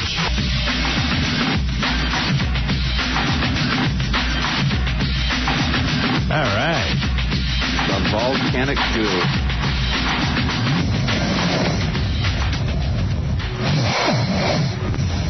History was made yesterday with 24 hours of Wendy sleeping. Should call and congratulate her. I think she's off the air now. That was her 24 hours. I think she said she was going till 6, yeah. No. I'll call her later. She wondered if she was going to be on the show today.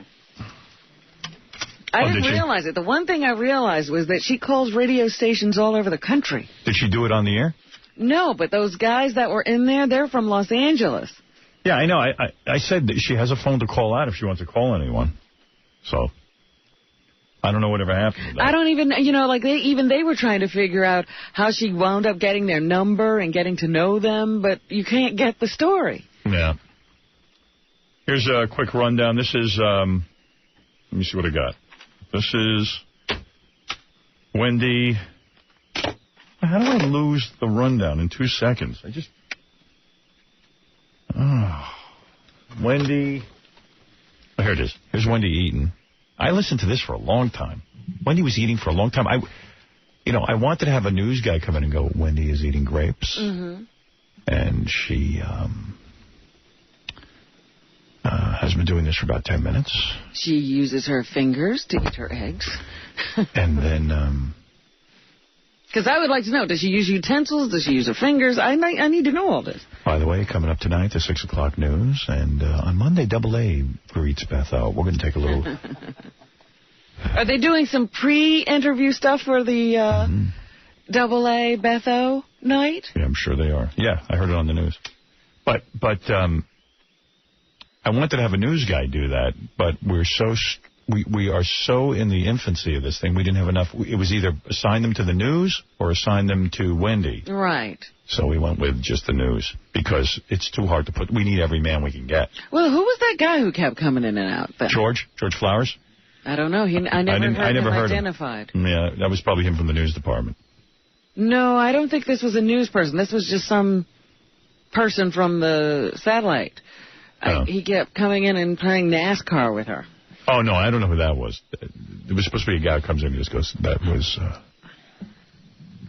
I think that was Mel, actually, who you heard. Who was playing NASCAR? Yeah. Well, she beat him. I'm very concerned about the company. When I got there, Ralph had just played poker with her, and I was. Did you hear any of that? I heard it. I heard when she had a pair of nines, and Ralph was trying to explain to her that she should fold them because it was obvious the other people had like a flush. Right. And she said, I don't care. I like having nines. They're lucky for me. Yeah. Did she win? No. And Ralph said, I told you. And she couldn't care less. And he goes, well, what happens when you lose all your money? She goes, oh, they give you more money. And she's on one of those plays. And she's right. Play every hand. Yeah, why not? Well, who cares?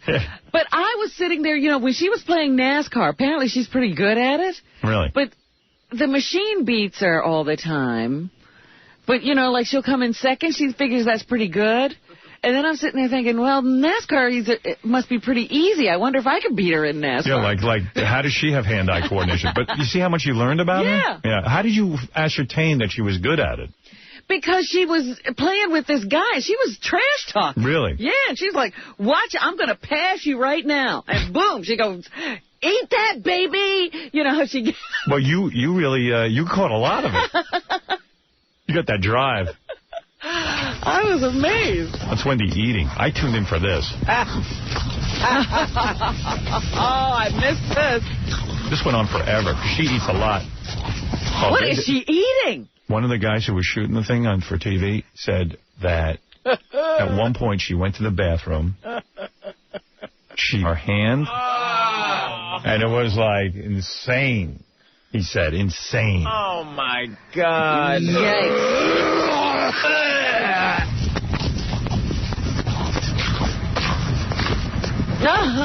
What is this?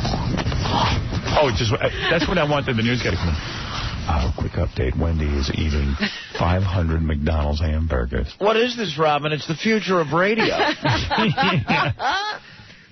And then Wendy played the drums for a while. Did you catch any of that? I heard a little bit of the drum playing. I didn't hear that. Howard 100 News. Special report. And you'll hear it live right here on Howard 100 as Wendy does her Buddy Rich, Gene Krupa imitation. Who's your favorite drummer, Wendy? Richard Crispy. Wow, okay. Well, you're going to play Richard Crispy for us. So here we go. Are you going to work on the snare? Are you going to work on the tom? What are you See, that's one of the news guys. Yeah. Yeah, that's George. George Flowers. Yeah. Going to work on? I'm going to work the drums and work it all up. Okay, well, let's see. We're going to listen to a little bit of Wendy play the drums. See, he wasn't supposed to be talking to her. But maybe he was interviewing her for the news. It actually sounds like an interview I heard once with Keith Moon. Same exact thing.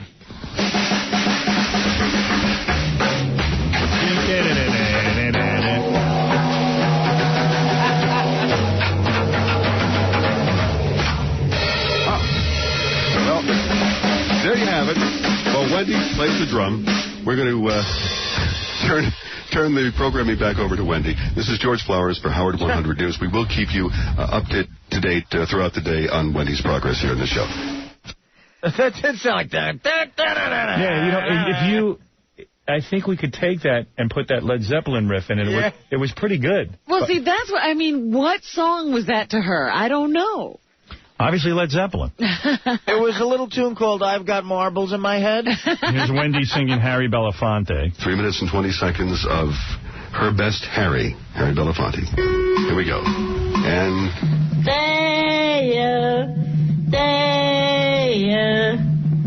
Daylight come, I'll go home. Stay. It's a day, it's a day, it's a day, it's a day, yeah. Daylight come, I'll go home. Nice. Wendy's sleeping. We heard that.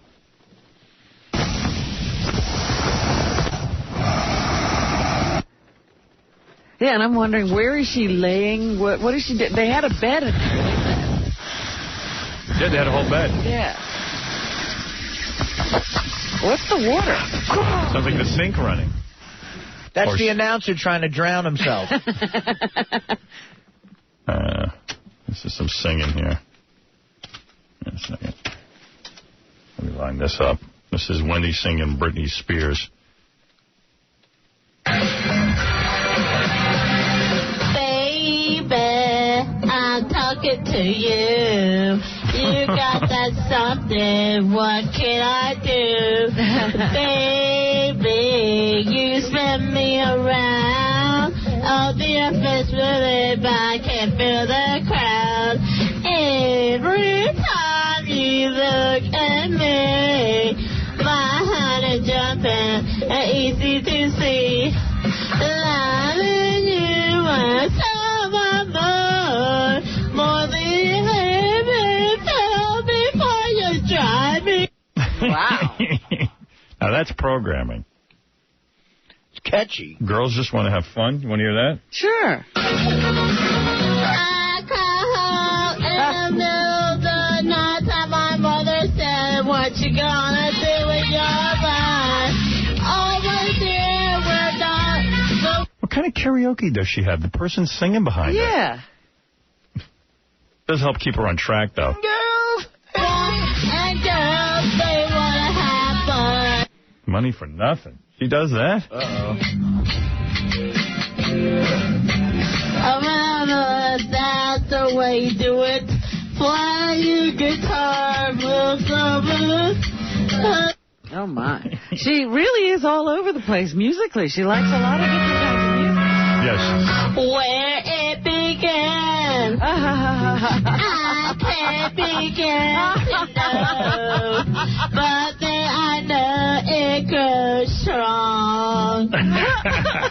Oh, what is this, the monkey? Yeah. No, this is Neil Diamond. Yep. Oh. It's Sweet Caroline. Oh, yeah. This is when they do it. Caroline. What? This should be your opening song every day at Star 100.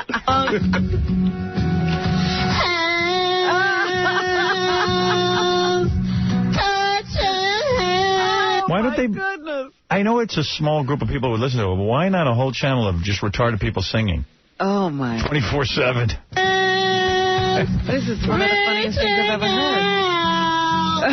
Touching me, touching you, sweet Caroline. Her poor mother. Wow. No wonder her mom drops her off and lets us watch her for 24 hours. She's got a break. Where's she at, a spa? Could you imagine being in the same house as that? Oh, I mean, you know, it's cute for a day. It starts at 6 a.m., too. It's not even cute for a day. Good time. You were tuned in most of the day. I guess you know. But it was because it was like a train wreck. Do you get the feeling that since they were up here playing the Family Feud, do you get the feeling that the other daughter sort of gets away with whatever the hell she wants? Because the mother's so busy paying attention to Wendy? Absolutely. Yeah, like the other one's out just having a blast. Nicole Bass was there for a while, too, the world's largest bodybuilder. Oh, yeah? Yeah. Like having a giant hamster. 24 hours. Yeah. Yeah. Okay, let's get down to it. First of all, if you missed this yesterday, I got to play it for you again because I played it late in the show. This is Joan Rivers in England. Maybe you read about it in the paper. She was a guest on this talk show. It's really good tape. I love it. Yeah. You don't just say anything to Joan. Joan will put you in your place. Yeah, this is Joan Rivers. She's on some talk show in London. It's like 3 guests. She's one of the guests. And there's this black dude from the Caribbean, I guess he... A black? And he just all of a sudden mutters that he's sorry that Joan doesn't like the word black. I finally figured, you know, apparently he has a mixed-race child. Right. And he's not involved with the child, and he's protesting because he thinks his child should be introduced to his black heritage. And somehow during that conversation, he thought Joan didn't like the term black. Yeah. So Joan goes ballistic. Listen to this. It's great. Did the film help, or was the film a problem to your real-life relationship? No, the film helped enormously. It helped enormously because if we are aware that all England is looking at this. And we're not playing it. We're not playing it. This is not drama. This is you and me. Because there are hundreds of thousands of Caribbean children. Since Black offends June, I will make Black, it... wait, no, just stop right now. Black does not offend me. How dare you? How dare you say that? Black offends me? You know nothing about me. You sat down here. How dare you? The use of the term black offends you. Well, the use of the term black offends me?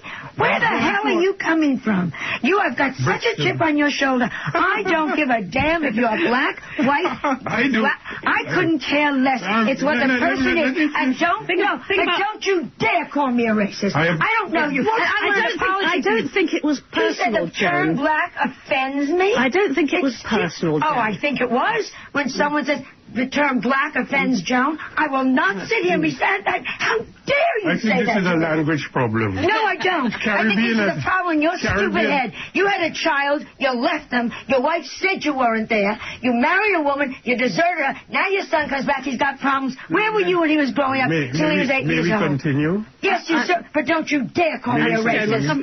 Don't you dare call me a racist. Okay. I'm sorry. I know, but I will not be. I will not. How dare you? I have great sympathy with both sides, but I am starting to feel like Oprah. And you're a racist. I mean, aren't you amazed? I mean, how stupid can somebody say that? Now, please continue, but don't you dare call me that. Son of a bitch. Right, Darkus, can we just say that... Please continue about this wonderful father who left his 3 children. Can we just say that you don't think Joan is a racist, and then perhaps we can move on? Damn right. I don't know whether she's a racist or not. I don't care. You said the word black offense? Normally, That's the stupidest thing I ever heard. Normally, I wouldn't ever meet you in my life. No, nor would I choose to meet you. Okay. No, I didn't. Hey, listen, we're going to... No, she's not a racist. Thank you. Okay, please continue about your stupid film. Right. Can we talk about your tour, Joan? I know. Talk about anything you want. I don't think you brought me here to be insulted. I didn't know it was I brought here to be insulted by someone to be called a racist. Let's go on with my film, please. Please go on with your film. I think we have to move on now for time reasons to Joan. Please go to Andrea. I'm so upset. Andrea, should we talk about plant photography? Please. While Joan and Darkus glare at each other in the corner. I think, you see, this is why we bring in plant photographers in moments like this. Nice. Oh, that was great. I love angst. You know, the funny thing is, the guy's right. She did misunderstand him, I think. I don't think so. How so is right. Well, I mean, I think he's saying that she thinks by saying the word black, that's offensive. Like she'd prefer African American. Well, how did he get that impression? Yeah, how would he know? Who knows? We didn't hear the rest of the conversation. Right. Hey, Chuck, you're on the air. Howard. Yeah, then I got to take a break. Let me tell you what, my friend. I have listened to you for 20 years and never missed a show. I'm a disabled 55-year-old guy. And I've had 44 surgeries. You have got me through so many days. There are so many different things, man, that I wanted to say to you. But the main thing is I'm not going to be able to go to with you, man. I just can't swing it. I'm sorry to hear that, but we have 36 shows left on terrestrial radio. In fact, yesterday we had a big meeting about, do we want to throw a party? How do we want to end this thing? And you got to go out with a bang, man. Yeah, I don't know. I was thinking about it, and I think the best shows, we were talking about maybe doing a show where all the fans could come in and all this kind of stuff. And I said, the best shows are when it's just us sitting around and we're in the studio and there's quiet, because the show is really designed for, like, the one guy sitting in his car listening. Right. So, to have those big party shows, and we've done them in Vegas, and, we did the birthday show every year, but those aren't my favorite shows. My favorite shows are the ones where we sit around and we reminisce. And what I would like to do, starting right after the Thanksgiving break, because then we'll only have 3 weeks left on the air, I would like to begin a process where we do a series of shows of, like, sort of wrapping things up, where we take a look at some of the great moments from the show, and people come in, people who have been a part of this whole incredible 20 years with this company. So like a Friends compilation show, like one of those things where you take your favorite scenes? No, well, some of that, but mostly, all the people who worked with us, people who have contributed over the years, they stop by, they say a quick hello. and a goodbye. Right. And, it could be really cool. Like, even some of the people you never meet, some of the people who work here in the traffic department. Hello. Some of the general managers we've worked with over the years. Just a whole bunch of different people. Because as far as I'm concerned, I mean, I'm leaving here, and I would be, I'd be just as happy if they let me go today. There are people in the company who have gotten extremely bitter that I'm leaving. I think what I'm guilty of is giving them 20 years of incredible ratings, of incredible revenues, incredible... You're like Roger Clemens, who's now going to Houston. Yeah, I don't know why... nobody's going to give him a break. Traitor. I don't know why people in my company feel they have to attack me. They feel that I'm a real threat going to satellite radio. The industry has taken such offense to me going to satellite radio. Even though you can't ply your trade here anymore. Yeah, I mean, I can't do a show here anymore. It's a miracle that I don't even know how to do a show here anymore. At it's the ridiculous. very least, you'd think they'd understand that. It's not but like they don't care about that. Okay, can I say just a couple quick things before you hang up on me? Yeah.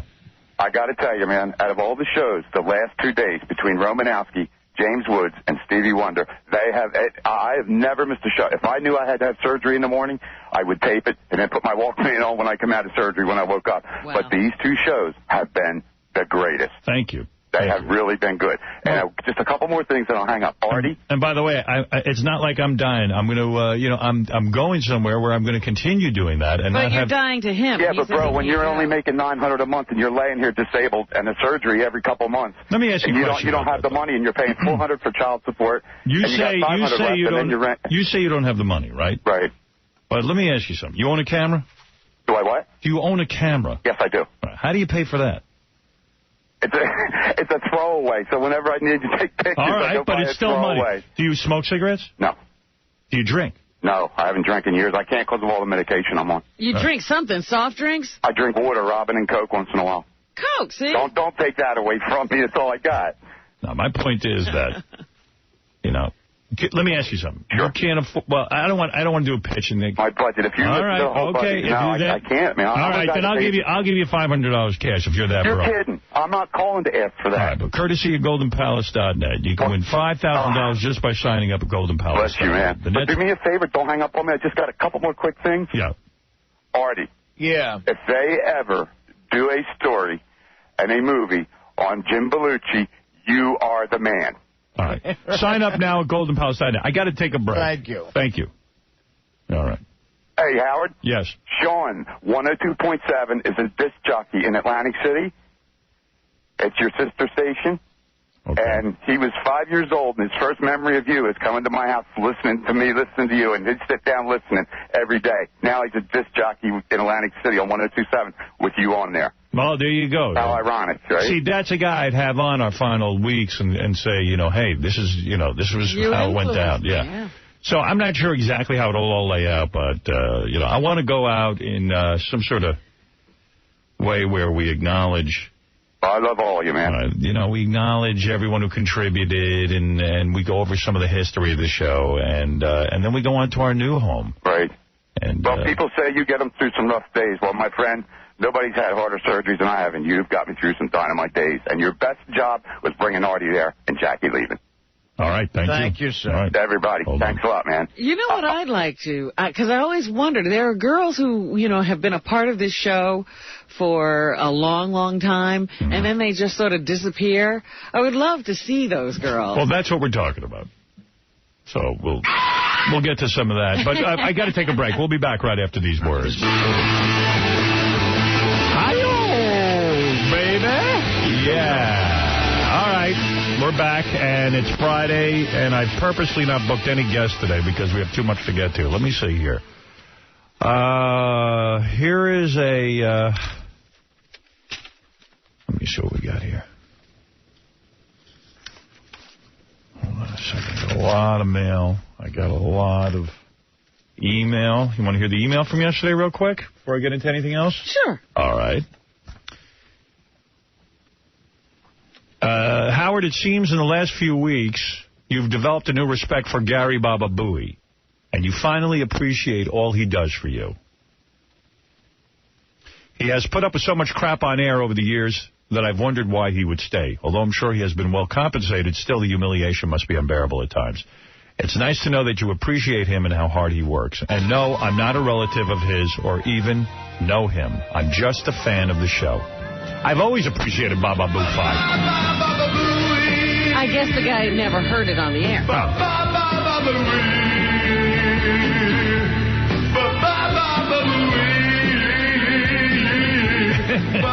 This might be my favorite Baba Booey song. Yeah, it is. And I'm not a big fan of Baker Street. See, I am. But this is great. Yeah.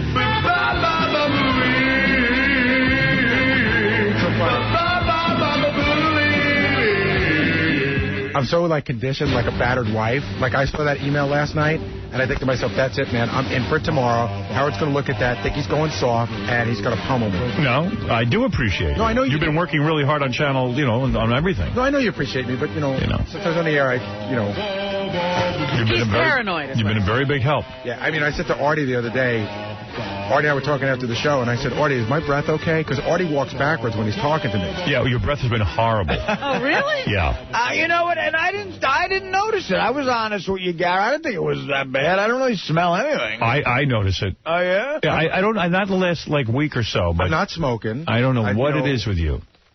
You have a very stinky odor coming from you. I may say, but I do appreciate you. I'm waiting for, after the show's over. Hey, let me ask you a question, as long as I'm in the appreciation mode. Okay. And you can say no, because you got family and stuff, and believe me, I'm busy too, but any chance you're available for a meeting on Sunday with me and Tim? What time? I don't mean to put you on the spot. I'll tell you why, because you got football games with your kids. Football game. Oh, there's a football game with the kids? Football game, yeah, and I'm sort of helping. All right, don't worry about it. But I can do via phone or something. Maybe I have you on the phone for it. Yeah, I'm around. While you're coaching, can you be on the phone? Halftime. I got 20 minutes. He'll fit you in. There's just so much to do that I use the weekends to catch up. You know what? This is a tough weekend for me because I'm going to Chicago tonight. I'm landing tomorrow at 6:30, and I told my wife I really do have to work tomorrow night. But I do. What do you mean, the Scores party? Yeah, and I'll tell you about it later why I really do need to be there, because I wasn't going to go. And my wife... Why do you need to be there? Well, because there's some people that are going to be there that haven't worked with our organization before, that are going to be walking around that I think need to be... They can't figure out a strip club? No, they sort of need to be monitored. Like who? Who needs to be monitored? You could say it. Well, you know what? It's sending a crew, 4 different crews to tape, and they're sending lawyers. Ronnie's lawyers. You know what? Ronnie's party's going to suck now. I'm sorry I got started with this. It's not going to, because I've worked it out where there's a big line of demarcation, and I've worked it out for how people should be approached, but that's why I have to be there. Okay. But I told my wife, I said, you're not going to believe this. I swear I'm not making this up. I said, I have to work Saturday night, and you're never going to believe where. All she said to me was, if the answer Scores, you're right. I don't believe you. Yeah. Women don't understand. No, but I'll tell you, I mean, it's a genuine thing that I probably should be there. I understand that Lonnie's working there. Yeah, like Lonnie has a job. He's the only one that really needs to be there. No, but we are taping. No one's ever really come to one of our Scores parties via the radio, and that's true. I would like to try it out. Unfortunately, we can't be on mic, but just listening to Phelan and Mund over there, the dynamic duo, wasted, screaming with the girls, is good enough radio for me. Can I go over the guest list with you so I can figure out? Go ahead real quick. Okay. Well, obviously myself can't be on tape, right? What about Will and Jason? Will and Jason work for this company, don't they? They're not freelancers, are they? Right. They work for us. And Artie and Howard and J.D. and Scott Salem. Those are people that probably shouldn't be talked to, correct? Right. Okay. Scott DePace is okay? Yeah. He doesn't work here. Yeah, he's independent. Anybody who doesn't work here or who's an independent contractor. Okay, so where does Ronnie Mund fall? He's independent. He doesn't work for the company. Ralph Sorella doesn't work for us anymore, right? Right. Great. Okay. Ralph never worked for this company. That's true. That's true. Yeah. Ralph has never worked. Yeah, that's probably what you should say. Yeah. Okay. Yeah, I mean, it's everyone except for the on-air guys. Right. Okay, I got it. Tape the whole thing and play it back. Yeah, and if any one of us gets on mic, just take us off. Out of respect for this company. I mean, is Fred at the party? You're not going? No, I'm not going. Why? Well, I got a gig Saturday night, and by the time I get back, it's just going to be too crazy. Yeah, aren't you in Hartford or something? No, not this weekend. Next. Dang it. Dang it. Actually, I don't even want to do the gig, but I'm contracted. Yeah, Hartford's makeable, but anything further than that is... What time's your gig? It's like 8 o'clock. But where is it? It's in Ridgefield, Connecticut. So get done by 10 and join us. I'll see. By that time, it's going to be such a drag trying to get down. I was talking to the guy. I was talking to the guys. Like, one of the things that we really want to capture Saturday night is that first hour where the guys sit at tables and talk to the girls, and the guys give their credits, and the girls say stuff. Yeah, you know what you got to do? Get a microphone near Wayne Siegel. He always goes like this. He goes, "Hey, any of you girls are looking for a new car?" Oh, my goodness. And then, what a line. What an opener. And he goes, yeah, I own a car dealership. Yeah, Porsches, Audis, you know. And then he's like, yeah, you know, in that gangster voice. Right. We're going to get that. And then the girls are funny because the girls start to tell you about themselves. And, you know, like they'll go, you know, in Bratislava, I'm doctor, but here I'm stripper. And you go, oh, that's so interesting. Yeah, well, that's the stuff I want on tape. Right. She's a Bratislavian doctor? Before everyone's drunk. Oh, and then people are posturing to talk about how great they are. Right. That's the best rap. And then Ronnie Munn gets drunk inside of 20 minutes, but like S-faced in 20 minutes, and then he's like, ah! Woo! Woo! Come on! Let's go to Scores! We're here. Vodka stirred up! He also falls in love with people. He loves everybody. Vodka straight up. Thank you. Marcel and Richard invited us? Oh, they're not gonna... we're doing a gig, too. Yeah, well, you couldn't be on mic anyway. Yeah, I can. All the better. He would have. But when we went to the bachelor party for Ross, these girls are so funny. Benji was walking by me, and I put my arm around Benji, and I'm trying to brag to the girl, you know, one of the strippers. I'm like, hey, do you know who this is? And she's like, yeah, the writer from Madagascar. Oh, boy. Is Benji going? No? Oh, he invited his girlfriend to join him for sumo wrestling over at the Garden. Oh. Is she going to wrestle him? Before he knew there was a party? I never make plans in advance, so I said, you know what, I'm going to make a big date night, invite some friends, invite her. Oh, boy. And then about 2 weeks later, Ronnie called. Jackass. So what about, why can't you just, do you think, your girlfirend probably doesn't really She would be completely cool about it. She doesn't need to see sumo. Take her out tonight for an amazing date. Take her to a great restaurant. No, because I never make plans in advance. Listen to this logic. You're not going to watch hot chicks in thongs. You're going to watch fat guys in thongs. Dude, you really want Benji there anyway? I love Benji. I like the way he leans against the air conditioner. I don't enjoy seeing him. Well, first of all, who can see anybody after a while? All right. Getting back to the email. So we have that all settled? Yep, all good. Okay, good. Howard, I was looking at the website. Oh, this is kind of a diss to Baba Booey. Dude, that Maya chick from Stump the Perv is my dream girl. Cute, nice jugs, and into porn. What a great bit. Can you please make Baba Booey cover himself up if he's going to be on the website? Those teeth keep me up at night. I'm not trying to be in the pictures. No, but you know what it is? When there's a chick and guys are looking, they don't want to see your mug. Why don't you put your burqa on? Dude, we're not on TV. Yeah, but we take pictures. But and keep in practice. I mean, especially when we go over to the other place, the chicks are going to be completely nude. No, I got a contract that says I don't have to wear the burqa. No, you got to wear a burqa. Or a beekeeper's outfit. I don't care which one. Or even a diving outfit. No, the fencing one. That big helmet. That big giant bell helmet, whatever that is. Oh, that's great. Wear that. In fact, wear that to Scores. Or a knight's helmet. That's what I'm thinking of getting him full costuming. With the little visor that goes up and down. Yeah, you ever see that? How about, can I have a Darth Vader head while you're at it? That's fine. That'd be funny. But just wear like a knight's helmet. I'm going to buy you one with a big lance. Or, you know, suit of armor. that S&M mask. Well, could you just wear a whole suit of armor one time when we make the switch? Totally, I would. Yeah, okay, good. Come walk in suit of armor. Hey, the only issues I have with wearing this stuff, besides that I feel like a fool, is with the lights and stuff. Like there was towards the end of last year, I almost passed out. Yeah, but in the new place, we're going to have high ceilings and air conditioning. Air. Wolf, it's so hot. What were you wearing when you got so overheated? Yeah, what was it? Wasn't the burqa and it wasn't the fencing mask. What were the other choices again? Not the beekeeper? No. It was the burqa. It might have been the burqa. Yeah, and the burqa's cool. Yeah, I mean, that's got a little float. There's no way to breathe. Well, you get your mouth open. No, the mouth isn't open. All you see is eyes. So you breathe through your eyes. I'm blowing out carbon dioxide and breathing it back in. It's loose. I'm going to get you so many costumes for the new place. Star Wars Stormtrooper outfit. Love that. You know, cool stuff. You know what? If he doesn't like the burqa, you know what? Some like in I don't know what part of the world they wear this. It's just a half mask, and then they wear like this jewel thing on their forehead. Yeah, but that's not good. You can see his teeth. Yeah, let me borrow your tiara. No, he's got a half. It comes all the way down to here. Oh, okay. Covers his chin and mouth and lips, so it's fine.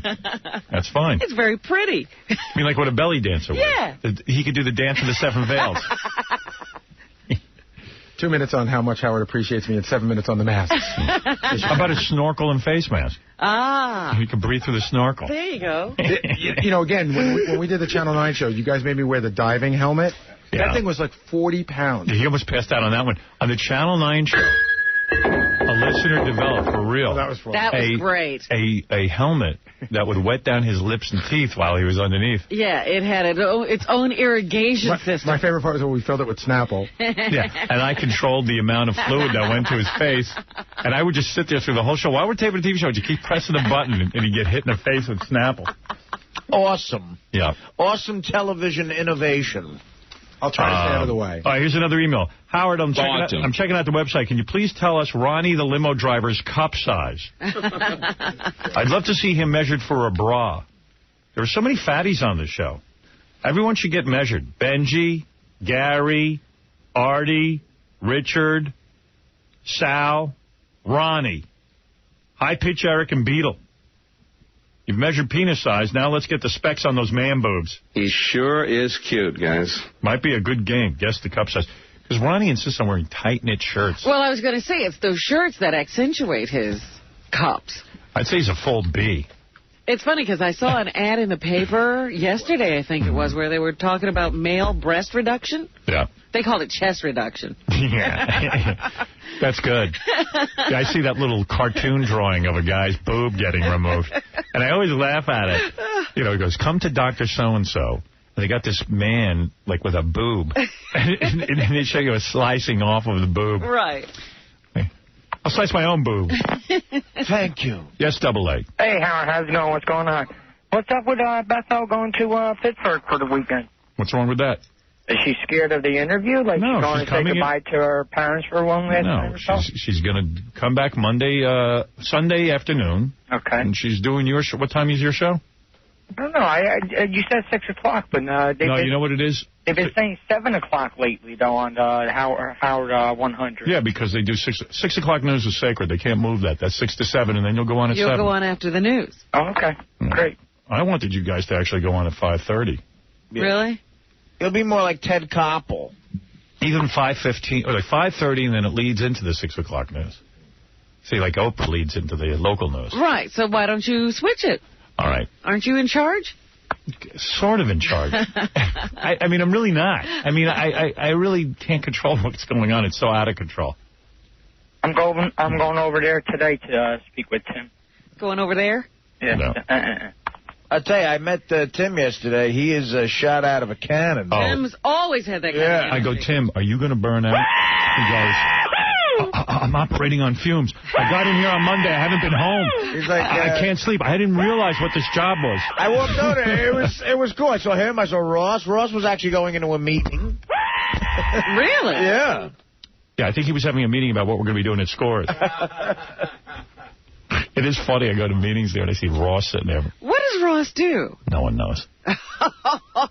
Oh, no. But he's evidently like Scott Greenstein's right-hand guy. Really? Yeah, but I think they're in love, those two. Yeah, he likes Ross. I saw Mel. I was afraid to say hi to him. Really? Yeah, I don't know. I think he thinks I'm like a boob or something. Mel loves the news. I got word yesterday. Does he? Yeah, does he? He's like a big fan of it. He goes, man, that's something. Well, that's great. Yeah. He said, put all resources into the news, which is good because we need way more people. Well, there's a vote of confidence. Yeah, no, he was blown out by it. He was like, wow, that's some product. I go, I know. Now he's scratching his head. Why didn't I use him more? I know. Even said, what a waste putting you on satellite. Okay, so my girl will be back, right, for the interview? Yeah. And by the way, they're going to videotape that, too, for on demand, so that she said she'd wear a hot outfit. Lucky you. And then she said to me that I should drive her over, that maybe I'll go over with her. I said, but they don't want me near the studio and stuff. She said, fine, I'll just, like, bring her over. I don't even think you should do that. I know. I think she should just be, she should go, and do her interview. Well, I said to him, you guys got to set up a phone number so the fans can call. I mean, Tim's to-do list looks like a nightmare. Oh. You're basically starting up a whole new thing. There's no phones? We're trying to get a goofy phone number. Yeah. Like 1-800-FU, something, you know. Can you get that? Will the phone company give you that, or do they have restrictions? Well, you get a 1-800 number, and you spell out the... But I'm saying, will they... I guess you don't tell them what you're going to spell. No. No, you just get the number, and then you figure out what it spells. All right. But I think Fred's working on that. Send some suggestions. Do you just like make up words, or do you actually look at, like, do you find out what numbers are available? No, I just look at words. And because how do you know those are available? I don't know. So why don't you find out what numbers are available and then figure out the letters and then what we can spell out of it? Because I think we've been through this before where you think up the names and then they say, no, those numbers aren't available. Yeah, I mean, what good is that? Okay, so then where would I get that list from? Who would have that list? And Double A, when you speak to Tim, you should have a theme song and everything. You should have you know, you need a format. Try and, like, get the whole thing situated beforehand. I say that's going to be the biggest train wreck yet. No. It is. Worse than Wendy? I would say Double A is going to do a horrible interview. Wait. It's not going to ask any good questions. You got to see, the visual of Wendy was so great. She had those, like, panda slippers on with her feet up drinking a mug root beer. It was just so beautiful. And snorkeling into the microphone. Yeah. What was she sitting on? She was just sitting on a little comfy little, chair. Uh-huh. Yeah. All right, Double A, so go work that out, man. Yeah, hey, listen, like you said, it's my interview, right? No, you won't get offended on any of the questions. Nope. Right? You do whatever you want. Okay, great. And you imagine what these questions just but one word of advice, keep the show moving, dude. I mean, if people call up and you let them rattle on, it's going to get boring. No. I want to keep it more or less between me and her, and I'll take a few phone calls here and there. But other than that, it's going to be a lot of questions on my part. All right. Thank you. All right, have a good weekend. You see this 1-800 number? Is that available? I don't know. We sent those to you to figure out which ones you liked, and then we're going to check the availability. Let me see which one. This one. I like that, but I don't think people know how to spell that. I agree, because even at one point somebody said, like, Baba Booey, but you don't really know how to spell it. It's got to be so easy that you just... This is 1-800 Bukkake. I knew it. I don't know that. I got to tell you, you can't even say it. I love the first one on the list, as stupid as it is. All right. I mean, you can't spell that wrong. No, you can't spell that wrong. Everybody knows how to spell that? Oh, yeah. Well, I mean, don't you have to have numbers that are available and you figure out what letters correspond? Usually we do it the other way around. You pick the one you like, and then we'll go check if it's available or not. Okay. Let me see. If I say it, then someone will go get it. Right, just pick, just pick 10 of them. You like that first one? Well, it's so stupid. I just wonder if we're not allowed to, give out any... I mean, what the problem with that is? You can't give it out anywhere except on satellite. Who cares? That's just it's just for the phone callers, right? Let me see. I like this one. That's a phone number. Again, you can't misspell that. Here's one we got to get. This would be this is the best phone number ever. Read that one. Yeah. And it's, you could say that. Yeah, say it. No, don't say it, we won't get it. Right. Could you? Oh. I want that. Do you think that's funny? I do. I mean, what about what about this one? None? No, not the none. That's ridiculous. This one. Oh, yeah. Yeah, that'd be great. All right. So you got a few you like. I got a lot here I like. All right, so we'll go over... I just don't know if they're available. Well, they're going to see. A lot of comments on Stevie Wonder yesterday. I must say, all of them positive. Howard, what an amazing interview. I almost swerved into oncoming traffic when I heard Stevie order an egg, white veggie omelet with no cheese, and some sort of cran pineapple drink in between lines of Living for the City. Here's another one. You must replay the Stevie Wonder interview. Let's see. Howard, I'm absolutely in awe. As a lifelong Stevie Wonder fan, I was really excited yesterday when you announced he was booked. And you didn't disappoint. This morning's segment was incredible. Howard, you've always been a masterful interviewer, but this time even you topped yourself. From the very first interaction all the way through the final moments, it was interesting and engaging. We found out more today in 1 hour about Stevie than we've ever learned. Ever. And hearing him do a sample of his amazing body of work, well, it almost moved me to tears. I could tell everyone in the studio was really enjoying the experience, too, and that made it even better. I only wish I could have been in the room to thank you for bringing your audience such a great interview. Well, that's nice. Thank you. And they go on and on. Somebody told me the one bad thing I heard was nobody appreciated Artie's joke. Which was? What did he say? Something about Dana, his girlfriend, had something in common with Stevie or something. Was envious of Stevie. That he was blind. Because he was blind. Yeah. I actually repeated it. Because I was afraid people missed it. Well, you repeated it to explain it, because Artie, I don't think, got it out quite so that anybody would understand what he was saying. Yeah, because I know Stevie looked pained. Yeah. Well, it's hard saying the word blind around a blind person, you know what I mean? Just wanted to tell you guys that the shows this week have been exceptional, capped by today's Stevie Wonder appearance. This week has been an excellent example of the void that will be created by your departure. Thank you. Today's show was so amazing. I got into a slower lane on the highway on my way to work so I could stay in my car longer to listen to Stevie Wonder, literally bringing me to tears. It was so amazing. In my humble opinion, who are all these people that are crying during our interviews? I don't know. Stevie had everybody pulling over. Yeah. People pulling over. What are you pulling over? You got a job. Yes. I want to say that yesterday I was on the bowl, for real, not kidding. And when Stevie Wonder broke into Isn't She Lovely, I got so choked up, I couldn't believe it. I've never cried before over a song. And really? I was actually doing a number 2 and crying because it reminded me of when I sincerely looked at my wife as a lovely person. And reminded you when you were in love with your wife? Yeah, like, I think about, like, the college days and when we went out, like, and we really... What a total fact. Sitting on the bowl crying. She doesn't have a penis, Fred. So what do you mean? You mean like when you were really in love and she should treat you well like a man? Yeah, I mean, you know, and now I just come home and I'm the 4th kid. When you know, take off your shoes, don't drink out of the bottle, you know. She hooked you in, man. And it's so sad. It's so sad that that's what happens. They go from your lover to... Sal says to me before Stevie Wonder comes, he goes, let me just come in and ask one question. I go, no. And he was like, what do you mean, no? You didn't hear the question. I go, I just know it's going to be a disaster. And it's like, Stevie Wonder's a cool guest. He goes, just let me ask him how many fingers I'm holding up. And I go, well, you know he's blind.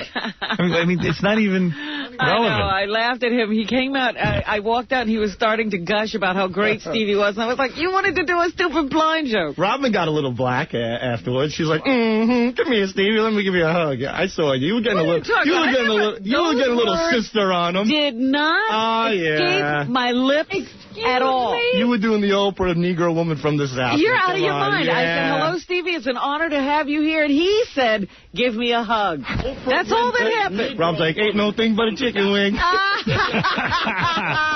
Stevie Wonder gave me his phone number. Yeah. So he said for me to call him.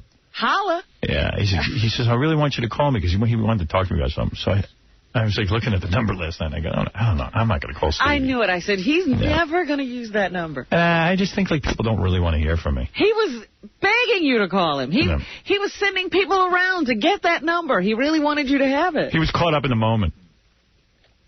He'll come back to his senses. Now. A guy like him, you'll know he's BSing you if he says, I'd love to get together, but I'm doing some sightseeing. Anyway, I will actually call him because I do want to thank him for doing the show. That was a real treat. Here's one guy. Actually, there was a criticism. Someone said we fagged out. Why did you totally fag out today with Stevie Wonder? It sounded like you and Artie took some faggot pill this morning. Did you really need to stand up and applaud him when he walked in? That's pretty faggy if you ask me. Come on. Then you started getting all sensitive when he talked about his ex-wife dying.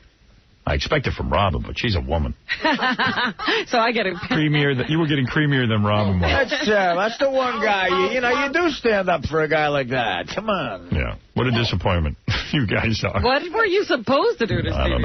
I don't know. Well, I got to tell you, though, everyone wrote in and said they really, really liked it. So that made me... Except for that were we supposed to rearrange the furniture and trip them? Here's people. We must have done a great show yesterday. James Woods segment, absolutely the greatest interview I've ever heard. Off the effing hook. You know what? I was thinking of Sal all during the James Woods interview because he was giving the lessons that Sal should have learned before he got married. You have to post a transcript of James Woods' monologue about women on the site. I've been listening to you for a long time, and I've never felt more enlightened after listening to one of your guests. And on and on and on and on about James Woods. You got to give this guy some time. He's the best. He's really, as Ronnie said, he's one of the best interviews ever. Love him. Bring him back soon. He was great. And then a lot of people wrote in and said James Woods is a hack. Oh. James Woods is rich and famous, and he's smart. And if he wasn't rich and famous, he'd be hustling sluts at the local bar and be getting slapped continuously. So? Who wouldn't be? Right. They act as if that's unusual. A lot of people loved us playing from the Howard 100 News from the Jackie the Joke Man segment. Yeah, that had to... It was a day of highlights. I have more to play if you want to hear it. Yes. The 100 News Department, Howard 100 News Department has given it to me, but I could listen to Jackie explain Jackie forever. Yeah, can we please hear that? I'd love All right, I'll play that. I should play a little bit of Angry Black. And yeah, I want to hear that, too, because I heard that was off the hook. Yeah. I say off the chain. Here's some Wendy the Retard feedback. Wendy the Retard and George Flowers, your newsman, playing video games is one of the greatest moments in radio history. George was genuinely baffled. Brilliant. Here's another one. There's not a damn thing going on with Wendy, but I can't stop listening. Genius. I know, it was weird. It was good radio. I'm not sure why. Like I said, I could not understand how I couldn't turn off when she was sleeping. I'm not sure why, but listening to Wendy's loud lip-smacking, apparently wide-open-mouth eating is hilarious. The old-fashioned Stern Show was good and entertaining today, but putting Wendy in a room and letting her eat was the best entertainment today. And goddammit, that George Flowers is so effing good interviewing Wendy with a straight face. He's either more and goddammit, that George Flowers is so effing good interviewing Wendy with a straight face. He's either more retarded than Wendy or he's a great talent. Either way, I love it, and I love Howard 100 News. Can't wait until 6 p.m. for the complete Howard News broadcast. Wendy just told her dog over the radio not to get off the chain. I love it. Talking to the dog. Boy, Howard, I hope your show sucked today because I couldn't tune over from Wendy to listen to you. She's absolutely the worst thing on the radio, but I can't stop listening. I think I'm mad at you for putting her on and controlling my day like this. Well, that's good. Some people didn't like Ralph coming on the air. Keep Tom off the air. And this is probably the best letter we got. This is the letter of the day. All right. Isn't it funny that when it comes to Howard getting his tapes from Viacom, you know, my best of tapes and stuff, Tom says Howard shouldn't have made the deal and that a contract is binding. Yet, when it comes time to cut his salespeople's commissions, he had no problem going back on his own deal. That's right. Absolutely. What a low-life... Good point. What a low-life hypocrite. Got a point there, Tom. Absolutely. It's, you know, Tom uses the argument that's convenient to the moment. Well, yeah, if contracts are binding, how come so many companies have fired me and not paid me for my contract and make up cockamamie bull stories? I mean, come on. Cockamamie bull? Cockamamie bull stories. You know that. By the way, in 2 months, I'll never have to say cockamamie bull stories again. I'll be able to talk like an adult. Right. Can't wait. That's right. Those words will never come out of my mouth again. Too much. Cockamamie. What is it, Doug? Doug Goodstein, everyone. Hello, the executive Doug. producer of our on-demand channel. Hey. Hey. What's going on? Good morning. Quick, because I got to take a break. I just wanted to wish Ronnie a happy birthday. I unfortunately won't be able to be there. Good Why? Lord, it sounds like nobody will be there. What happened? Killing me, why? Why? I have to go to a charity fundraiser dinner. It gets worse, in costume. In costume? What's your costume? I don't freaking know. You know. No, I don't know yet. My wife just told me last night it's a costume Why party. don't you tell your wife you want a divorce? I mean, I'm kidding. What? You don't have to go to them. Do whatever. Hey, listen, who needs all these guys there anyway? More for you. More for me. Really, I don't care. Why don't you dress up as a divorce lawyer? Serve her with papers. Honey, what's that costume? I'm a divorce lawyer. All right, Doug. Sounds like it's going to be a fun night. Later. Why don't you cut off your balls and go as you? All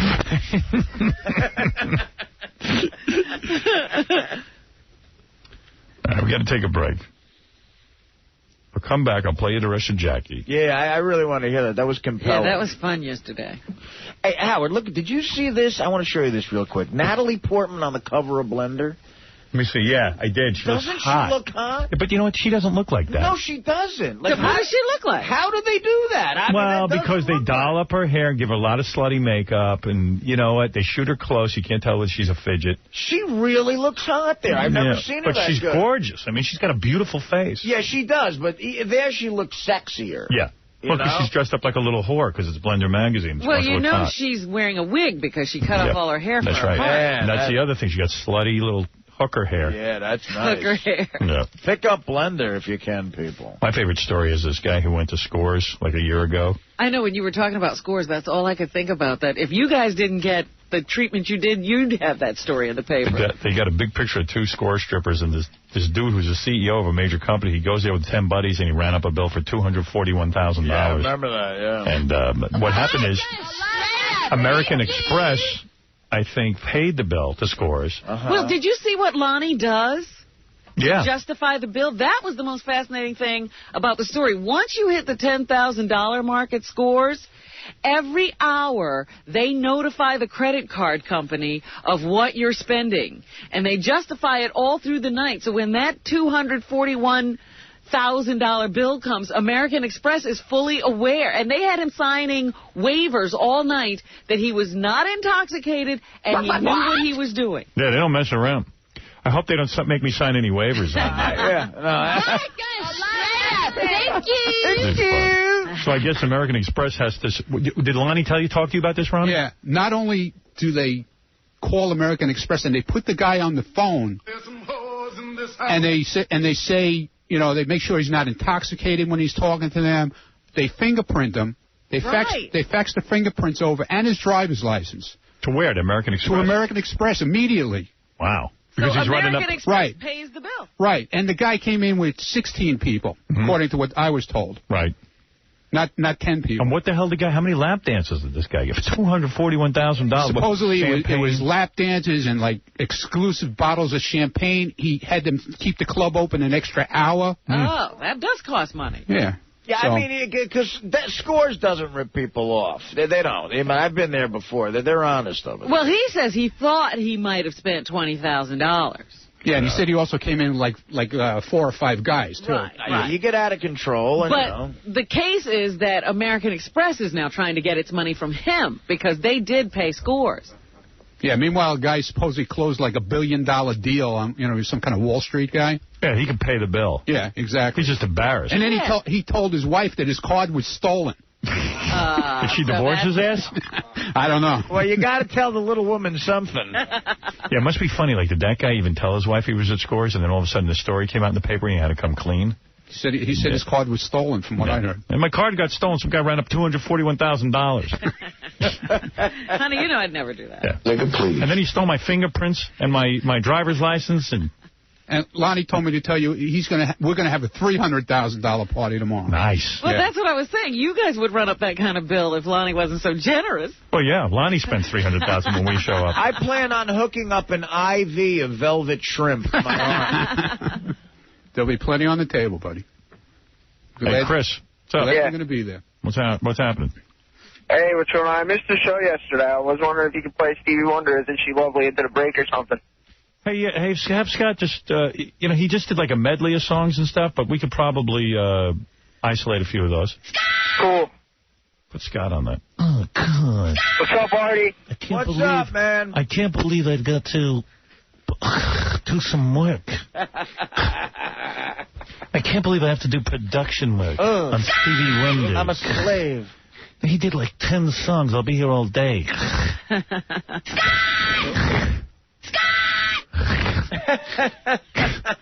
I love the phlegm thing. Yeah. You ever hear me laugh? I go like this. He's back there. Let me put on my DJ hat. Well, what does Howard want now? I wish he could prioritize. My favorite Scott story ever is when he got paid in cash and put the money on the roof of the car and drove away. Oh, God. Yeah, what a dope. That is just... That's not the greatest story. The greatest story is when the 6-year-olds beat him up. Yeah, did you ever hear that one? Yes, you know what? I have. That is a good one. That is a good one. You know, my DJ business isn't going so well. What happened? Well, I was hired to do a 6-year-old birthday party, and the kids all wanted prizes, and they pushed me down. And I lost my balance, and then they attacked me. They hit him. Like a very tough 6-year-old. I go, did you fight back? Well, they're 6. I go, did you sue him? I lost pussy. I lost my balance. He goes, he lost his balance, and the next thing you knew, he's on the ground, and the kids were hitting him. Some kid wearing a Barney shirt assaulted me. That's funny. Incredible loser. That kid hit me with a lifesaver. I can't believe it. Some kid was beating me with his Elmo. And now Howard wants me to get the Stevie Wonder. I should be wiping my head down in the men's room. What's up? Can you do that for me? Just take like... yeah, no problem. But don't string them all together. Give me them in separate bits. Okay. All right. You got it. I'm sorry. Have it right away. Have it right away. Have it right away. Shaken, not stirred. I should have been the new Bond. Yeah. I'm Boar. Scott Boar. I'm Boar Bond. I've got a license to bore you to death. You have a license to kill? I'm licensed to bore you to death. I tell you about my life, you fall asleep and you go into coma. Thank you. Is he going to be at the party yet? No way. No? No way. Thank you. My name is 00 Loser. 000. 000. What's your number, Mr. Secret Service man? 000. 000. 000. I'm 000. I'm less than human. And the personality of a slug. Yeah, why don't you go to the mountains and don't bother anybody? Get the personality of a dead moth. I am the personality of a dead moth. You ever been trapped in a conversation with him? Scott? Yeah. Yeah, well, no, I talk to Scott a lot. He ain't allowed to go to Scores, is he? I thought he was going. No, my wife won't allow me. Runs me on a tight leash. Yeah, she thinks I'm a dog. I stood next to Scott in Vegas. I was drunk trying to sober up to get on the plane while he played slots for an hour and a half straight. Yeah, I like to play slots like a woman. Come to Papa. He claims he's coming, but I don't believe it. No, I'm not. I don't buy it. He's coming. I'm kidding. My wife keeps my penis in the refrigerator. If he comes, he'll probably be there for like 5 minutes. Yeah. 5 minutes. And he'll sit in the restaurant the whole time. Oh. Why don't you just yell at him? He can't be on mic, but you could yell at him when you're drunk. Can I do that? Yeah. I'm You sorry, can do whatever you want. Can I shine his head for him? Yeah. Wipe it down with some vodka. Yeah, no, I'm going to use, what is that, those wipes? Armor all. Bald guys. Wipes. Bald away. Bald away. Bald away. He's out there, and he's all bent out there. I don't know what's going on with him. No, Howard says I don't do my work. His shampoo is bald and shoulders. I said to him, go You know what I always thought was funny? Like, Scott's wife hates when he goes to Scores, but there isn't a wife on the planet who should be less worried than Scott's wife. Yeah, right? I mean, you think about it. I was like, that's fascinating that she thinks that she could lose him to somebody. Yeah, my wife is afraid these girls are going to fall in love with me. I'm so hot. A lot of times I talk to them and they get hypnotized. I don't know how women can dance standing up and falling asleep. Hey, honey, wake up. I'm paying for this dance. Can't believe I come to Scores and this girl's asleep. And then when I was 10, I moved to Queens. Can I tell you my son's a drummer? Or whatever he is, guitar player? See, I like what Lonnie does, man. He introduces him like as this big giant producer from, Right. you know. Yeah. And then the best line of and all. that doesn't even help him. When the girls still look at him and go, I don't care what he does. He's a loser. He's a loser. I can tell. He's 00 Loser. Isn't he the new James Bomb?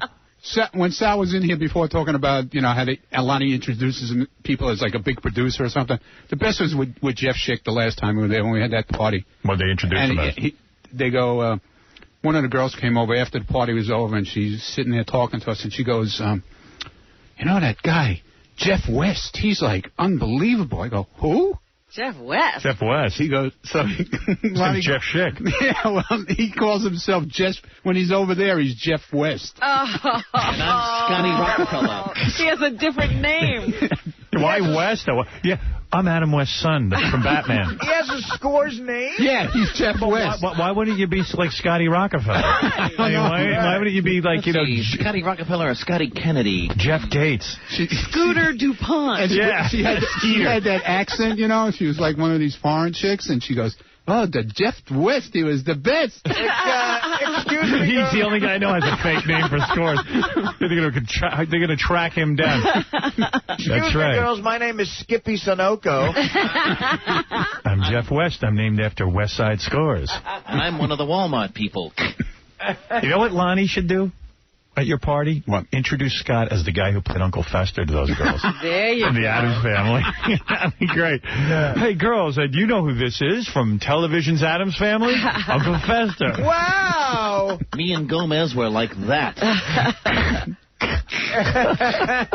Carolyn Jones was a nice woman, gone too soon. Probably half of those girls weren't even born when that show was on. Hey, I'm on Nick at Night. You ever see me in the reruns? I'm Uncle Fester. Hey, any of you girls have a light bulb? I can make it light up. Yeah, just put it in my mouth. Little Wednesday grew up to be a nice piece of ass, but not as nice as you, honey. See, something's bugging him because he's not even coming in. Something's wrong. I don't know. You're making fun of me. He's mad. I don't know. What's he upset about? I don't know. Something's going on. He's upset because he wanted to change his name to Jeff West. And it's already taken? Jeff West. We should tell him it's a cast reunion for the Addams family. Like, just say Beetlejuice, we shaved Cousin Ed. I'm going to be so wasted that I'll actually tune into the broadcast of the Scores Party so that I can hear what I missed. Right. That's good. Yeah. I'm sitting next to Jeff West. I really can't wait for this party. Me neither. I'm psyched. I mean, I'm happy to hang out with my bros. Yeah, it's going to be fun. What's the matter? You're all upset, I hear. I'm not upset. You told me to do something, and I'm doing it. Well, are you done with it? I'm trying to get it done, and he's bitching and moaning over here that I'm upset. Hurry up and get it done. What's the matter? I'm not upset. You're upset. There's something wrong with you today. What's wrong with you? I don't know, man. You're really going to show up to the party? I'm coming. Are you? Yeah. I'm the king of And you asked your wife if you could go? Yes. I'm the king of my castle. How old are you now? I did. How old are you? 52. You're 52? Mm-hmm. And you had to check with your wife? Well, I didn't. I told her that I was invited to Ronnie's party. Tonight. I'm sorry, Dakota. Tonight. You told her? Tonight. I'm sorry, Dakota, but I can't run off with you. I'm unfortunately married. I'm spoken for. I have a permission slip from my wife for one lap dance. That's fine. There's no problem. Did she sign a note that you can go? No, I don't need a note. I'll need to see a note. This is my one lap dance free card. Get out of Scores free. Rub my bald head. If I start to get excited, get across the room. I'm going to tell Lonnie to introduce you as Uncle Fester. Is he going to trim up that gray beard? Yeah, I'm going to have to take a shave. You look real old with that gray beard, dude. That ain't helping your look. You look like the president of Iraq. Thanks. You know that guy? You ever seen that guy in the newspaper? That's a good look. Or Afghanistan, that Hamed Karzai that's the guy. Yeah. President of Afghanistan. You got to get that little hat going. Hello, girls. I'm the president of Afghanistan. I would like to get a lap dance. I'm gonna introduce you as the president of Afghanistan. How you doing? Girls, I want to stop everything. I want you all to say hello to His Excellency, the President of Afghanistan, Ahmed Fahi. Wow. Where's that? Oh, Pakistan. Hello, Afghanistan. I can wear a turban. You keep the beard and we'll introduce you as the President of Afghanistan. Pakistan's my favorite country. You must have a lot of security because it's dangerous. Yeah, is that cool? Yes, I do. We should have, like, two guys with suits sitting next to him. Yeah. You know? His bodyguard. Girls, we're going to have to frisk you. This is the president of Afghanistan. You can be terrorists. Oh, yeah? That's what you think. I wonder what I'll do my first day in office. Do you have diplomatic ingenuity? As a matter of fact, I do. I also have a box of heroin. You can just picture the girl sleeping on the couch going, the president of Afghanistan is such a bore. And Ronnie is the Sultan of Brunei. All right, we got to take a break. Man. We'll see you tomorrow night, Scott. Yes, sir.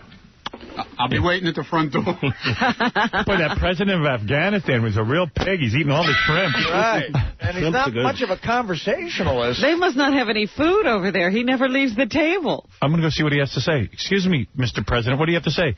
The shrimp are good. I didn't know the president of Pakistan was in a bowling league. They don't have Hawaiian chicken in Afghanistan. No, eat goat. You want Lonnie to introduce you as Uncle Fester or the president of Afghanistan? You give the choice. I think I'd rather be a president. You want to be the president of Afghanistan? All right, then keep the beard because and bring him a clipping from the newspaper. Well, he wears that funny hat, like a soldier's hat. Like almost, yeah, what is that, a Kofi? I don't know what that is, but it sits as like a weird hat. Goofy for goofy? No, we wear a goofy. I'm sorry, girls, we wear goofies. We worship this big dog from Walt Disney. Don't touch my goofy. I'll bring a light bulb just in case. I don't mind a lap dance, but if you mess up my goofy, I'll have my Secret Service men kill you. I'll have you beheaded. Whoever in my country wears this hat has the power. Don't touch my goofy. Let's dress him up in a goofy. Don't be doofy. Stay away from my goofy.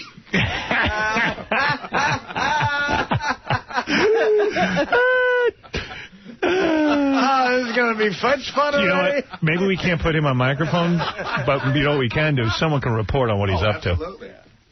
Hello, I'm the president of... You know, then interview the girls and say, did you dance for the president of Afghanistan? See what they say. Yeah. Yeah, he's great. Bye, guys. Thank you.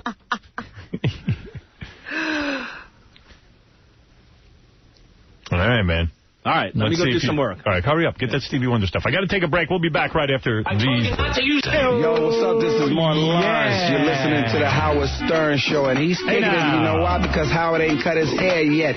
Yeah, it's growing, it's growing, it's growing, it's growing. That means he ain't the Howard Stern Show. Nigga, he popped me against the wall. Yeah. Yeah, I know I let the time fall. Come on. But the nigga see me. Trust me. He popped me against the wall. Yeah. Yeah, I know I let the time fall. Come on. But the nigga see me. Trust me. This guy's good. What happened to him? I don't know. Who is this? Who is that? Mystical. Oh, he's in jail. Yeah, he's so good, he's in the joint. That's what they do to a talented brother who starts to make his way in the world. Trying to keep the man down. That's right. Man is threatened by him. Appreciate where I run at. What was he convicted of? I think it was the rape thing. Oh. I thought he was involved with 9/11, no? Whatever, this is a good song, though, I gotta say. I ain't even started yet. So if you ain't ready, you better get ready. No, I do it better when I'm being... That's what they should play at Scores. The chicks are dancing. Oh, yeah, they don't play this? No. I've heard it at Scores. Well, I want to hear that. Lonnie, I want to hear that every song. And this one. Just shake that ass, bitch, and let me see what you got. Just shake that ass, bitch, and let me see what you got. Chicks get offended by that, though. Don't play that one. You know what? Sometimes you play this, and then later in the day, I hit, I'm like humming a tune or singing a song, and I realize I'm singing that. You're humming, there's some whores in the house. There's some hoes in this house. There's some hoes in this house. There's some hoes in this house. Hey, hey, hey, hey, hey. That's your entrance music.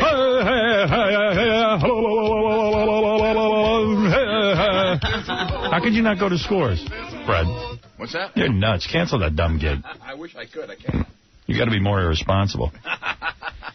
Gig. 4 people there. You don't need to go. Where is it? Give yourself a plug. It's in Ridgefield, Connecticut. Ridgefield Playhouse. We're opening for the Average Weight Band. Oh, you're kidding. You know those guys? I don't know them, and they don't know us. And that's the way you prefer. We'll meet for like 30 seconds and pass like ships in the night. What's that song they do? Right. I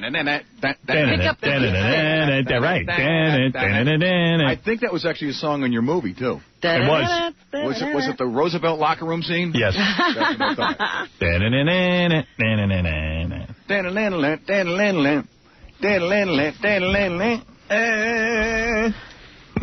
was a... I don't even want to talk about this, but I just got to tell you, when you said Roosevelt, it made me think of it. I have to, I'm doing a blitz of publicity in the coming months.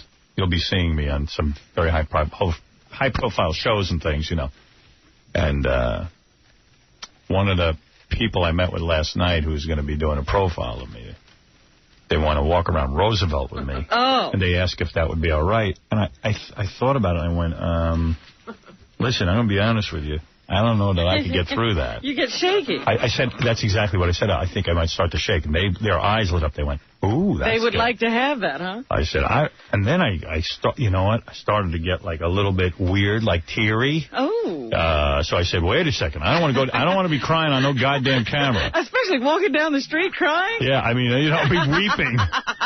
I don't know why I started doing that. Oh, but you said, I don't know if people remember this, but you said at one point, when you were young and, first in love, your girlfriend then at the time wanted to see where you grew up. She thought it would bring us close together. And you took her to a fake neighborhood. You just couldn't even go back there. I drove around my parents' block, and I said, there's my house that I grew up in. I said, that's Roosevelt. I wasn't going back. That scares me. I mean, I had some bad times there. Yikes. But, they wanted to see me have a nervous breakdown. If you go and they get that kind of footage, there's no going back. Well, They're right. going to air it. I know. Or maybe I'll hold it together. Is your old house still standing? I think so, yeah. Hey, Bill, you're on the air. Hey, Howard. Hey, brother. How you doing? Hey, now. Hey now. Give me a hey now. Yeah, hey now. Hey now. Hey, well, what's your plan for Bubba the Love Sponge? What do you mean? He's gonna be on the channel. Yeah, I know. But why are you waiting? Why are you waiting to? Because put him on. I premiere on my channel first. He's doing a lot. Did you hear the news? He's been doing a lot of the interviews on the news and stuff, and he'll be doing some more interviews on these half-hour shows. And then when we launch, he'll go do his own thing, and he's doing it out of Florida and that's where his base of operation is. Right. But you're not going to put anything on before you get there? Well, we're going to put a lot. I mean, we've been putting stuff on, but like just little, we're. Yeah, he's going to debut when we go when the channel's ready to go. These are just little test things. We're not. This is technically just the stuff you've been hearing now, like the news. Yeah. Is stuff I'm playing with. The news is going to be a permanent fixture on the channel. Yeah, that's great. That stuff is good. Yeah. I was talking to someone about Angry Black on the news and then the Jackie interview and all that. Did you ever hear part 2 of the Angry Black interview? No. Not the interview, but they were talking about the show they're going to do next week. Right. Yeah, I'll play you that first. This is the newscast from, I don't know. A couple of days ago? Yeah. The 6 o'clock news. They do it every day at 6, and then I think all weekend they're running news. Yeah, I'm going to have to check that out. I didn't get to hear it yesterday. Well, wait a second. Let me see if I can find the Angry Black, King of All Black thing. Hold on. You ready? Yes. I'm not, obviously. This is Howard 100. More Americans listen to Howard 100 News than any other Howard news source in the nation. True. I was going to say, wait a minute, they're lying. What? I was going to say, the news can't start off with a lie, but it's the truth. It is the truth. No, there's no lying. I mean, they're total legit, 100%. They're even setting up a phone number for, like, if you hear Howard News, call in. Yeah, so you can rat us out. Yeah, but wait, listen to this, because these guys talk over each other a lot, and they start yelling at each other. But if you really listen, they have some funny stuff they're talking about. All right. This is Howard 100. More Americans listen to Howard 100 News than any other Howard news source in the nation. I got to Las Vegas via Amtrak. I do not fly. All right, then. How did I get there, nigga? How did I get there, nigga? I'm not mistaken to fly. Huh? More of the I'm Blacker Than You debate coming up. And an exclusive interview with Wendy the Retard's mother. With guys, it's always who's richer, who's bigger, who's better. But how about who's blacker? That's the fight between two Howard Stern regulars, Angry Black, a phone worker, and King of All Blacks, who runs a street sweeper. After Howard said Angry Black wants his own show in the serious channels at Howard's programming, King of All Blacks called up to say Angry is a cornball, and that he, the King, should do and would do a much better show. Then the two of them mix it up in this exclusive here in Howard 100 News. Howard 100 exclusive. You know what? I got to be honest. In all the years I've been on the show, I've never been a materialistic person. One, I got money. I got money. I got a great house. I got a very nice BMW. And as a matter of fact, I'm about to trade the B-Man and get the old 6.5 series because it goes with Sirius satellite radio already set up in it. So, but I'm going to do that in early January. That's neither here nor there. I got bitches. When I'm out in Vegas with the King of All Media, rolling with Howard Stern, we went to Las Vegas. How did you get there? Wait, hold on. Let me ask this question first. I got to Las Vegas. I got to Las Vegas via Amtrak. I do not fly. All right, then. How did I get there, nigga? How did I get there, nigga? I'm not mistaken to fly. Huh? How did I get there, right? Hold up. Let's get back to the material, all right? My house is about worth about $600,000.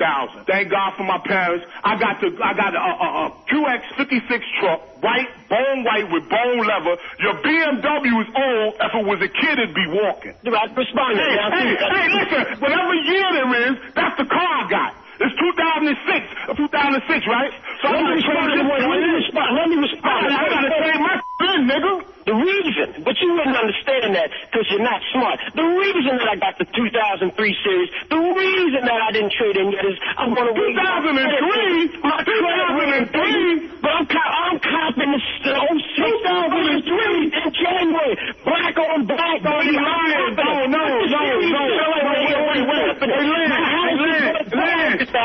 Gentlemen, this is... Buy me a condo up on in Hackensack.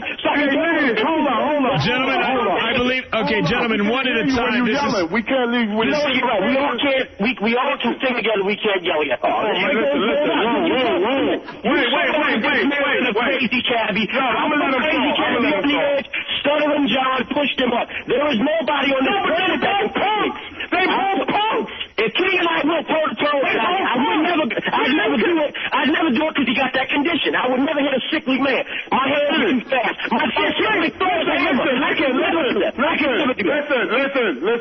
Listen. First of all, Cabby and Stuttering John is two punks. All right? Now, you think you don't have no hairline now? I will push your hairline back more. All right? You have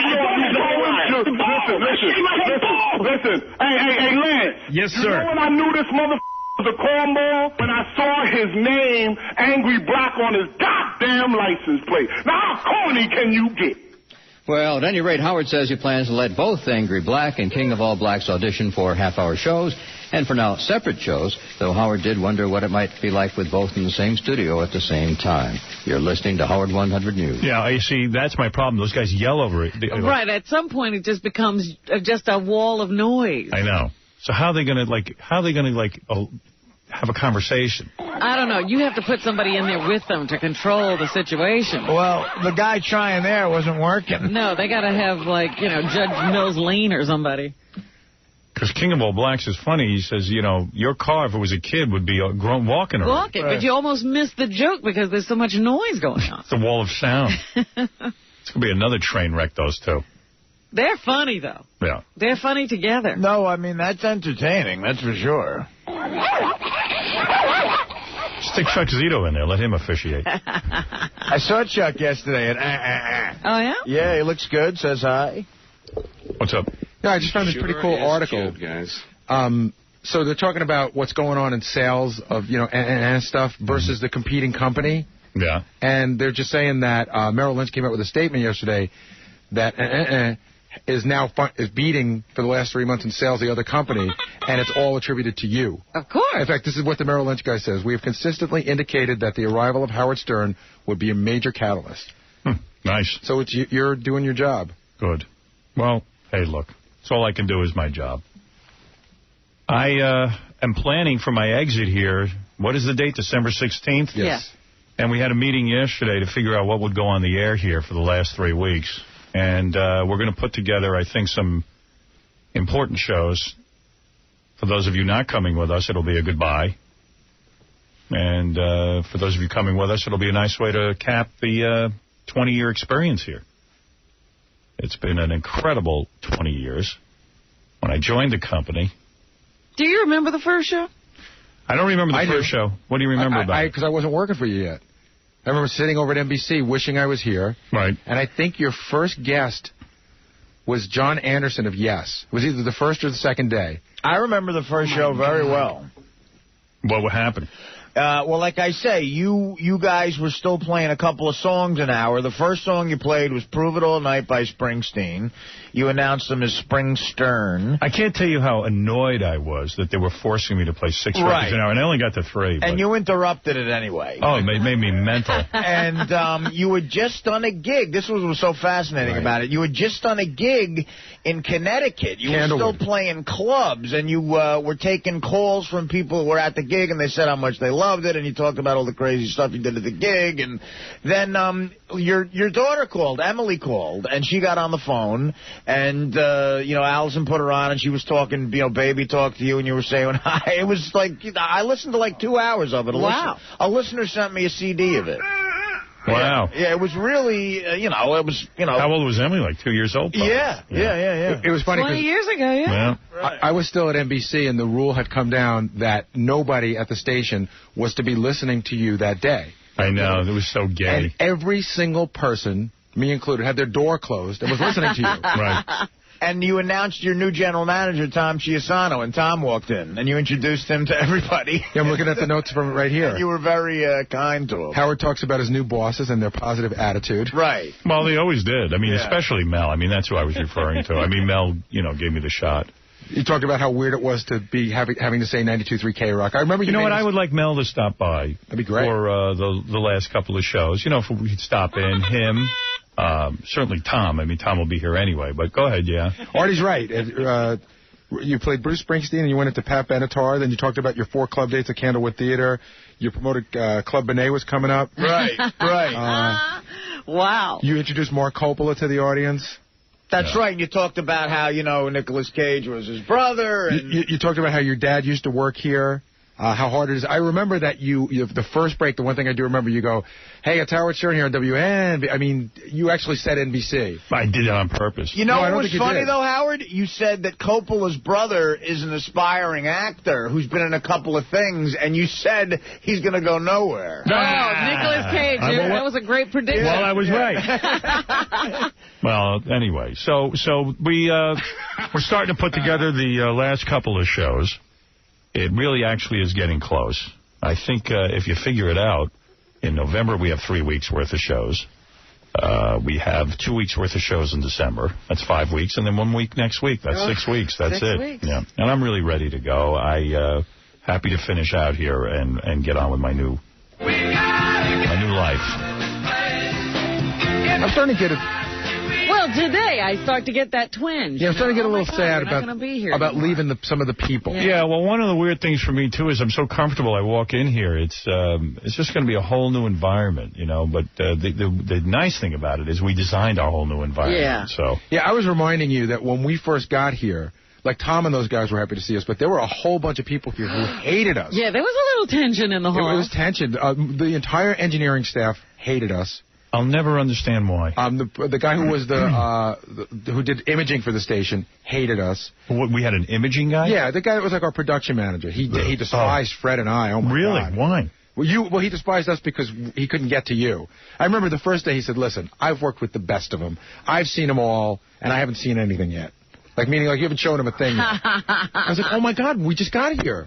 Who has to prove ourselves? Oh, I remember that guy. I don't even know who that was. Now I remember. I don't know his name. I remember what he looked like. And the engineering people, they didn't like us because we created a lot of work. Yeah.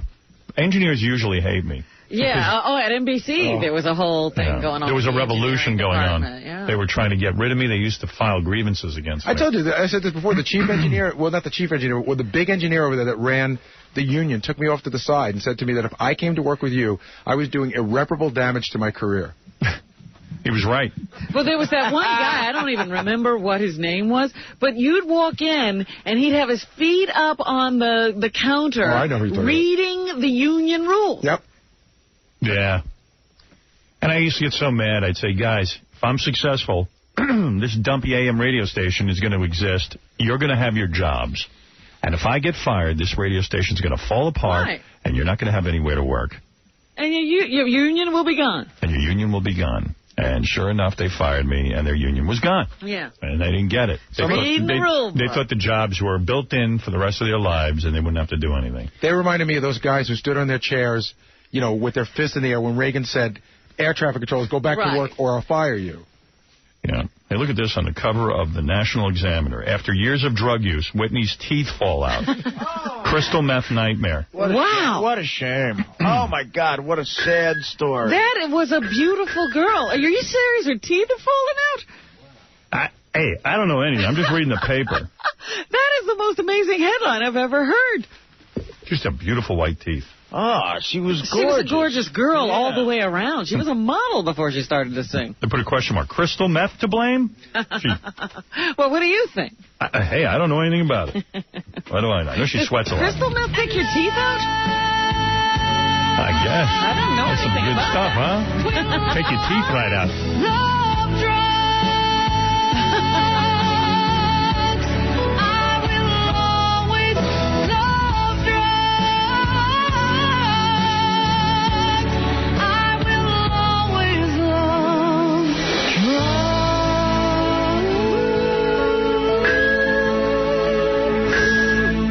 This is Howard 100 News.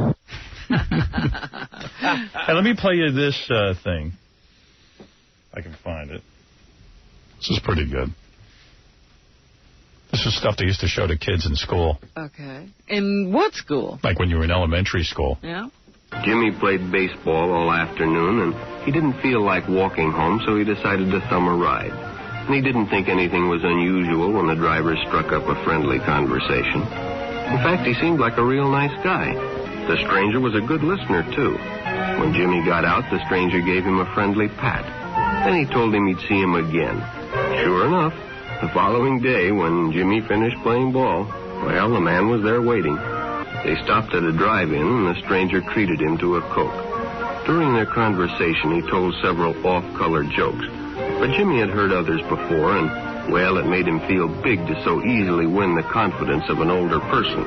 The following Saturday, they went fishing together. By now, they were using first names. Ralph said it was more friendly. Then during lunch, Ralph showed him some pornographic pictures. Jimmy knew he shouldn't be interested, but, well, he was curious. What Jimmy didn't know was that Ralph was sick, a sickness that was not visible like smallpox, but no less dangerous and contagious, a sickness of the mind. You see, Ralph was a homosexual, a person who demands an intimate relationship with members of their own sex. You see, Jimmy hadn't recognized Ralph's approach soon enough. Finally, Jimmy told his parents, and they reported it to the juvenile authorities. Ralph was arrested, and Jimmy was released on probation in the custody of his parents. Wow. Two things that are great. I love that the gay guy's name is Ralph. Yeah. And that they said it's contagious. Homosexuality. And I also like the music in the background when the kid finally starts seeing porno pictures. Yeah. And they go do do do do do. Everything. It's like da da da da da da. And then nobody says, and what Jimmy didn't realize, the man was a homosexual. Do do. The horror like music. The Jaws music. And I like that Jimmy got probation. Yeah. I know. What did he get probation for? Just for screwing around with a dude. Like just for even being around a homo and not being smart enough to know it. He was driving while being gay. So no matter where you meet a stranger, be careful if they are too friendly, if they try to win your confidence too quickly, and if they become overly personal. One never knows when the homosexual is about. He may appear normal, and it may be too late when you discover he is mentally ill. So keep with your group, and don't go off alone with strangers unless you have the permission of your parent or teacher. Now the music gets cheery again. Well, yeah, because there's no homos around. Let the homos come in. He gets all... The homos are gone. Uh-oh, the homos are back. Uh-oh, there's homos. Homo music. Uh-oh. Jimmy saw a homosexual. The homosexual rapidly approached. The homosexual, very dangerous. Jimmy didn't know that Ralph was sick. Before you know it, this was going on. For that, Jimmy got probation.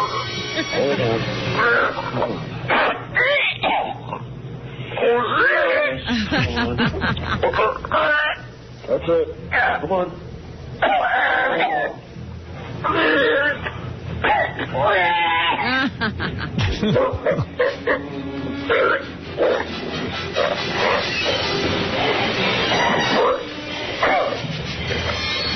Hold it.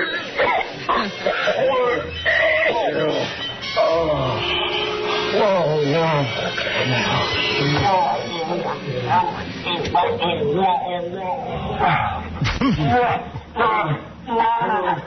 Come on.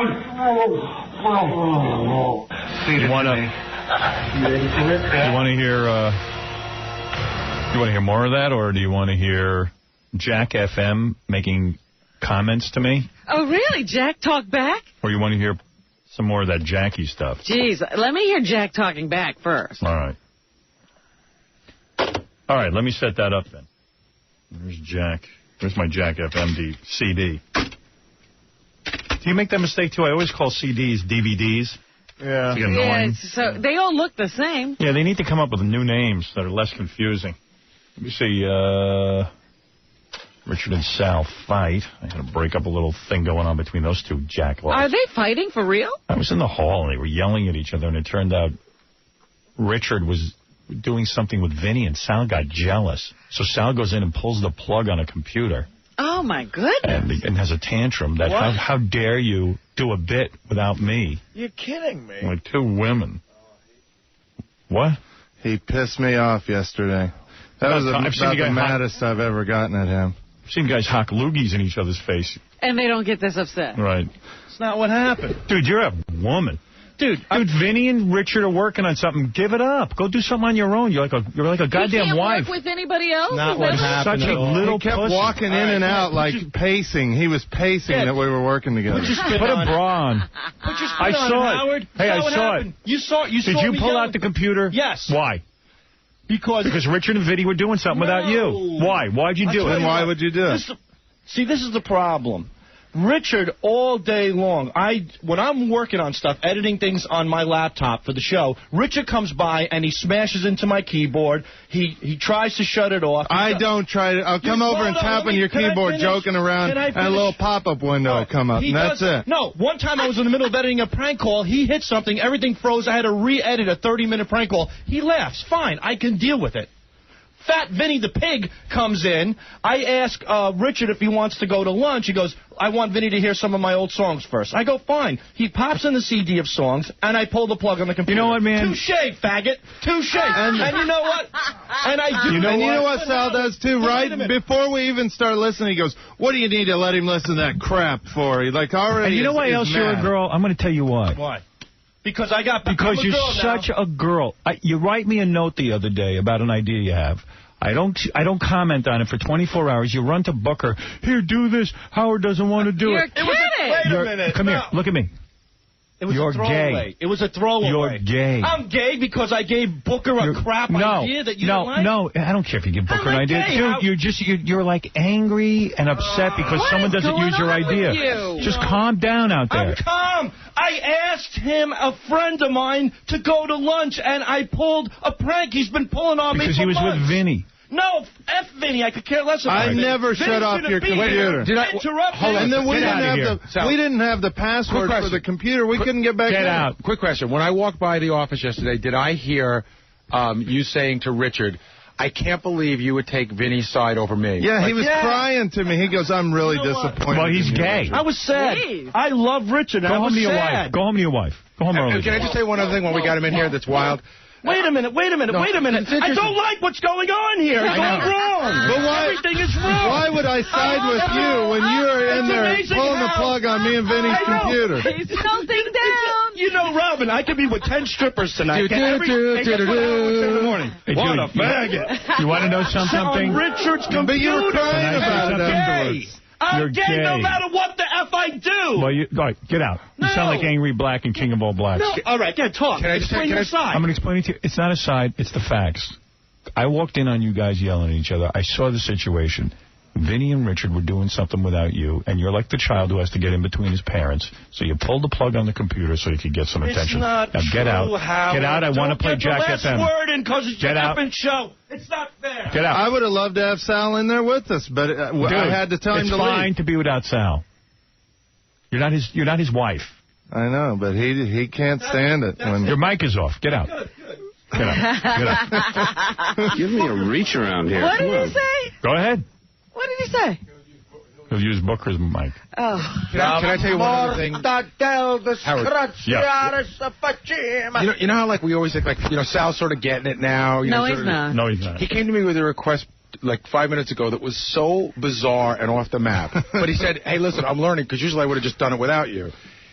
He wanted to know if we thought it would be a good idea if I called Donald Trump and if Donald sent a helicopter to pick him and Richard up on Saturday to bring them to Scores. In Baltimore. So I said, "You're kidding, right?" He goes, No, Trump's got a helicopter. I go, "Why would he want to do that?" He goes, "It'd be great publicity for the show." I said, "Sal, you're out of your mind, right?" He goes, "Hey, usually I would have just called him. At least this time I asked you." Oh, he's retarded. Go ahead. All right, here's the guy from Jack FM, as you know. We were goofing on him because, I know the format does well in some markets, but here it's tanking and Yeah, we just heard Jack and, didn't think he was doing good. Even the FCC can't tell us what to do. Okay, well, technically they can, but we're still playing what we want. 101.1 Jack FM. Listen before somebody stops us. So then the Jack FM guy, somebody sent this to me, is now talking about us. All right, let me hear this. In that blasé voice. Wow, those 1 hour commercials we bought on the Howard Stern show are working out really well. 101.1 Jack FM. He says all advertising is good, even if I make fun of them. But what would the people who are listening to him know about that? Does that make any sense to anybody? Hey, Howard, it's Jack. So you think I could go to Scores with you when I get better at this radio thing? 101.1 Jack FM. No. Hey, never. Never, ever will you. It's never going to happen. You're never going to get better, number one. Hey, Stern, the suits over here at corporate were pretty bent out of shape from your diatribe this morning about Jack. Personally, I want to thank you for your tough love. It's big coming from the king. 101.1 Jack FM.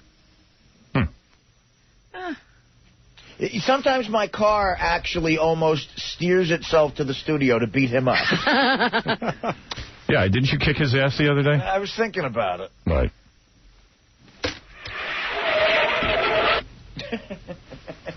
Let's go to... so now it's Jack talking to Howard? Is that the whole show? Yeah, I've gotten his attention. Good move. Let's go to Sour Shoes. Oh, no, this is Billy Joel on the phone. Billy Joel, how are you? From a town known as Roosevelt, Long Island, lived a boy with a microphone in his hand, and his daring life on the air makes him a legend everywhere, east and west of the Rio Grande. You know what? Hey, Billy Joel. Hey, Billy Joel. Billy Joel.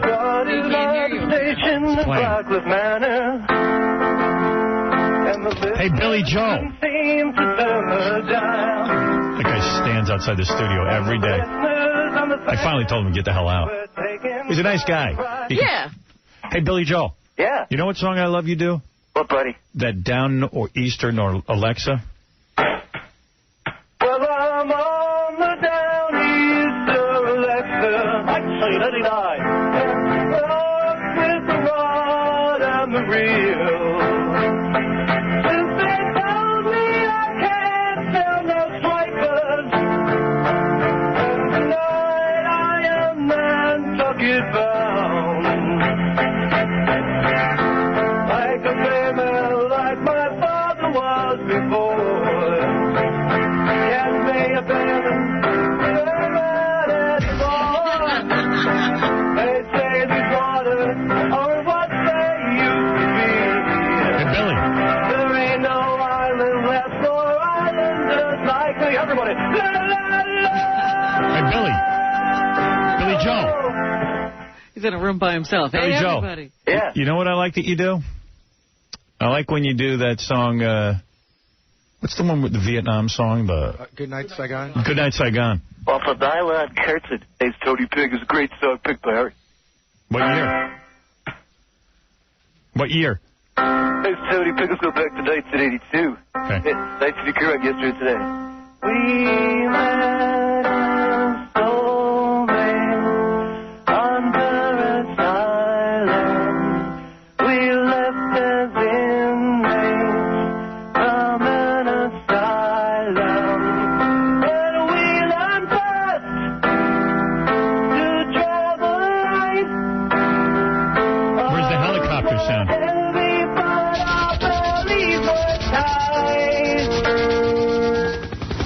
about the helicopter sound?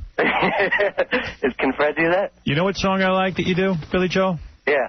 I like that song, Captain Jack Will Get You High Tonight. Saturday night and Scores is hanging around. Oh, hi, Ronnie. In your one-horse town. He's my iPod. Like his songs like might be great, but like... He's the real Jack. He's Jack FM. They should just put... Hey, you know what I want to do with you? What?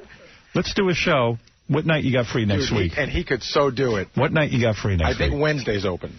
All right. You know how Jack FM is supposed to be your iPod on shuffle? Oh, yeah, Jack FM, yeah.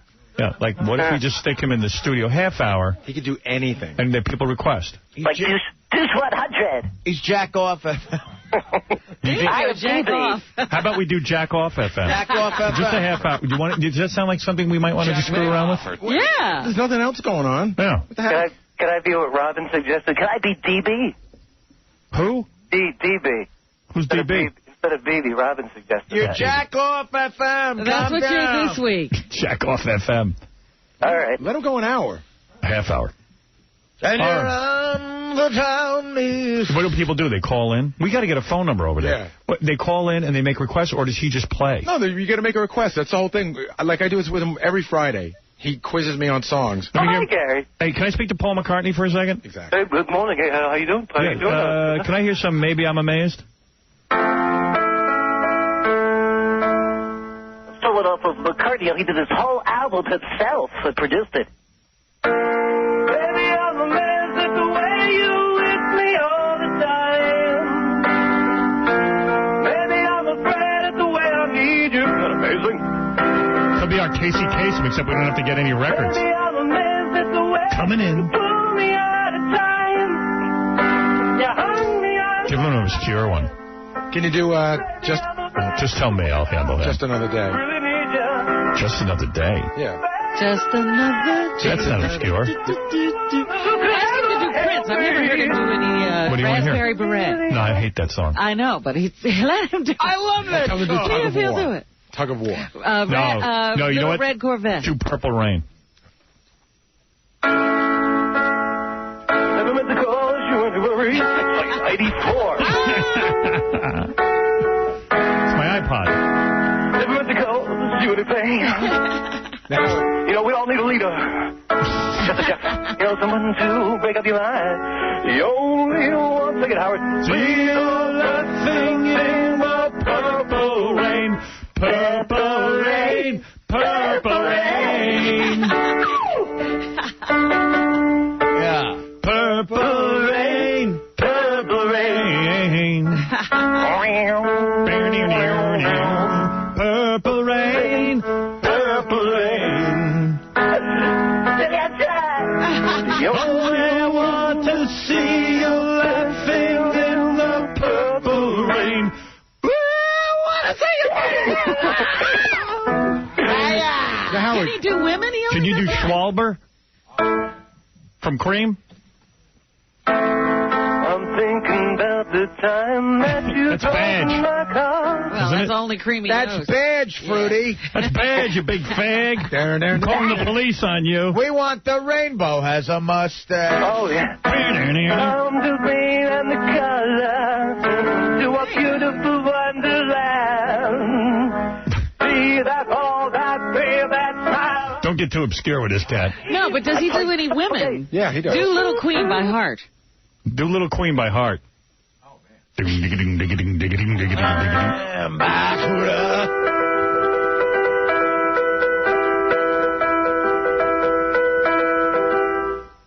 All right, hey, what night you got free for him? Wednesday. Now, is he going to be live in the studio, or should he be on the phone taking requests over the phone?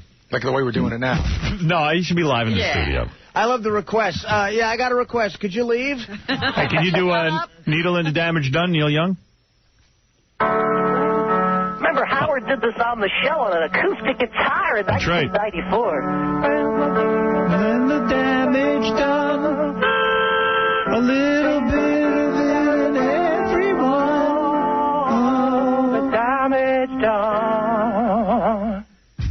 I say only a half hour. People would kill themselves otherwise. Can I do it from home here? No, you got to go to the studio. You don't want to go in the studio? I thought that would be you. Oh, I don't care. How about a little tin soldiers and Nixon coming? Oh, it's a great on the road. Gotta get down to it. You're coming around.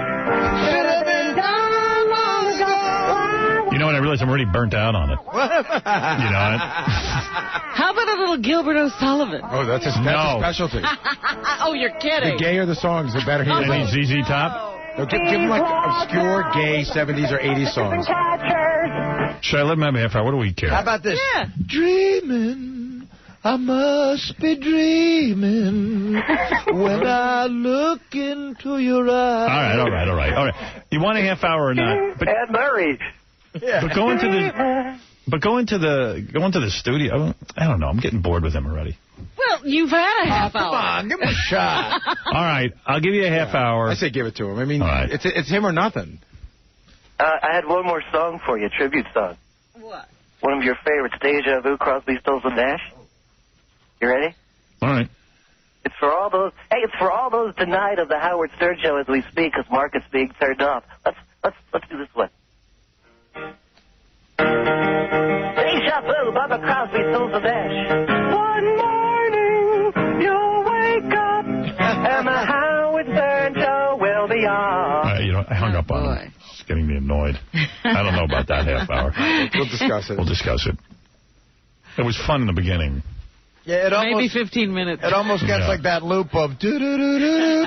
See, this is why we were saying we don't like Jack. Yeah. We don't like any version of it. Evidently not. No. Hey, Jack. Yeah, you know something? I'm playing what we... Who is it? Pizza. Coming. Be right back. Hey, I'm not just a voice, you know. Who's laughing at that? He is. Who's giggling or amused or entertained? Who's hanging out with him? Yeah. Angry Black, hey. Hello? He's gone. Hello. Hello there. Hello there. Where'd he go? Hello. So let's take a break. Yeah, I got a black and white cookie. Yeah. I got a ton of... You see, I don't get to anything. And today you carved out time for it. Yeah. And Scott got me the... We never even got around to the Jackie tape. I know. Oh, yeah. Want me to play that going into spots? Yeah. Yeah, but it's long and we got to get the spots. Oh, all right, we'll be back right after these words.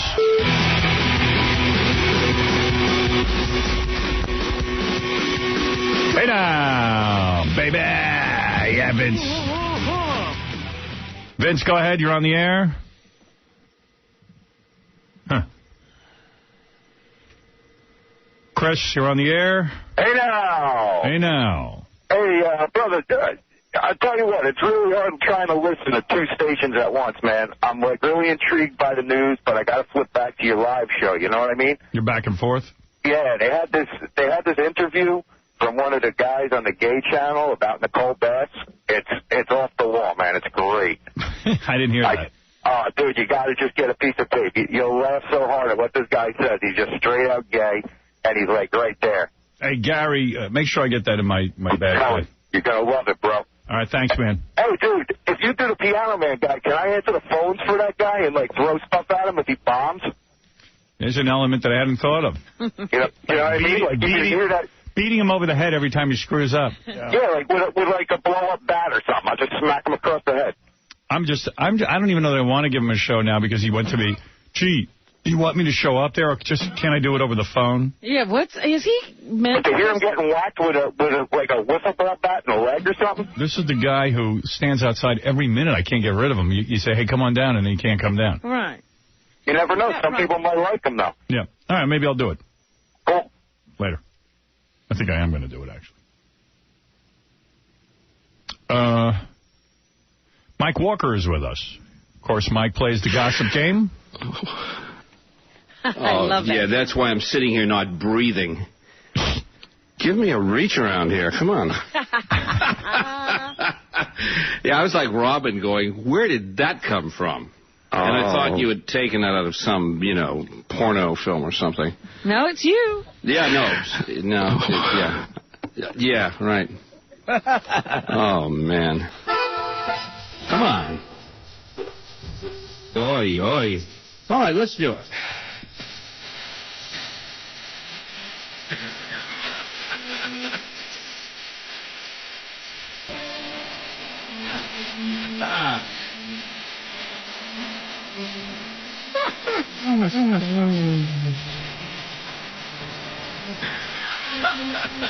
Whoa! Hi there, big boy. You reach 1-800. I'm been waiting for you. Stay on the line, stud, and a hot beefcake will be with you shortly. Hi, who's this? Kevin Federline, yeah. Hi, Kevin. You ready for some fun? Yeah, somebody's got to. Yeah, I mean, come on. It seems like you've reached the right guy. Good. Glad to hear it. You want to suck my Yeah. Ooh, that's what I thought. Get on your knees and start sucking my This is exciting. Yeah. Yeah. Right there. Oh. Yeah. Yeah. That's it right there. Don't forget a... Oh, boy. Yeah. Yeah. Feel good, don't you, buddy? Yeah. Yeah. Come on, you can do it. Yeah. Ooh, blow off. Yeah, right there. Ooh. Oh. Oh, boy. Yeah. Oh, yeah. This is exciting, man. Yeah. Ooh. Yeah. Yeah. Yeah. Oh, yeah. Yeah. Yeah. Yeah. Ooh, yeah. Ooh. Oh, yeah. Yeah. Thank you. Well, thank you. Call back really soon, Kevin. Thanks. Man. Way to go, Mike. That's a good one. Man. Lord. Will you How be do you doing do another call today? Day in and day out. How do you do it? The Gossip Game is sponsored by Metrex Engineered Nutrition. Look for the Big 100 Colossal, wherever sports nutrition products are sold. The Gossip Game with Mike Walker online at nationalenquirer.com. Hey, so you heard about this letter the guy sent me? Yes. Let's talk a little bit. Sure. All right, last week you did a story from the Inquirer where you reported that Robert Blake had bought Vitello's, owns Vitello's, the Italian restaurant. Right. So I get this legal letter from from a lawyer saying that the Italian restaurant Vitello's is not in any way, shape, or form owned by Robert Blake, and the guy wants a retraction. So I was like, Mike got me in trouble here. So I just said, hey, man, I don't believe Mike at all.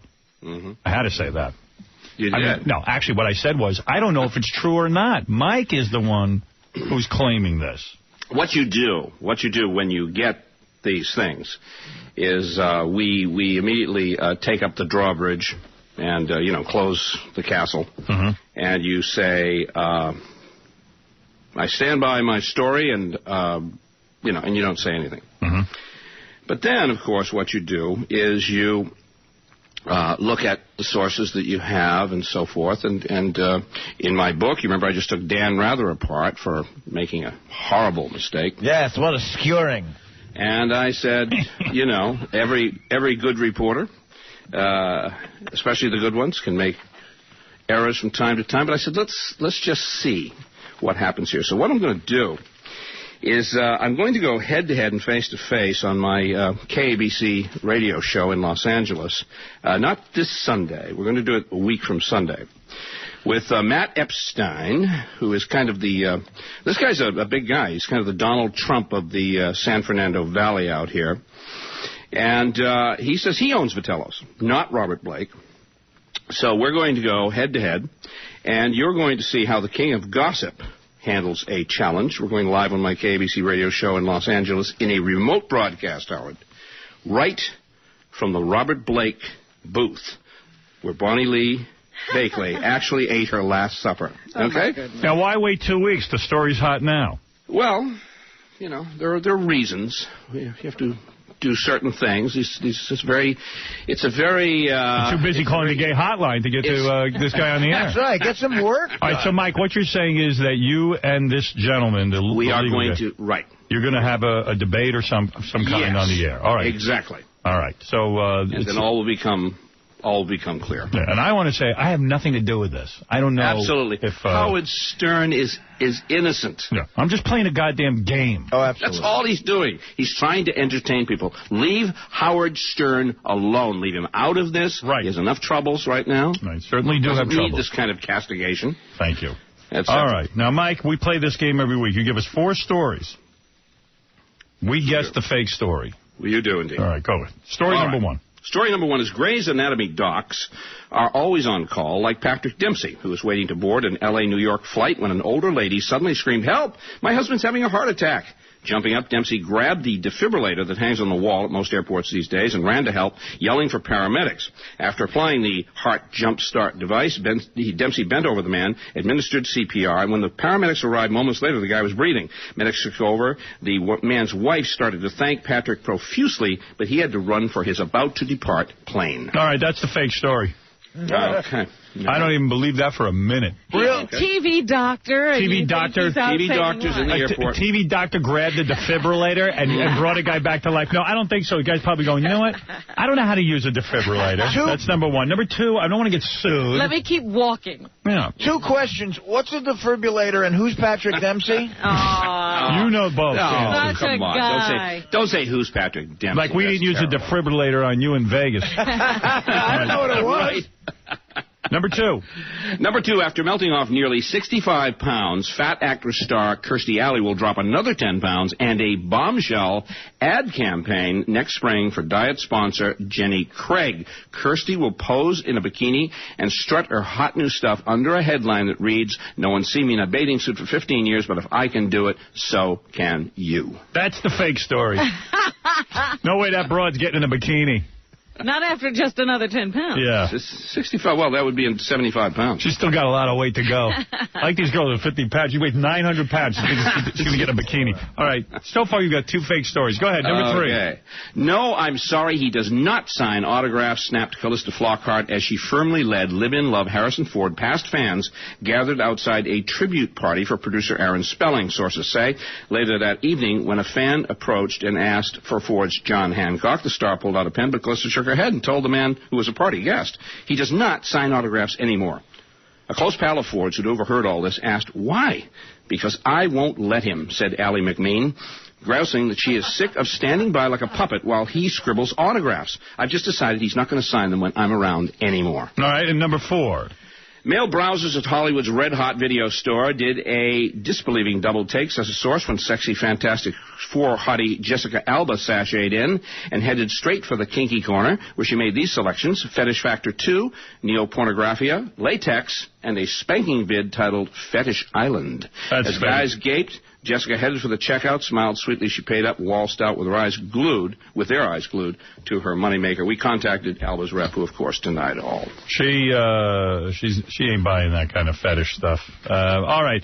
I'll go with my initial instinct. Patrick Dempsey, defibrillator. It's either that or Kirstie Alley, but I'll go with Patrick Dempsey. Patrick Dempsey, Howard. And the TV doctor grabbed a defibrillator. It's ridiculous. Go ahead. Let's go to Artie, Rob. Ye of little faith, huh? Right. Go ahead, Artie. I think the fake story is that Kirstie Alley bought Vitello's. I hadn't heard that. Yeah, Patrick Dempsey, I don't understand exactly what you Allie McMean by that. You're on fire! Yeah. There's no way Jessica Alba's buying all that crap in front of people. Come on. All right, Artie says Jessica Alba. Let's go to Robin Quivers. Are you telling me that Harrison Ford is so whipped that Callista Flockhart tells him when he can and cannot sign autographs? That's I guess he's fake in love. Story. That's Fred Norris, story. you rarely speak on the air, but here's a time we can hear your voice. Go ahead. My question is, didn't they break up? Yes, that's what I thought. Ford, yeah. Or is this an old story, Mike? No, they haven't broken up. No. I heard they broke up. You did? Yeah. Well, I don't know where you heard that. No, they're an item. I think I heard that while I was watching Monday Night Football with my buddy. So now I'm confused. Either the Calista Flockhart story or the Jessica Alba story. Oh, come on, Fred. You're not buying a condo. Make a decision. Fred, yeah. Hey, Fred's Jessica Alba because she's supposed to be religious. I agree. Fred and Artie say Jessica Alba. Fred with the inside information that she's supposed to be religious. Howard says Patrick Dempsey defibrillator story. And Robin Quivers says Calista Flockhart and Harrison Ford. Harrison is not that pussy whip, but go ahead. Who is right? Mention that I'm right, and let's get on with it. Tell me it's me this time. Who is right? Oh, Lordy, I wish I could tell you who was right, because nobody's right. The fake item is Kirstie Alley. You son of a bitch. She couldn't get into a bikini. Every one of you said you doubted that story, and then you moved past it. Dare you? Why you? You son of a bitch. Goddamn bastard. How dare you fool us like this 2 weeks ago? All right, to play the gossip game with Mike Walker, go online, nationalenquirer.com, to hear him debate the guy from Vitello's. That's 2 weeks on his KBC show. Exactly. And the gossip game was sponsored by Metrex Engineered Nutrition. Look for the Big 100 Colossal wherever sports nutrition products are sold. Thank you so much, Mike. Thank you, guys. Now, give me a reach around. How are you, Howard? Hey.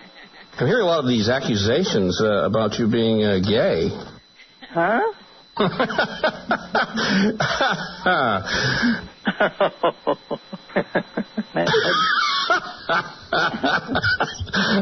That laugh sounds familiar, but I can't place you. Well, I'm telling you. You never did call your name, did you? Yep. You did. I didn't catch it. Kevin Federline. Huh? Kevin Federline, yeah. Mm-hmm. I don't know any Kevin. Yeah. Well, you know, come on. It's just all in fun, guy. Yeah, I know, but I can't figure who you are. I am gay. Huh? I am gay. Jerry? Yep. Jerry who? Federline, yeah. Mm-hmm. Well, yeah.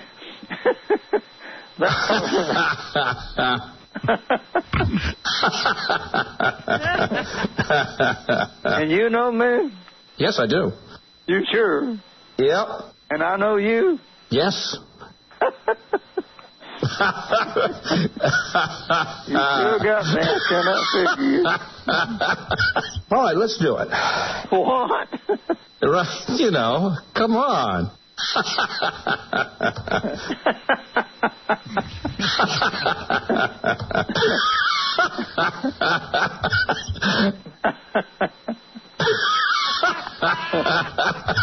When's the last time I saw you? You did look terrific last night. You didn't see me last night. No. Oh, yeah. Well, yeah, I think I did, yes.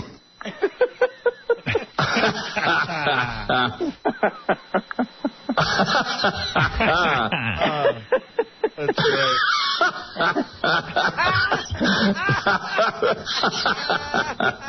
You don't know me anymore, and I know you. Yes, I do. No, you don't. Yes, I do. No, you don't. Oh, good Lord.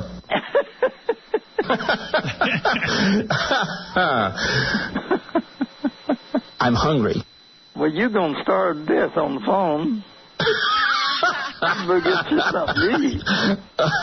I know.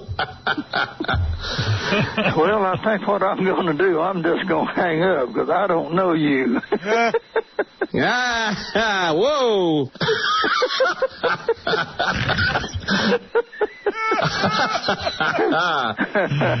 Am I right? You were absolutely right. I'm not getting anywhere, so I'm going to hang up. You have a good day. Thank you. Bye-bye. Yep. That is the creepiest phone call I've ever heard. I got to get that. I got to get that on CD. That's so creepy. You know what? What? Wait, I'm sorry. What? No, go ahead. What? It's nothing. I was going to say, I'm going to go buy 5 spiral notebooks and make a list of things I would rather do than watch Mike Walker debate the guy from Vitello's next week. How many spiral notebooks could you fill up? I don't think there's enough paper, mate. You're going to fill up a forest worth of trees. No, not in the exact booth. Come on. You don't want to hear the guy debate the guy from Vitello's? No, I mean, I'd get that. Like, let's see, start a squash garden.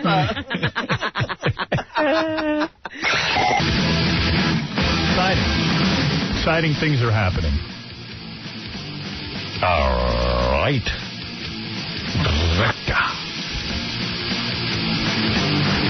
La la la la la. Yeah. DJ. Hey now. Go ahead, then we got to start the news. Go ahead, try to get a couple of people on the air, too. Go ahead. Hey, 6 weeks from now. 6 weeks now. It's a whole change. Man, it's a whole change, Robin. Fire! Yeah! Daddy Deeds. Good morning, everybody. Good morning. Good morning.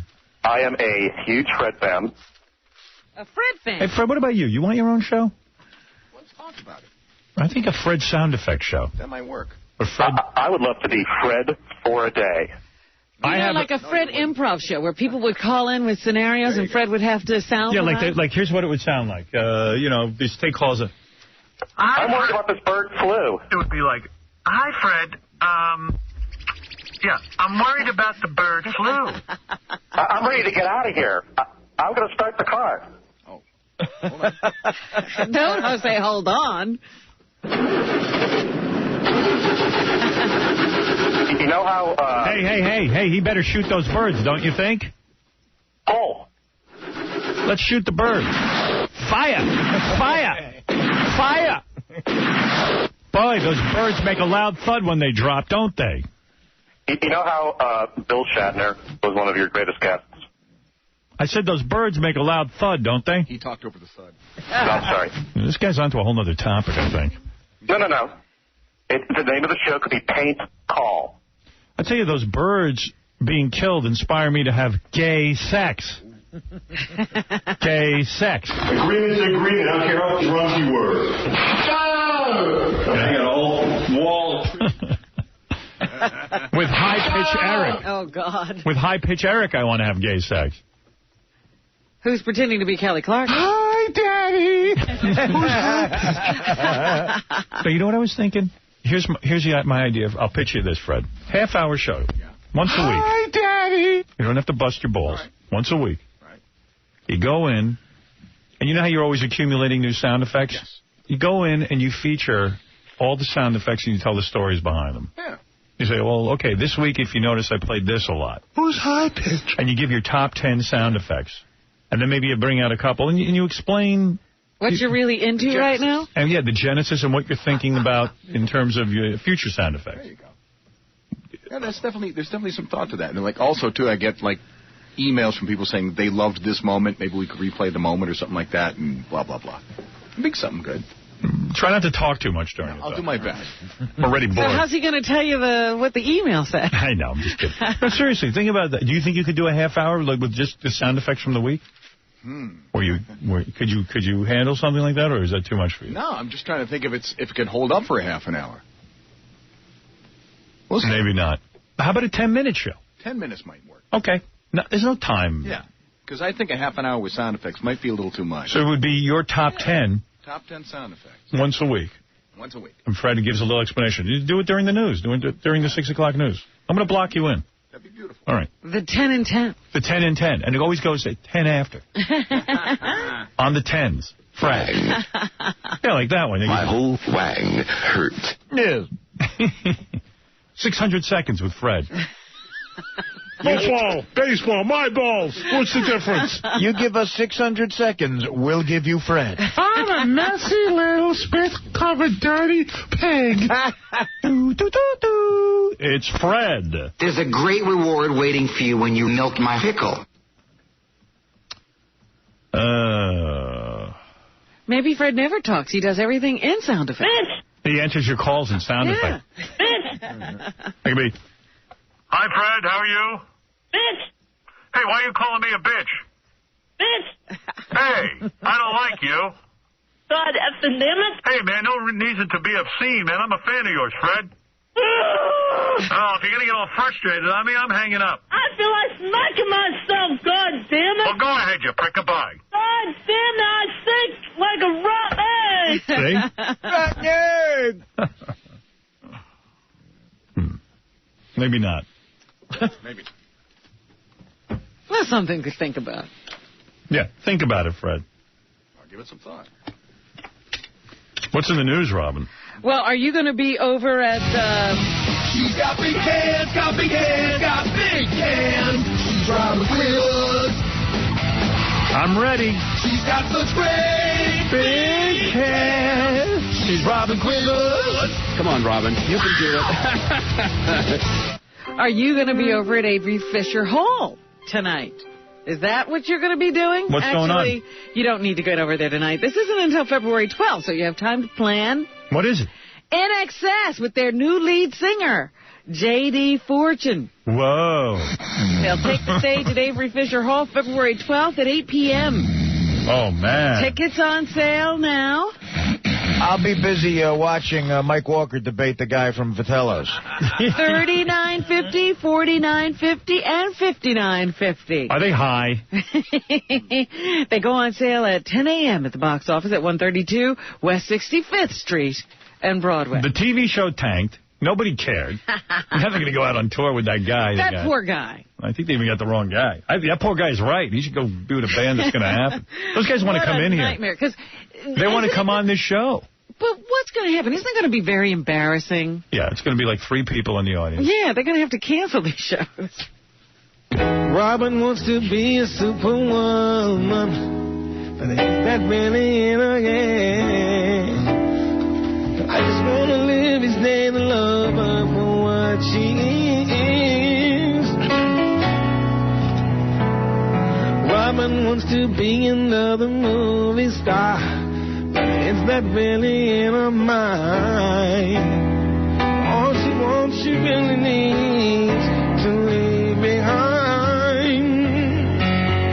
But very well, I believe I know you very well. But still you knew me too very well. And I think I can do with everything going through you.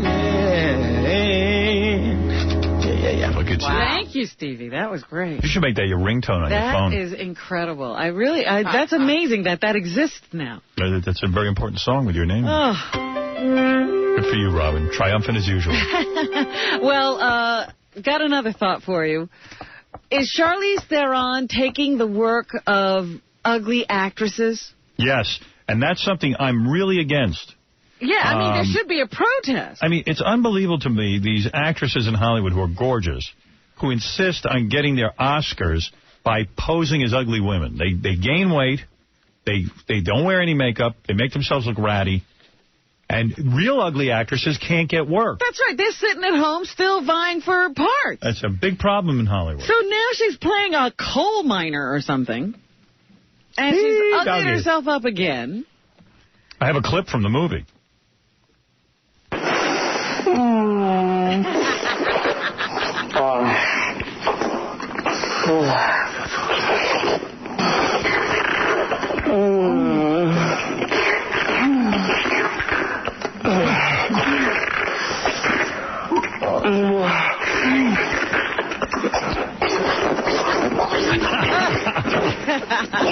Oh, yeah.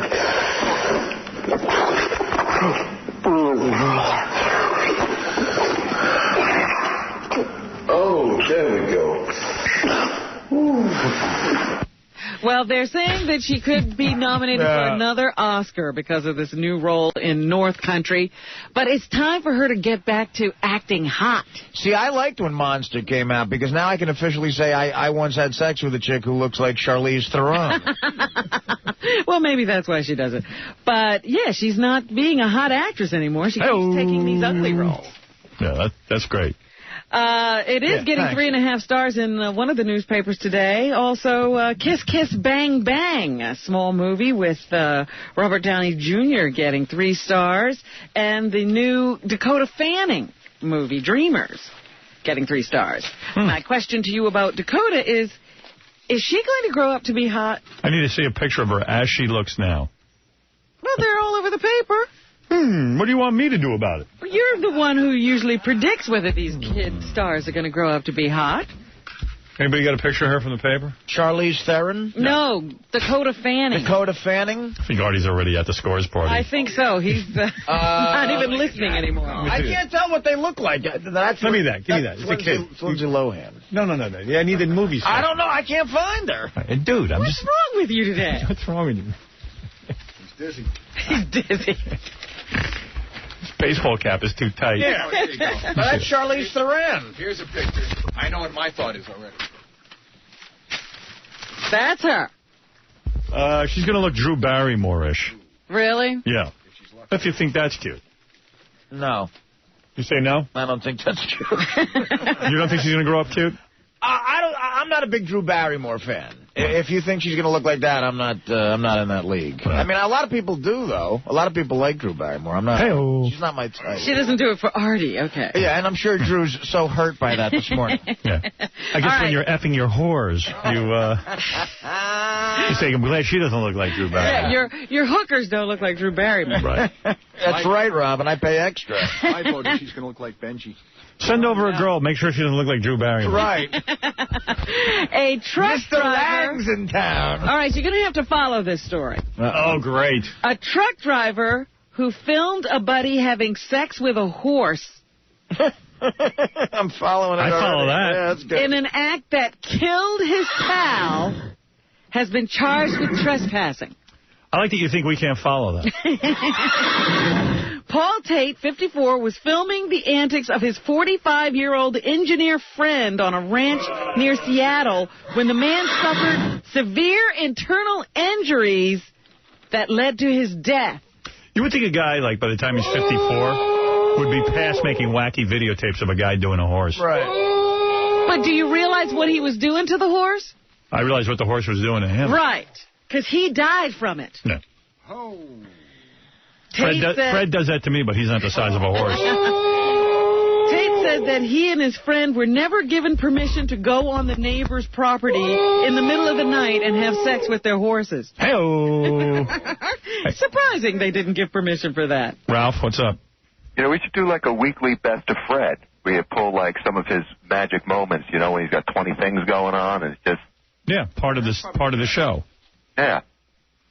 Yeah, but Fred, you got to be there and do a little show. No, that's fine. Yeah, and then somebody would say, okay, well, Fred doesn't know what his best work is. Somebody else is going to have to say what his best. You want to produce that? I can get you on the payroll. Oh, okay. No. You want the show to be on, don't you? Oh, that's right. Yeah, you know what? Every time I say, hey, let Ralph do this, everyone goes, no. It'll never get done. Oh, my God. I was in meetings all day yesterday. We've got the show going. Fine. I run around till... That might be part of the show. I run around until 10 o'clock at night. You know, some days I'm so busy I don't have time to go to the bathroom. The other day I get this phone call from Ralph. He leaves it on my machine. He goes, I'm having a meeting over at Sirius on Thursday. I think you might want to be there. Oh. And I was like, you got to be kidding. No, I didn't say be there. I said on the phone. You said, I think you might want to be the part of it. I was like, yeah, I got a lot of time for that. He finally takes a meeting, you got to be a part of it? Yeah, I got to be there. He doesn't like to meet with the underlings. Yeah, I mean, why do you throw me off to the underlings, man? I would let you see, like, if you had any motivation, I'd let you produce the Fred Show. If you had any. Oh, come on, that's not, what do you mean I have no motivation? You think on a weekly basis you could sit there and listen to the entire show and pull Fred's best moments and that kind of thing? Of course I could do that. Let me ask you a couple of questions. You wouldn't last a week. Let me ask you a couple of questions. True. Is the scores room done? Oh, shut up, Rob. Yes, the design is done. I can't build it. I'm not a builder. If those guys want to build it, the design is done. The construction was over 2 years ago. Well, you know, I don't know what to tell you. Sweetheart. Got another question. I don't know what to tell you, sweetheart. I have another question. Where are the pictures of Artie's suitcase from Vegas? They're right in my computer. Yep. Case closed. You've convinced They're right me. in my computer. Okay, goodbye. Good to go. Thank you. He's an idea man. He doesn't really... Execution is not his thing. I need someone who can execute. Start by executing Fred right on the show. Hey, all right, Fred. I like the Fred Show. Pencil it in. Your producer, Ralph. And you know Fred can't work with Ralph. That'll be fun. Well, Ralph won't be there, so I don't have to worry about it. He'll never make it. I'll never have to worry about it. That's the beauty of the whole concept. He's a good silent partner. On Wednesday, LaShawn Harris told her mom she planned to feed her 3 young sons to the sharks. Right. And in the evening, The 23-year-old Oakland, California woman made good on her threat. She went to the San Francisco Bay Area and right around Fisherman's Wharf, undressed her 3 children and tossed them over a 4-foot wall. Oh, God. Hey-oh. The hey, bodies my mom were wasn't dropped so from bad. Pier 7, which is near Fisherman's Wharf, as I said. They have retrieved one body. They have not found the other 2. My mom wasn't so bad. She just sent me to an all-black high school. I used to think that was like swimming with sharks, being the one white kid. It was outrageous. You survived. These kids didn't. I know. I feel blessed today. They say that LaShawn has been diagnosed with some mental difficulties and continues to refuse to take her medication. Notice these people aren't that mental that they don't throw themselves in the water. Right. You know. They always hear voices about other people needing to go into the shark-infested waters. She did wait and was picked up by police shortly after. So all 3 kids are dead. Yeah. That was it. Yeah, they haven't retrieved the 2 other bodies yet. I wonder if the shark's like, you know how we always say, hey, you should eat shark meat because it's like good for you? I wonder if sharks go, man, humans, good, prevents arthritis. Yeah, they're good for what? What are they good for? I would love to be able to eat anything. You know what I mean? Just like eat through. What don't you eat? I mean, like eat like a shark will just eat a piece of wood if it's floating by or something. Dude, that crap you eat every morning is pretty much anything. This guy eats everything but the styrofoam box. So sharks look at you and go, that guy would eat anything. That guy's a pig. Well, I don't want to even bother unwrapping something. You know what I mean? Beth gets grossed out when I eat an apple. I eat the label and everything. You eat label? Yeah. You eat the label? Yeah. See, Why do you do that? I take the label off an apple. I don't know. I eat the core. I eat fiber. I eat the stem. What can it do You to eat you? everything. The seeds, everything. Everything. Ugh. It's of the earth. What could it do to you? Nothing. Yeah. Papers from trees, man. Yeah, man. It's organic. I think I do it just because it freaks her out. And you're not even enjoying it at that point. I love it. You just want to watch the look on her face. I'm like a horse. Goat. You baby gorilla. Are you interested? I don't know Carolyn Murphy, but she is the face of Estee Lauder. And now they're saying there may be a sex tape floating around of her from 1999 when she and her husband were together on their honeymoon.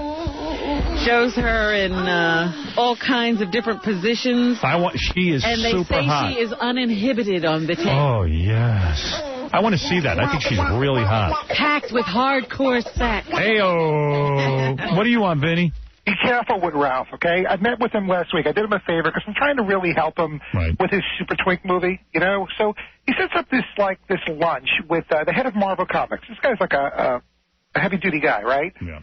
We give Ralph 2 hours. I mean, riffing. This guy from Marvel's coming up with all these great ideas, which Ralph, by the way, is poo-pooing half of them. This is the guy who writes comic books for a living. This is for that little movie. The Super Twink. Super Twink that JD's going to make. Yeah, but that JD's making, but somehow Ralph is also making. Yeah, he honed in on it. So anyway, as a favor, I do a detailed memo. I list every idea, good or bad, what our thoughts were. I call Ralph to follow up. He hasn't even opened it yet. No. This is his project. He's really busy. Ralph, I'm off the film officially. What do you want, Ralph? You know, Vinny, you're a little Hitler Youth rat. No freaking respect, man. Did you see the email? Did you even open it yet? You know, Vinny, be quiet for a minute. I'm not talking to you. Did you open the email? Let me make a point here. Did you open the email yet? Yes, I did. Vinny, be quiet. How come you didn't call me? You've made a mess of it. You lost the whole thread of the idea. I have the whole meeting on videotape, right? You don't even know it's us eating pizza for 2 hours. Vinny, stop it. Be quiet. Howard? Yes. Let me make a point. What about all those things you don't finish? Who are you talking to? Howard. What don't I finish? Well, what happened to doing the Sam Kinison story, Doomsday, the Bob Schimmel show, Howard Stern the high school years? Howard Stern the high school years is still being written. I have 13 episodes written. What and we're happened doing to rewrites. Doomsday was never completed. Okay. How could you compare What happened How to could the you Bob compare Schimmel show? all of the things I What have happened to the completed? Bob Schimmel show? Howard, let me talk to this Bob idiot. Schimmel show wasn't picked up by UPN. We never even got to write Those it. are dependent on other people. Got passed on by a network. And you want things done right, and when they come together, they come together. But nothing. Name one thing. Name one thing you've completed. How about Rock and Roll High School and Porky's? Porky's just went through another rewrite. I just read it. It was really good, and we're getting very close. But I mean, it's being done. I'm in the Ralph, process. those are collaborations. You're in control of the situation. You can't get this movie done. What am I in control? What have you completed? The score. Wait. The score room. How do I build that, Vinny? How We're talking about the movie. We're talking about the movie. You haven't even read the goddamn email yet. Ralph, you stop it. Stop it. You just used the F word, dude. Sorry. He's going to finish us. That's what he's going to do. He hasn't even started yet. The Howard argument's a bad one because, I mean, he's hosted a radio show for 25 years. Those are outside projects. Yeah, he's completing a show every day, Ralph. And I My job is radio. These are outside projects. My job is radio and TV. I've completed books. I've completed the film. I've completed so many projects And I've throughout the completed years. projects too. What? What have you done? Whatever I do. How about all the things I do for Christmas for you, for all those holiday Last gifts? minute. They're not completed. Licking envelopes doesn't count. No, shut up, Vinny. Shut up. You shut up. Howard. Yeah. I didn't complete all those things you give away for the I holidays. hear it's for very people. difficult for you to get done. No, it's not. Come on, stop it. All right. So I'm going to put you in charge of the Fred moments. Let's see if you come through. Fine. And I had a meeting all day with Tim yesterday, and he put me off till November. He said, week of November 7th, we'll figure it out. I have a great idea for a show. He seems to like it. Meet with Fred. Meet with Fred. Meet with Fred. Ralph, you're having too many meetings and you're not getting stuff done. I like meetings. Stop meetings. He's very good at meetings. He's excited at the meeting. Very excited. And he gives good meeting and he doesn't deliver. All right, okay. So now you got a couple of things in the hopper. Let's see how you handle it. All right. I'm giving you another shot. All right, goodbye. Bye, Ralph. Shut up, Vinny. I'm not talking to you. You're an a-hole. You fat rat. You're an a-hole, you fat rat. Go eat something. Go eat something. Is Ralph going? I don't think that's a good idea. That's not good. All right. Wow. All right. Let's take a break. That was a scintillating debate. Well, it's getting ugly already. Ralph gets very sensitive when you tell him he doesn't finish things. I know. Yet he still doesn't finish things. He complains to me he can't finish anything. Just doesn't like anybody to talk about it. But I keep getting sucked in. You know, I keep going, no, he'll do fine. You keep proposing more projects. Yeah. You're going to kill him. All right, we'll be back right after this with the rest of It's the Howard. Hello, love. Kimberly, hi, you're on the air. Hi, Howard. Hey, now. Hey, that shocked me when I heard you say you digest an entire apple. Label, seeds, core, everything. I do. Why does it shock you? Okay, because I'm a germaphobe like you. Right. And the little part under the label doesn't get clean. That's true. I should probably. Sometimes I pull it off. Okay. Well, I forget, though. You know, I just eat it. How do you forget? Well, Like, you pull an apple out of the fridge, you wash it off. You're not a lazy person. What do you have, Ralph do pomegranates for you? Or No. Okay. Well, listen. Okay, I heard, and please someone call in and tell me if I'm wrong or whatever. But I heard that the apple seed itself contains tiny traces of arsenic. That is true? Yes, it is. How do you know Thank you, Fred. You're such a genius, by the way. It is true. Is it really? You shouldn't really be eating the seeds. Really? Yeah. Yeah. I think she's right. She just reminded me of it. Fred, well, please, Howard. All right. Hey, thank you. I didn't know. I mean, I can imagine what's floating around in your toilet bowl. You have little Chiquita banana tags or... All right, thank you. I consider myself warned. What else is in the news, Robin? Eating arsenic. Who knew? I just thought it figures an apple's not healthy. Arsenic is good with a little broccoli, Rob. Not bad. Ladies and gentlemen, the Howard Stern song from Steve Moore, Stevie Wonder. Here we go. Go ahead. Yeah. Go ahead. Sing about your joy for me. Howard, my only friend. Nice. He's been there since the very beginning. That's right. It's Howard. Howard. but where's my cash? Look at you. That's beautiful. I like that. I'm going to say what an honor that is to have a song. Wow. Absolutely. Stevie even saying your name in a song. No, this was no Fred song. No. You didn't go that far. No. I'm a fan of his. Oh, you act as if we aren't. What else is in the news, Rob? Van Halen will not be doing the next Rockstar. There was a rumor going around, and Artie was always saying it would be great if Rockstar, the NXS show, had been with a band that you cared about, like Van Halen. But contrary to what you might have heard, that is definitely not going to happen. They are not following in the footsteps of NXS, the next band to find their new singer on a reality TV show. The band flatly denies any involvement with the show at all. So Van Halen will not be doing That would be so uncool. Yeah, they drop a few levels on the cool meter. Yeah, I mean, I'd like to see that. I'd like to see them find a new lead singer for Van Halen on TV, but, you know, man, that would be sad. It would almost be sad if, like, one of those guys were trying to take over my show. The eye of Hurricane Wilma is expected to pass over Mexico today. The powerful Category 4 storm is currently located about 50 miles southeast of the island and has a maximum sustained wind of 145 miles an hour and higher gusts. I like it. Wilma is moving toward the north-northwest at 6 miles an hour and is forecast to reach the northeastern coast of the Yucatan Peninsula sometime later today. Now people are like crazy. Everybody evacuates now. Right. They never used to. Everyone goes, the hurricane's coming. I'm not going to pay attention. But since New Orleans, forgot about it. Oh, yeah. Everybody moves out now. It's like, out and Z. Feet don't fail me now. Forecasters at the National Hurricane Center in Miami, Florida, said hurricane conditions were most likely beginning to be felt in Cozumel and certain sections of the Yucatan. Hurricane force winds extend outward up to 85 miles from the center of the storm, and this is a very powerful storm. They're hoping that it does spend a little time over Mexico before hitting the coast of the U.S. because that could slow it down. That's the Superman sound effect, isn't it? Right, Fred? That's one of them. Yep. I know that's not a real hurricane. That's Superman. There's a Walmart heiress. Yeah. Her name is Elizabeth Page Laurie. No stumping him. Yes, Elizabeth Page Laurie. She's one of those heiresses who didn't get the family name. Oh, it sucks. So she probably has to tell people who she is, but people have found out. She has had to turn in her undergraduate degree because of rumors and allegations swirling that she cheated her way through college. Now, here's a girl who doesn't even need college.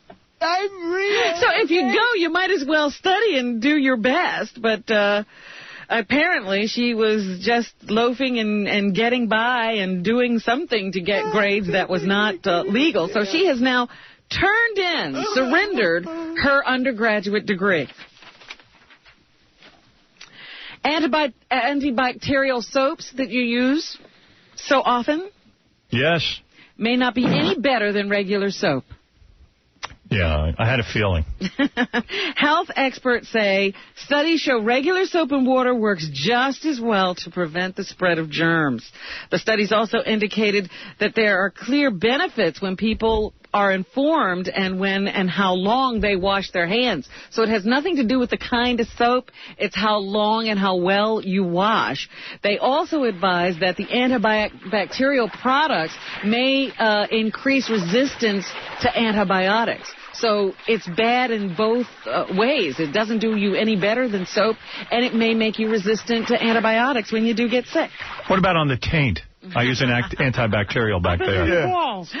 How long are you washing? Gets through the hair. Wang. Doesn't make any difference. So soap itself doesn't do that much good. It's the rubbing. Is what you say. Soap does some good, but also it's the length of time and the friction, how well you do it. Damn, girl, come on, Artie, give me a lap dance. Get down here, come on.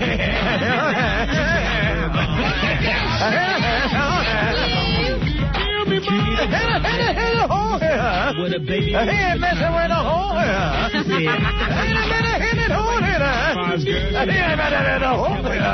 All right. Yeah. Little party break. I like that beat. Former U.S. House Minority Leader Doing Tom that at DeLay. Scores.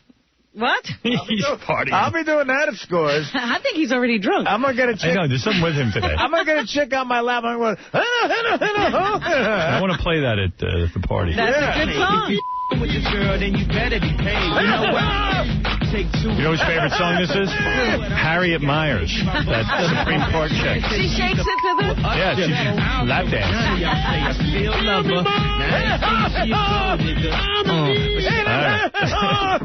Former U.S. House Majority Leader Tom DeLay and his attorney are requesting a change of venue involving his conspiracy charges and money laundering. Wait, there's someone knocking on the door, Robin. Who's coming in? It's George Takei. Hey, how you doing, pal? How are you? Tom DeLay had to be fingerprinted and mugshotted yesterday. He says that this is just a smear campaign run by the prosecutor down there, and he's also asking for a change of venue when he has to go to court. Michael Jackson has to appear in court. A big dog. It's like Woody Woodpecker. Dog. Michael Jackson just got finished with court, and he's now been called to jury duty in Santa Barbara County, California. That's where he spent a few months defending himself against charges of child molestation. Hello. I don't think anybody expects Michael to show up. He hasn't really been in the country. Now, what's going on with the guy Tommy Maddox? Artie. What's going on with Tommy Maddox? Of the Pittsburgh Steelers? What happened to him? They say that fans are harassing him and his family because of his performance against the Jacksonville Jaguars. I love that. People in Pittsburgh, yeah, they don't... Yeah, well, maybe I'll show up at your job, see how you perform, and I'll harass your family. Pittsburgh is serious about their sports. Yeah, they love football. Baseball, my balls. What's the difference? That's a good town. His agent says the Maddox family has been abused and people have thrown debris on their yard. Hey-oh. Maddox's wife has been driving the children to school in an attempt to protect them from bitter fans. Yankees had a guy in the 80s. I ain't saying she a gold digger. She ain't messing with no broke niggas. I ain't saying she a gold digger. She ain't messing with no broke niggas. Get down, girl, go ahead. That's George Takei on the door. Well, Ben Roethlisberger is going to be in the game to start this weekend, so Maddox will get a break. The Yankees had a... Maddox. That's the name of Angelina Jolie's kid. I know that. Maddox. I'm a big fan of it. And the daughter's name is Zara Strustra. Zahara. No one has yet stepped forward to claim the record $340 million prize in Wednesday's Powerball drawing. Zahara. The Zahara. They don't know who... there was only one winning ticket.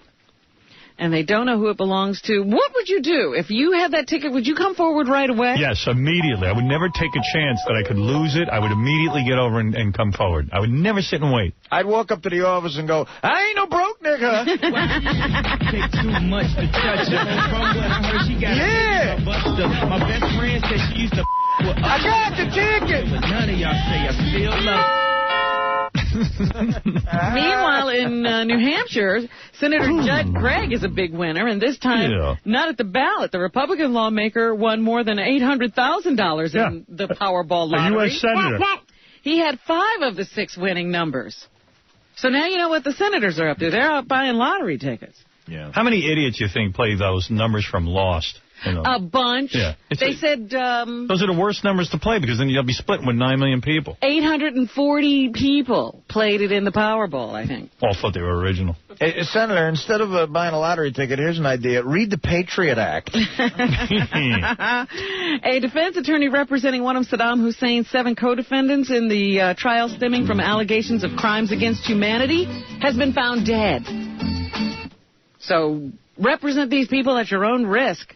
Police say he was kidnapped yesterday from his house in the Iraqi capital of Baghdad by a group of 8 gunmen.